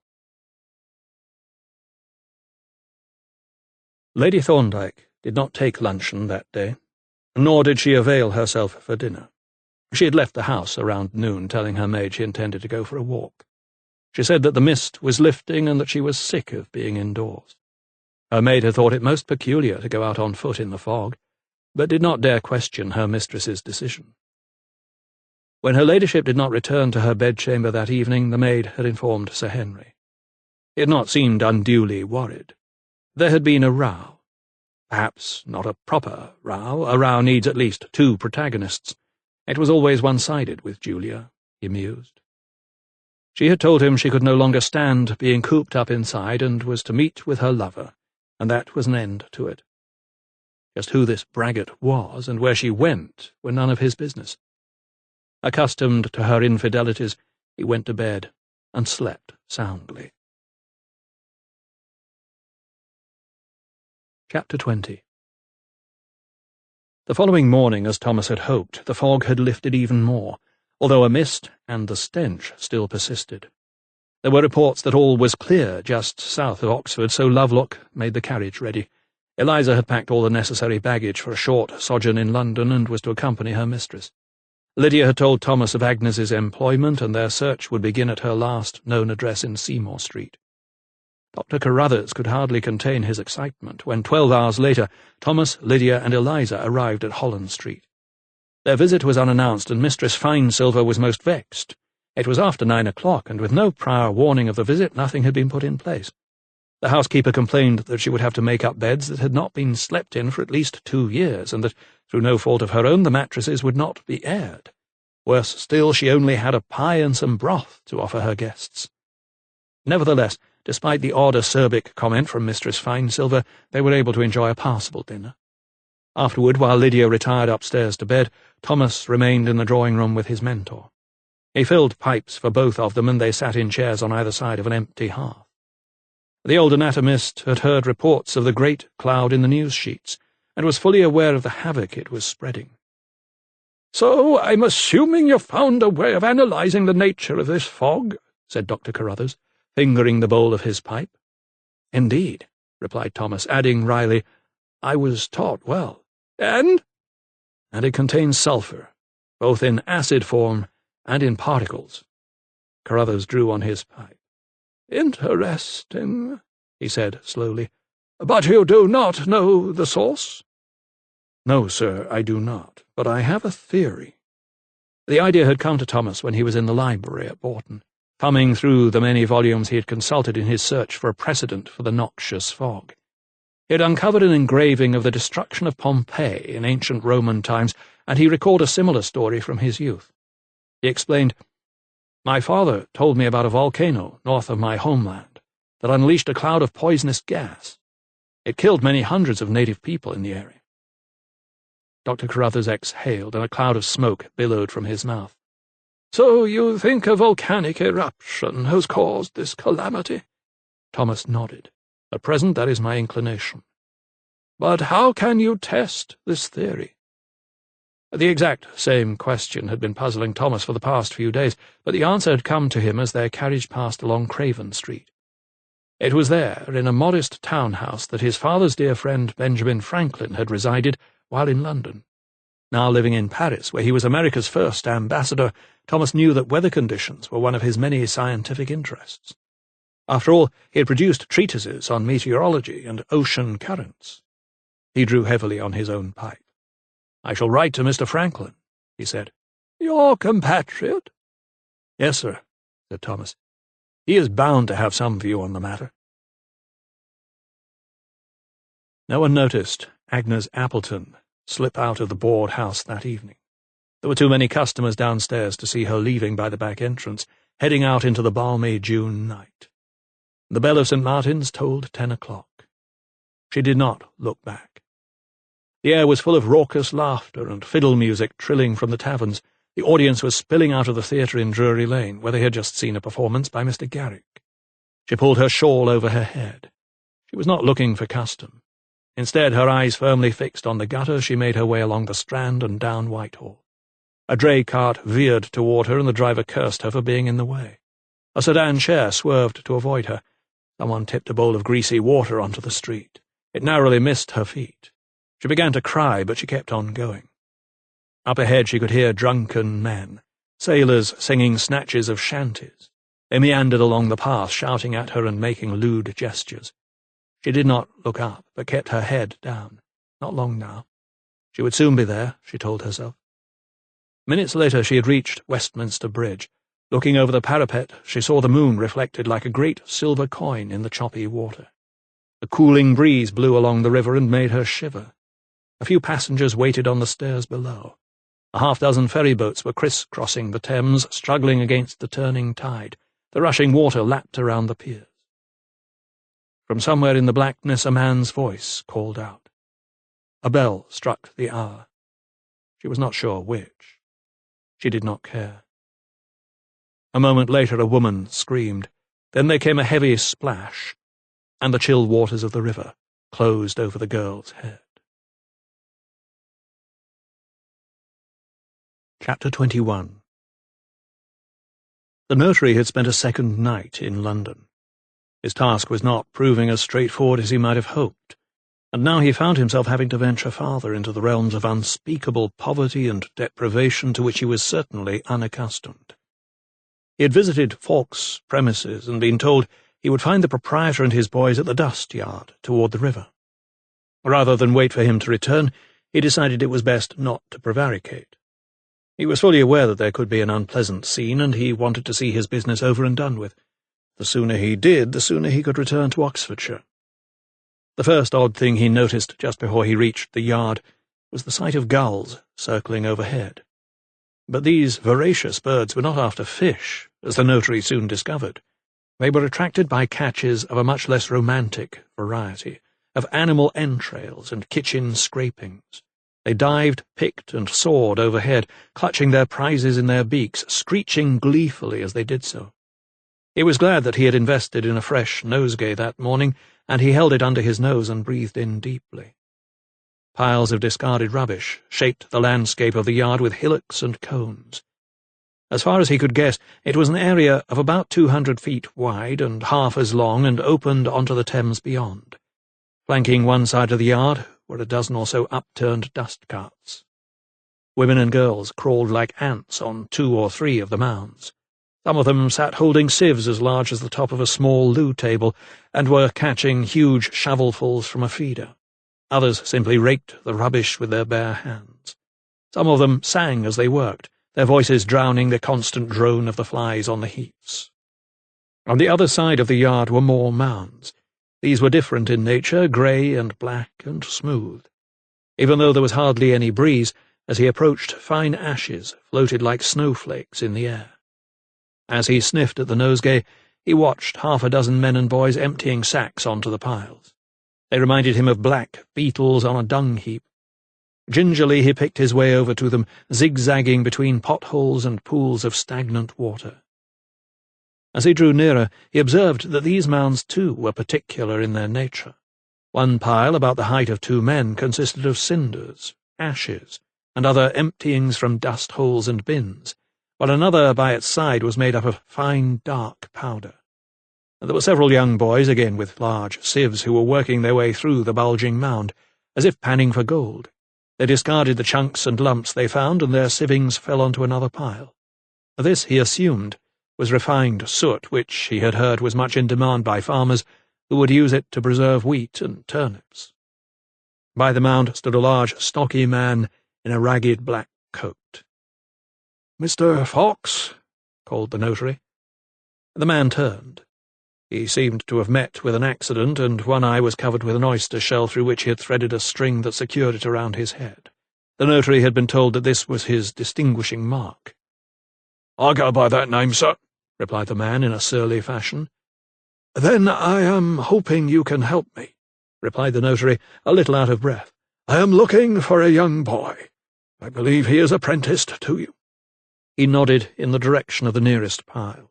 He could see now that there were about 3 or 4 boys emptying sacks of soot, but one of them was much smaller than the rest.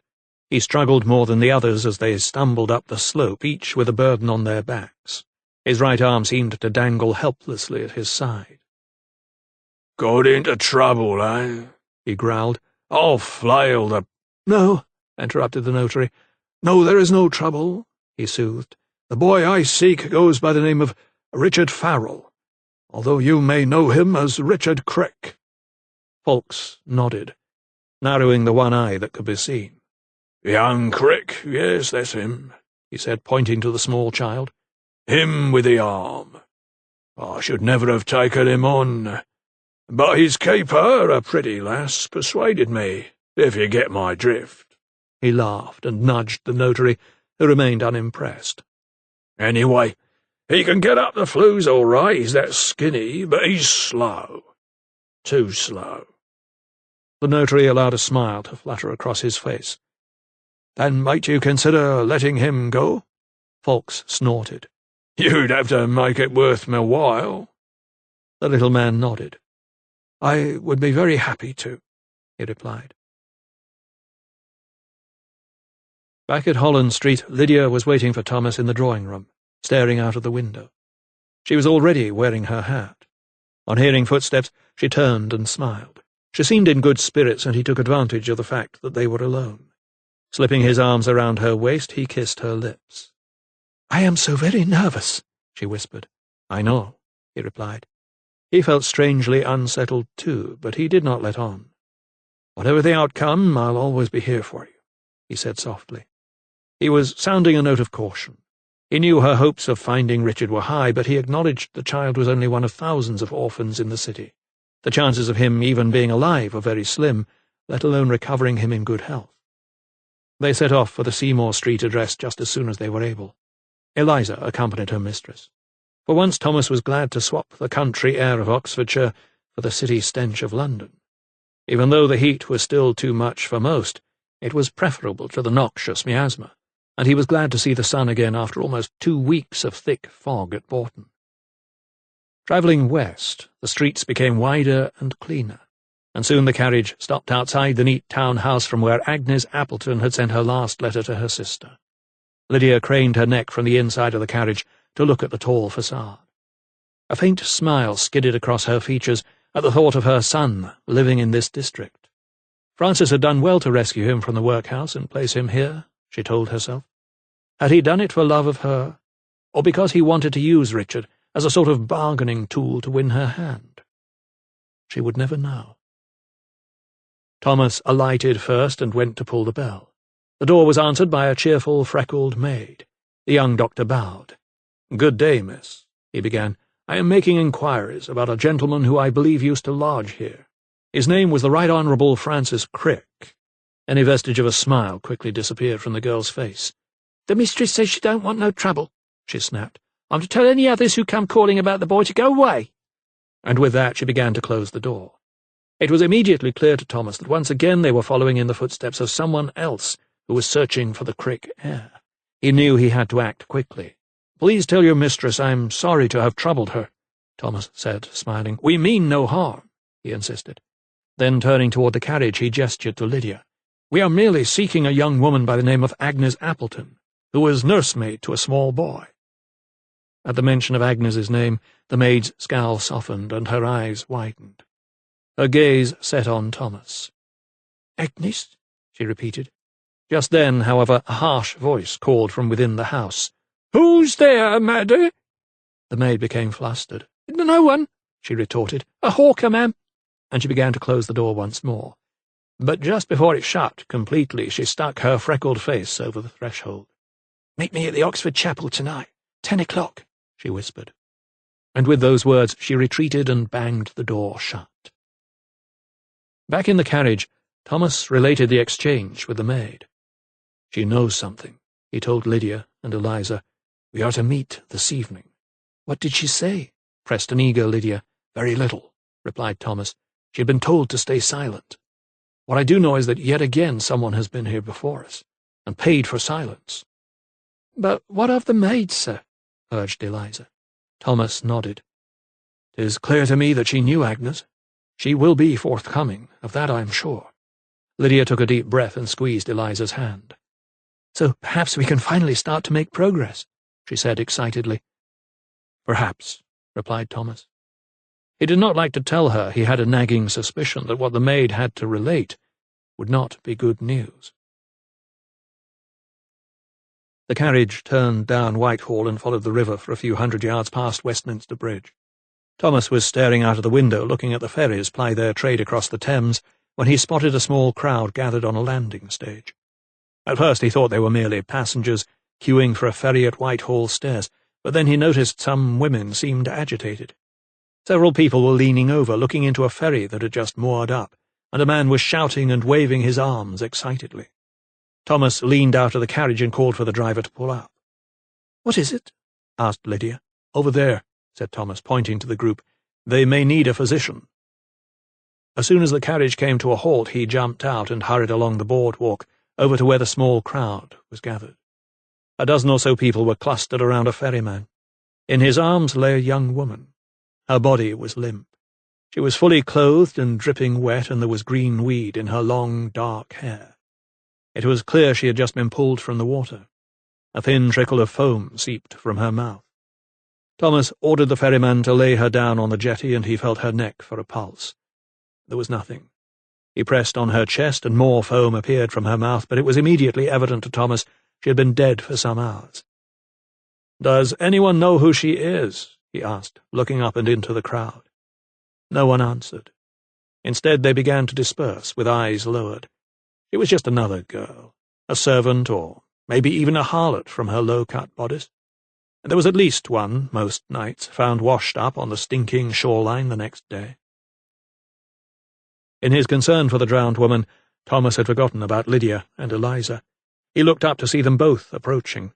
Scrambling to his feet once more, he waved Lydia back, but she lifted her skirts and picked her way toward him. The crowd was thinning as she drew closer, and she caught a glimpse of the dead girl's face. She grimaced and turned her head away almost immediately. Eliza had been following just a few paces behind. She, too, saw the girl, lying prostrate on the boardwalk, her dark hair pulled back off her forehead by the weight of water.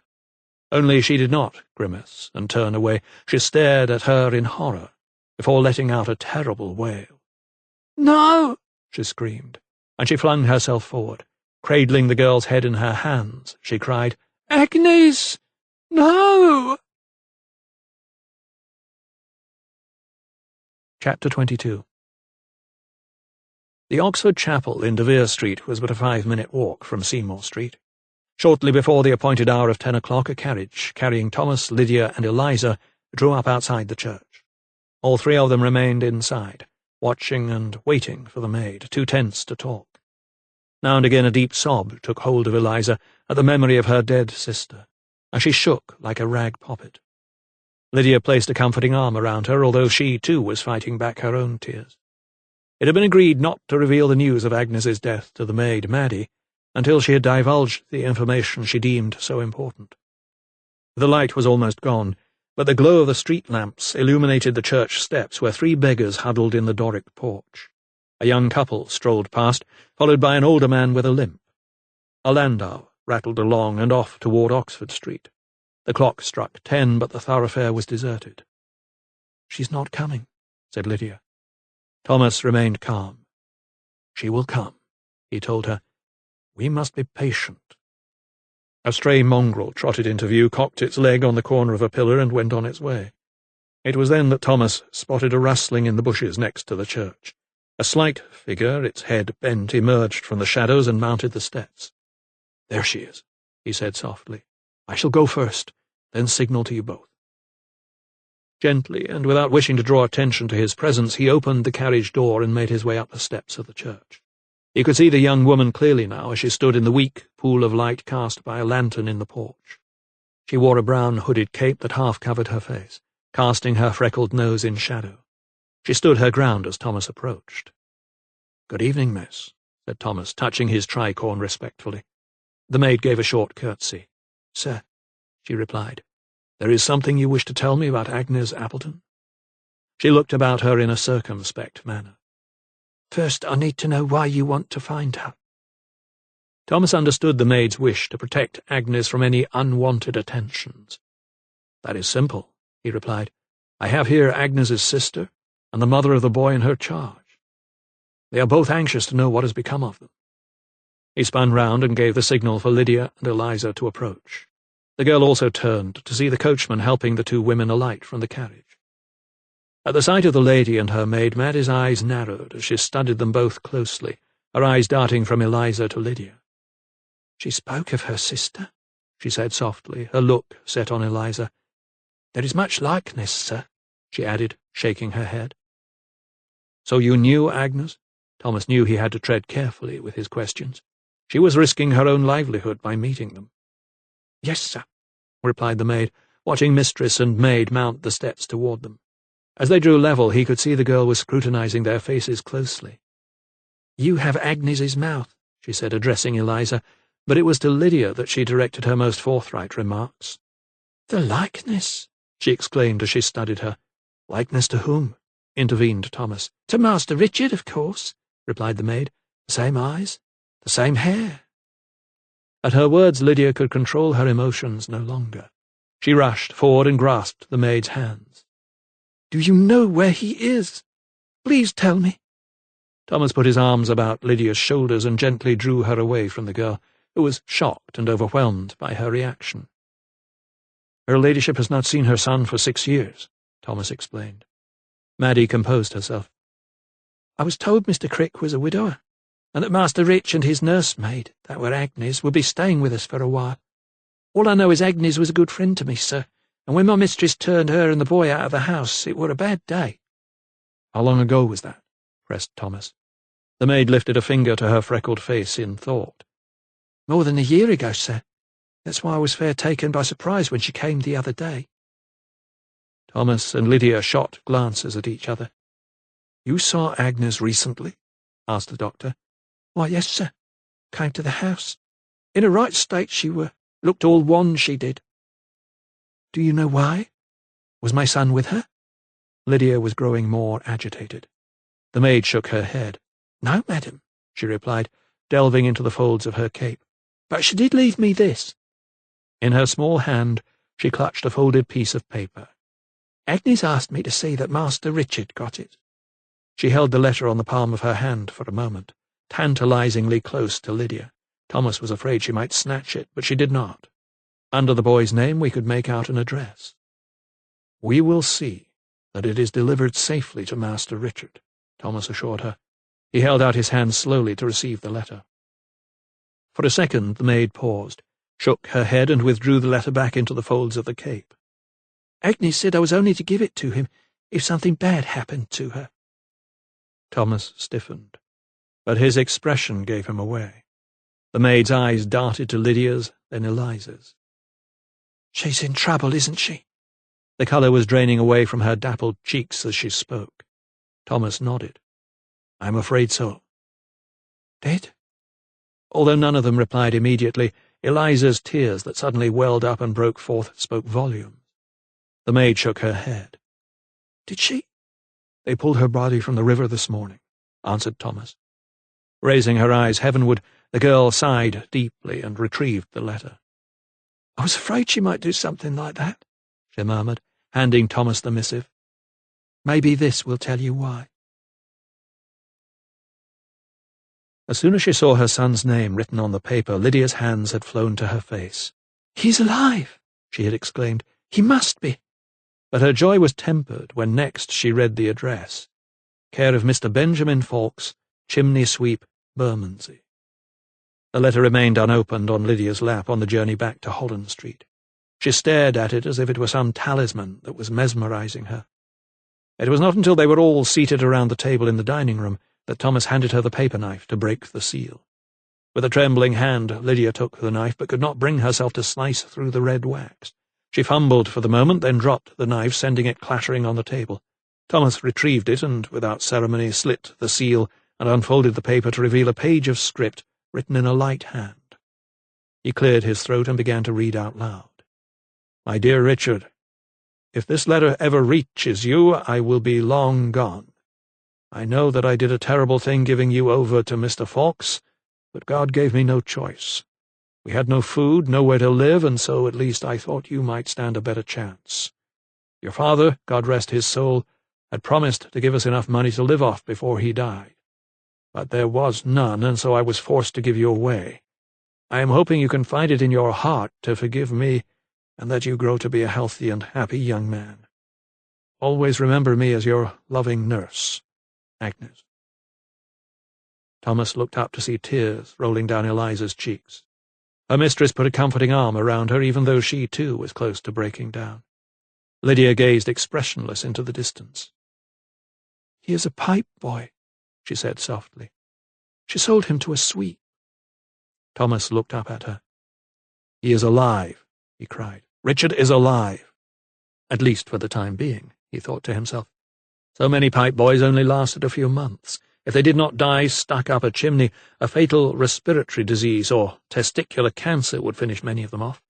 Either those ills or a beating from their cruel taskmasters nearly always cut short their young lives. Master Richard's chances of survival were now severely curtailed in light of Agnes's letter. But he could not let his fears show. He also knew Lydia would have to be convinced that this was good news. He forced a smile, and she responded. "Yes, he is alive," she conceded. "We must thank God for that." Thomas obtained special permission from the Westminster coroner, Sir Peregrine Crisp, to handle Agnes Appleton's corpse. Normally a post-mortem would not be deemed necessary in such a case.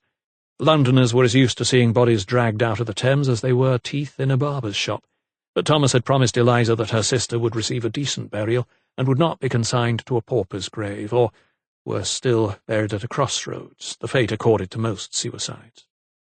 As she lay on the marble dissecting slab in his laboratory, he recalled how she had appeared on the landing stage by the stairs. There had been fine foam around her lips, and when he had pressed her chest, more had appeared. He knew that if Agnes had been alive when she entered the river, water would have entered her air passages along with inspired air. It would have been mixed with mucus and churned in the windpipe, like soap produces froth in a copper. He pressed her chest once more. More foam trickled out. There was no doubt she had been alive when she hit the water. Next he inspected her hands. They had seen work, but they remained young. Turning them over, he examined her fingers. They were wrinkled, but her palms were still smooth, suggesting to him that she had been in the water for fewer than 24 hours. Moving down her body to her legs, Thomas saw that one, her left, appeared broken. He felt the shin bone. It was fractured just below the knee. He felt the other leg. There was a similar fracture there, too, suggesting that she had cracked both limbs when she hit the water. Furthermore, there was no sign of a struggle or a beating. All the evidence pointed to the fact that she jumped off a bridge. The weight of her clothes pulled her down, and the tide had dragged her a few hundred yards downstream. Yet it was not so much how Agnes Appleton died that troubled Thomas, but why. Just what had made her do such a thing? Reluctantly, he decided to conduct an intimate examination. The large, round sores confirmed his fears. Agnes was suffering from the early stages of syphilis. She had in all likelihood been forced into prostitution, like so many young women who fell on hard times. He folded the cloth back over her face. How like Eliza she was, he thought to himself.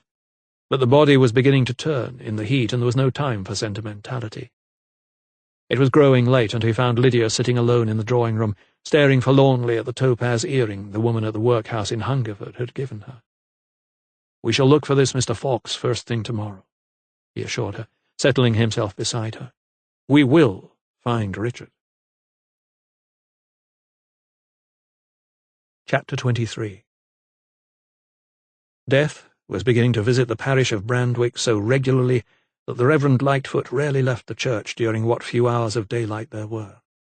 He found himself either in the vestry, writing up the register of deaths — there were very few baptisms and no marriages at all — or conducting funeral services in the nave. Only yesterday he had buried 2 more men and a child not 4 years old.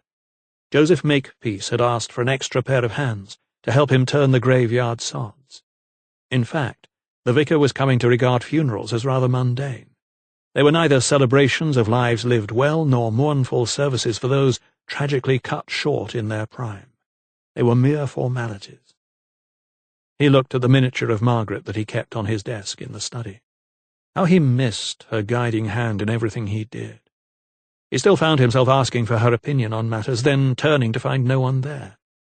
So often he had told those recently bereaved that their loved ones had only passed to the other side. They were still present, albeit invisible. Only now he was coming to realize that this was not as simple as it sounded. It may even be a falsehood. When he spoke to her, she never replied, and soon he feared he would forget her voice, the way she walked, even her smile.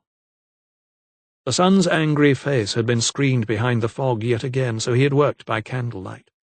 The study door was open, and as he gazed at the little portrait, he heard his maid's footsteps coming along the corridor. There was a knock. "You have a visitor, sir," she told him. "Mistress Kidd." For a moment he froze. "Shall I show her in, sir?" Yes, he said slowly, as if in two minds about receiving her. A moment later Susanna appeared at the threshold. "Mistress Kidd, what brings you here?" he asked, rising from his chair. She walked in slowly, carrying a basket. "I have come to thank you, sir," she replied. "For what?" His manner was strangely abrupt. "For the funeral service, sir." He nodded his head. "And to say sorry, sir," she continued. "Sorry?" She lifted her gaze. "For the way His body grew rigid at the recollection of the moment in the cottage. How 1,000 volts of electricity had surged through his frame at this woman's touch, as if he had been struck by lightning. "Very well," he said, not daring to look at her. There was an awkward silence until she stepped forward. "I brought you this," she said, removing a cloth from her basket to reveal a pie. "'Tis apple," she told him with a smile. "from my own orchard." He did not look at it as she placed the pie dish on his desk, but kept his eyes lowered.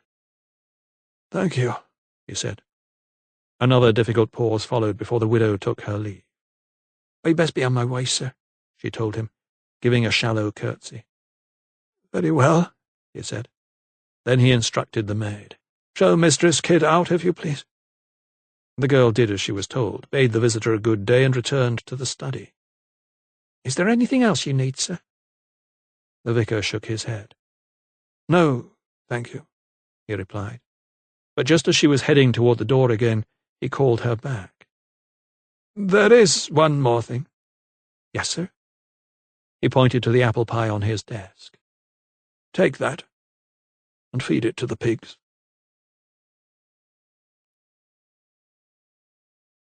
Gabriel Lawson lived in a comfortable estate house that had once been inhabited by the late and not at all lamented lawyer James Lavington, who had died at the hands of Francis Crick.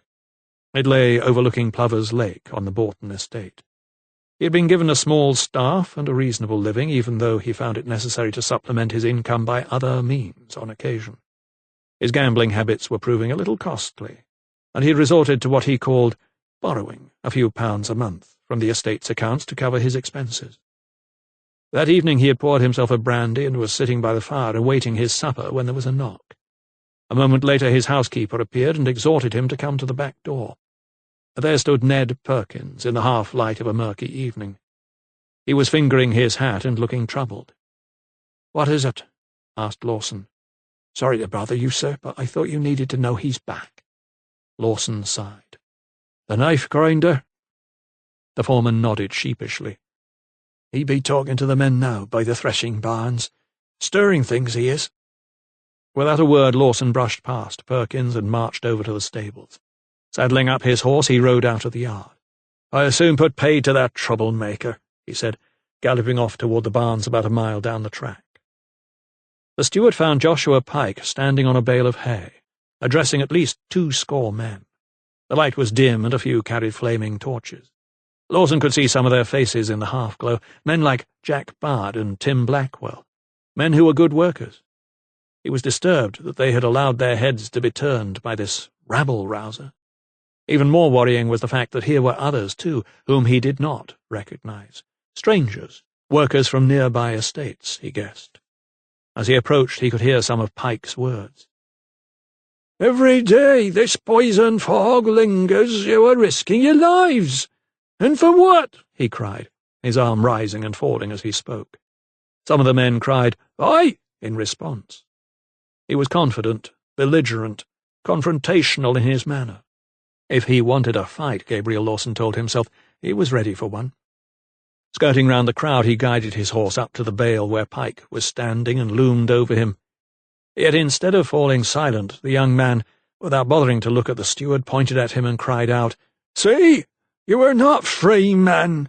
They will keep you in chains!" Incensed, Lawson nudged his horse closer to the knife-grinder, so that the animal's breath wreathed his head. "You are trespassing, Pike," he snarled. "This is private land." But the troublemaker ignored Lawson's words. Instead, he carried on addressing the men. "Have you no right to the land you work, brothers?" The steward felt his blood begin to boil. Such insolence, such effrontery. He surveyed the men below.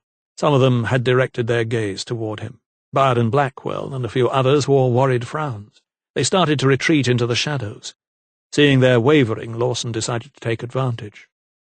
"Have you not been given scarves and gloves to protect you from the fog while you work?" he cried. A few men mumbled in reply. "Have your hours not been lessened?" They were turning. He could see it in their gestures. Some of them muttered to each other. "Go home to your families and no more will be said," he told them. The workers began to peel off in twos and threes, despite the knife-grinder's exhortations. "We will win, brothers," he called. "Be strong!" But his appeals were now falling on deaf ears, as more and more turned their backs on him and melted away into the murky darkness, Perkins among them. Now Lawson bent low from his horse down toward the bale, so that his face was level with Pike's. Finally the young man turned, his tanned features bathed in the glow from a sconce that blazed nearby. He was smiling insolently. "If I catch you on this land again, I'll see that you swing," hissed Lawson. Still smiling, Pike shook his red-swathed head.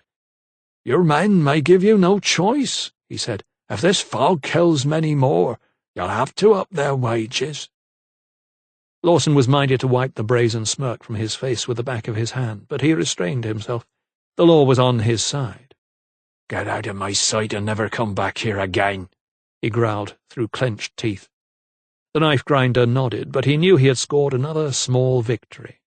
He jumped down from the bale, strolled over to his mule, and mounted it. "You should never underestimate the power of your men, Mr. Lawson," he called as he turned, and headed down the track.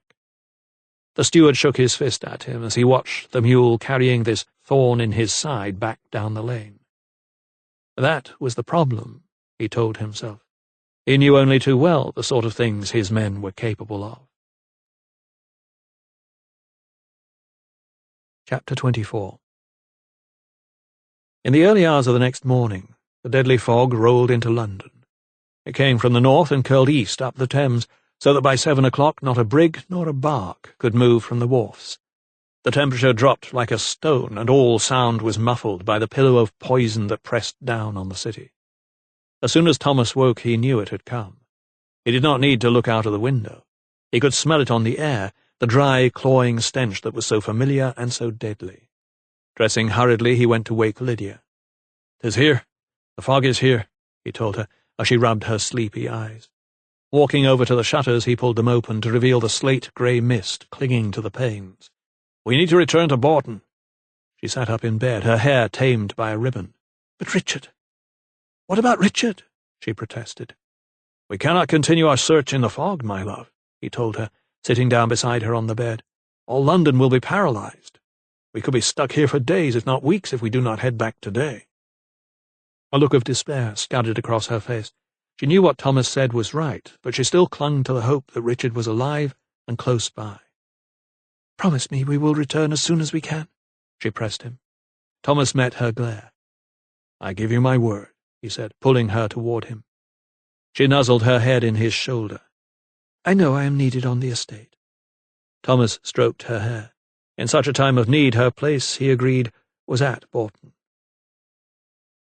Their carriage made slow progress to Snow's Hill, where the regular coach left for Oxford. The fog was not as dense as it had been at Bourton. Nevertheless, the poor visibility made travelling hazardous. When they arrived, however, the porter told them the carrier company was cancelling the service until the fog had lifted. By a stroke of good fortune, their carriage driver heard of their plight and offered to undertake the journey to Oxford himself, so they set off. In a small and cramped vehicle designed for the streets of London, that groaned on its axles over every rut in the road, they headed north through the spreading fog. Before their departure, Thomas had written a letter to the chimney sweep mentioned in Agnes's last letter and left it in the care of Dr. Carruthers. As soon as the fog allowed men to go about their normal business, his mentor would facilitate its delivery.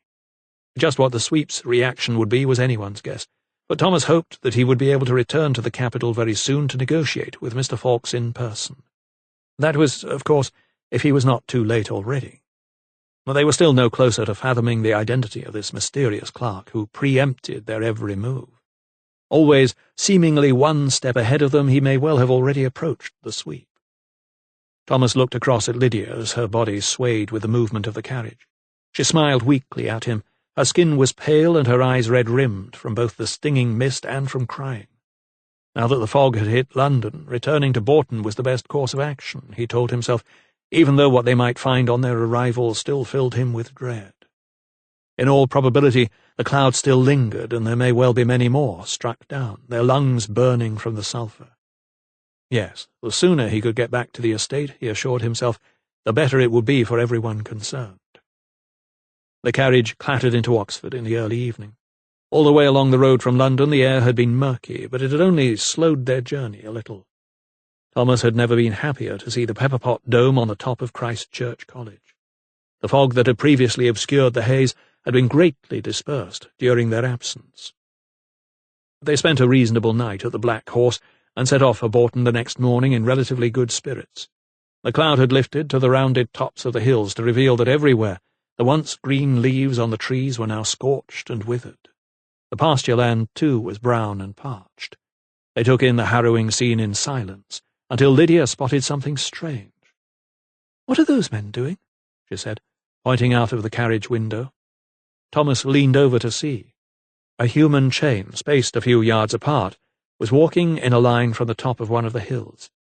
The men's eyes were cast to the ground as they progressed down the slope toward the lane. "They seem to be looking for something," remarked Thomas. He pushed down the carriage window. The same sulphurous stench still lingered, but it was not as strong. He signalled to the men as they approached. One of them walked over to the carriage. "What goes on here?" asked Thomas. The man pushed his hat to the back of his head and scratched his forehead with his thumb. "We're searching for a missing person, sir," he replied. Now Lydia leaned out of the window, and obviously recognizing her, the man quickly uncovered his head. "Your ladyship," he said gruffly. "Who is missing?" she asked. The man frowned. "'Tis Lady Thorndyke, ma'am," he replied. A shocked look registered on Lydia's face. "How long has she been missing?" 3 days now," he replied. "She said she were going for a walk, and no one has seen her since." "We will do all we can to help," Lydia told him. "I will speak with Sir Henry." The man bowed, and Thomas gave the signal to the driver to move off. "Lady Thorndyke has spent a night away from her own bed before," she told Thomas knowingly. "But 3 days without a word. Poor Sir Henry must be sick with worry. Will you organize a search party at Bourton?" She nodded. "Just as soon as I can." There was more bad news waiting for Thomas and Lydia on their return. Despite the fog lifting slightly, more and more men, women and children were falling sick. Gabriel Lawson updated them on events in the study. "I've lost 2 more workers since you left, your ladyship," he reported. His sunburned face seemed much paler now that it had not seen the sun for almost 3 weeks, noted Thomas. "They say their families are being hit, too. Tim Blackwell has lost both of his babes. The grave diggers are burying them so quick that the vicar can't keep up with them." Thomas intervened. "And the scarves? They are wearing them?" Lawson eyed the doctor with unveiled hostility and addressed his reply to his mistress. "They wear them, and they are faring better than those who don't on the Thorndyke estate. There's 6 dead there, but 'tis the young and the old who seem to be worst off." Thomas thought of Will Lovelock and his asthma. Thankfully he had been spared, but it was inevitable that those with a weakness would be most affected. "And what of morale generally?" Lydia tried to be more positive in her tone. Lawson sighed. "The men are not happy, your ladyship, I cannot lie. The troublemaker returned, stirring things up. What do you mean? Lawson darted a glance at Thomas. They want more money to work the fields in the fog, he told her. Lydia nodded. I understand, she replied. But 'tis not possible, not with our income down. This troublemaker, he is not from the estate, interrupted Thomas. Again Lawson addressed his reply to Lydia. He is a traveller, my lady, a knife-grinder. His name is Joshua Pike, and he has been calling the men to action, telling them they should demand higher wages. And he has been trespassing on my land? She suddenly went on the offensive. He has, but I told him in no uncertain terms to leave, replied Lawson. Lydia sighed deeply and looked at Thomas. I see, she said. If he returns, we shall have to call the constables to deal with the matter. Lawson nodded. Yes, your ladyship, he said. He rose to leave, but Lydia stopped him. There is another pressing matter, Mr. Lawson, she told him. He frowned. I am sure you have heard that Lady Thorndyke is missing. At the mention of the name, Thomas noticed Lawson's eyes shot to the floor. I have heard, he replied. We need to organize a search party on the estate, Lydia instructed him. We must spare at least 6 men for the task. They should walk the footpaths, looking for any clues as to her whereabouts. Lawson nodded his unruly head. I will see to it right away, he told her. He glanced at Thomas in a vain attempt at deference. Keep us informed, Mr. Lawson. That will be all, she said, dismissing the steward. As soon as he had left the room, Thomas walked over to Lydia and put his hands on her shoulders. He knows something about Lady Thorndyke's disappearance. Without turning round, Lydia reached for one of his hands and clasped it to her chest. We shall see, she said. All I can do is show willing, for the sake of poor Sir Henry. The men worked in 4 teams of 2, each taking a specific area of the estate. Ned Perkins was in charge of the search in Borton's southeast corner. They had been combing the footpaths for a little over an hour and had found nothing. Visibility was poor, but not so poor that they could not see the hedgerows and the ditches on either side of the uneven tracks. With their staves they prodded gorse bushes and hawthorns, but to no avail. When they came to a fork in the path, Ned Perkins stopped. A short lane led up to the steward's lodgings. "You and me shall take Plover's Lake," he said, pointing to Adam Smith, a scrawny youth. "The rest of you go on to the threshing barn, and we'll catch you up." So the men parted ways, and Perkins and Smith started off on the 5-minute walk to the lake. The path soon became uneven, but was still passable, and it was not long before they were standing on the reed-fringed bank. The stretch of water was long and thin, narrowing to just a few feet in the middle and curving on the eastern shore. Lord Crick had built a small fishing lodge there, with a jetty jutting out over the water, although it had not been used since his death. Without sunlight and no wind, the lake looked like a flat piece of slate bedded in among the withered irises and bulrushes. 2 geese bolted out of the reeds and cackled off into the fog. A moorhen lay dead in its unkempt nest. Ned Perkins cupped his grubby hands around his mouth and shouted, "Hello! Hello!" His rough voice, like the crack of a flintlock, sent another 2 geese scudding to the far shore. On the other side of the water he could see Adam Smith using his staff like a scythe, swishing through the head-high weeds. They would soon meet up at the fishing lodge as planned. He could see it clearly now, a strangely ornate, thatched building sitting on the water's edge. He remembered when it used to be filled with the late Lord's friends from London during the trout season. Now, however, it looked oddly forlorn, its roof greened over and melding in with the surrounding reeds that were encroaching upon it inch by inch. He scanned the shoreline. There was nothing there. He would call to Smith and tell him not to bother to beat a path all the way round to the lodge. He was just about to signal to him to return the way he had come, when he saw something in the shallows by the jetty. Could it be a sack floating? No, it was plum-coloured, voluminous. His mouth went dry as he edged closer.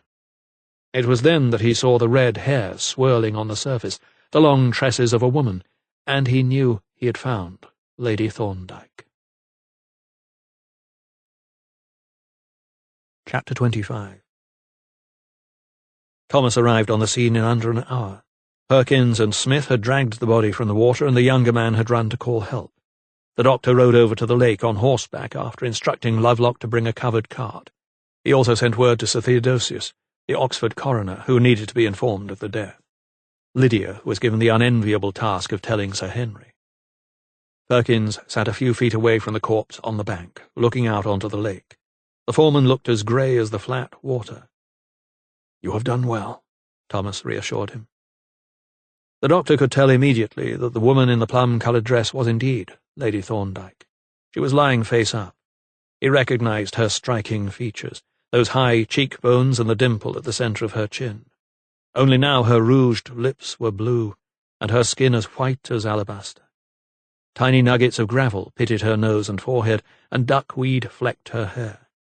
Already the flies were buzzing around her. Thomas's mind flashed back to the face of Agnes Appleton. She had shared a similar fate in London only 2 days before. He recalled how a thin line of foam had laced her lips, but on Lady Thorndyke's face there was nothing, save for a fly that had landed on her cheek. Bending low, he placed his palms on her chest and pressed hard. Nothing. No liquid spurted out from her mouth. Thomas tried again, but with the same result. He straightened himself. "Where exactly did you find her?" he asked Perkins. The foreman pointed to the spot just by the jetty. "There, sir," he said. Thomas walked over to inspect the area more closely. 1 or 2 of the timbers on the jetty were rotting away. Some had splintered and cracked. It certainly did not look safe enough to stand on. "Her ladyship must have slipped and fallen off," ventured Perkins, cocking his head toward the lake. Thomas did not reply. He was too preoccupied. Up until last month, the sun had been so hot that much of the water had evaporated, leaving the level considerably lower than usual. He could tell from the exposed algae coating the gravel like green slime that the lake was only half full. There were signs on the piers of the jetty, too, where weed clung tenaciously to the wood way above the waterline. She was face down. The gravel embedded in her face told him as much. Perkins shivered at the recollection. "Yes, sir." "And how deep was the water, would you say?" The foreman shrugged. "Less than 6 inches, sir." Thomas agreed that the lake at this point was indeed shallow. He had heard of grown men drowning in a few inches of water, but they had either been unconscious at the time or their faces had been held down until they could no longer breathe.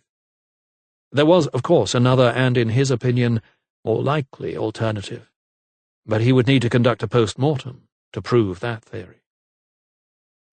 Arriving back at Boughton Hall an hour later, Thomas found Lydia seated with Sir Henry in the drawing-room. She sprang to her feet as soon as he walked in, relieved that he could share the burden of a husband's grief. Sir Henry himself remained seated, his heart condition making it difficult for him to stand. "Silkstone," he said gruffly. Thomas recalled the last time he had seen him was after the unfortunate incident with his wife.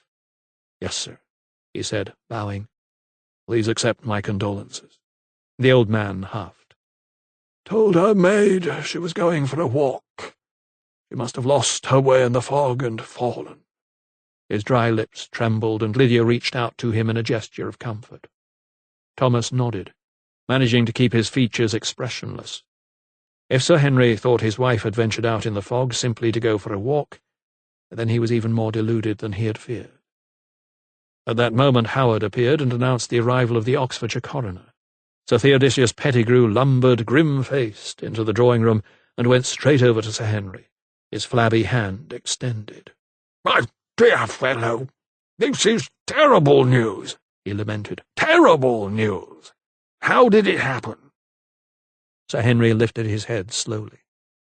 "She told her maid she was going for a walk," he repeated. "A walk? In this fog?" He was half laughing as he spoke. "She must have wandered by the lake and lost her footing." Sir Theodosius settled his large backside onto a chaise longue. "A tragic accident," he said. "Indeed," agreed Sir Henry, nodding his bewigged head, his eyes moistening as he spoke.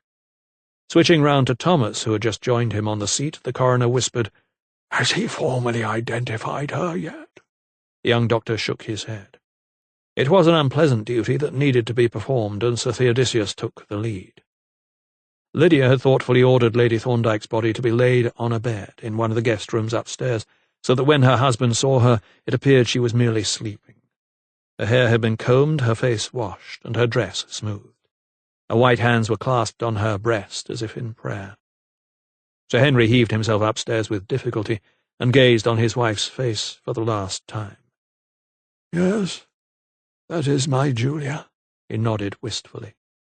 Sir Theodosius put his hand on his friend's shoulder. "Very well," he said. "You are free to make the funeral arrangements." Thomas, however, cleared his throat and caught the coroner's eye. He needed a private word. "I shall leave you alone for a few moments," Sir Theodosius said to the new widower. Joining Thomas by the door, the coroner pulled an irritated face. "What is it now, Silkstone?" he asked. "Don't tell me you suspect her death wasn't an accident." Thomas looked apologetic. "I cannot be certain, sir," he replied. The coroner sighed heavily and rolled his eyes. It was almost time for luncheon, and his stomach was beginning to growl, putting him in an irritable mood. "So you want to perform a post-mortem?" The young doctor nodded. "I am not convinced that her ladyship's death was accidental." Sir Theodosius arched a brow. "The woman went for a walk, lost her way in this cursed fog, fell into the lake and drowned. End of story, Silkstone." From the look on the doctor's face, however, the coroner could tell he remained unconvinced. "So, if she didn't drown—" He stopped abruptly in mid-sentence, suddenly reminded of Thomas's habit of expounding scientific theories that were beyond the ken of most mortals. "Oh, very well.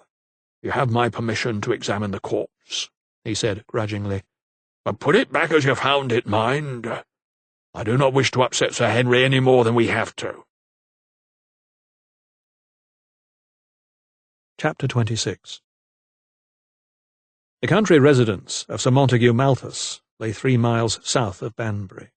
Built around 40 years before, Draycott House was a fine example of early Georgian architecture, and had been home to the landowner and lawyer for almost all that time. It had served him and his household well over the years, although had he known that his wife, who had died a decade before, would be without issue, he might have chosen somewhere a little more intimate. He very often found himself rattling around in rooms that should have been filled with warmth and laughter, or strolling in the grounds without another soul in sight. Now and again he was enveloped by a desperate loneliness. So many of his friends had passed on. Richard Crick, then dear Felicity 2 years ago. He was himself in his dotage, and was beginning to feel the lack of progeny most cruelly. Lydia Farrell was the nearest he had to a family, and it pained him to see her making the same mess of her young life that her brother, his godson Edward, had before her. That was why he had sent his notary on a quest. It had been so remarkably fortuitous, he told himself, one might even say a sign. He had been sitting at Lydia's bedside as she lay as still as a statue in the depths of unconsciousness a few weeks before. Her attempt to take her own life had thankfully backfired, and so there she was in her bed at Bourton, in a coffin of her own making, not dead, but then not quite alive. She would go for hours without a single movement or a word passing her beautiful lips, and then suddenly, one afternoon, she began to mumble. Her eyes remained closed, but her mind was obviously active. At first she made odd croaking sounds, but they soon grew louder. It was then that her parched lips formed intelligible sounds, and her face screwed itself up in terror. "No, no," she had cried. "My baby!" Leaning forward, Sir Montague had stilled her flailing arms. "Hush, my dear, all is well," he soothed. A few seconds later her breathing had steadied, and she appeared to fall once more into a deep slumber. But the seed had been sown. "A baby," he repeated softly. He recalled he had been helping Lydia go through her late husband's papers shortly after his death. There had been boxes and folders and cases full of ledgers and receipts and bills. Lydia's grief had been so great that her mind was not fully on the task in hand. That was why he had said nothing when he had come across some invoices from a wet nurse in Hungerford for the upkeep of a child by the name of Richard Farrell. Putting together this written evidence and Lydia's own, albeit involuntary, outburst, he had begun making inquiries the previous month. Could it really be that Bourton had a legitimate heir after all? His own visit prior to her ridiculous suicide attempt had shown her to be unwilling to remarry a suitable peer and produce children. He suspected that she was still besotted with that upstart from the colonies. But now, no matter. He had received word from the notary, a reliable man, if a little slow in some respects, that his mission had been accomplished. The child was in his custody and would be arriving at Draycott House later on that day. Such news had certainly put a spring in Sir Montague's step. He had ordered the principal guest-room to be made ready. Pastries and sweetmeats were to be baked, and even a pony and trap to be put at the young man's disposal. Yes, it would be wonderful to have some young blood coursing round Draycott for the time being. Until, that is, Lydia acceded to his demands. The body of Lady Julia Thorndyke lay on the marble slab in the game larder ready to be examined. A sickly, sweet smell wafted around the corpse, and Thomas lit a pipe to mask it as he worked.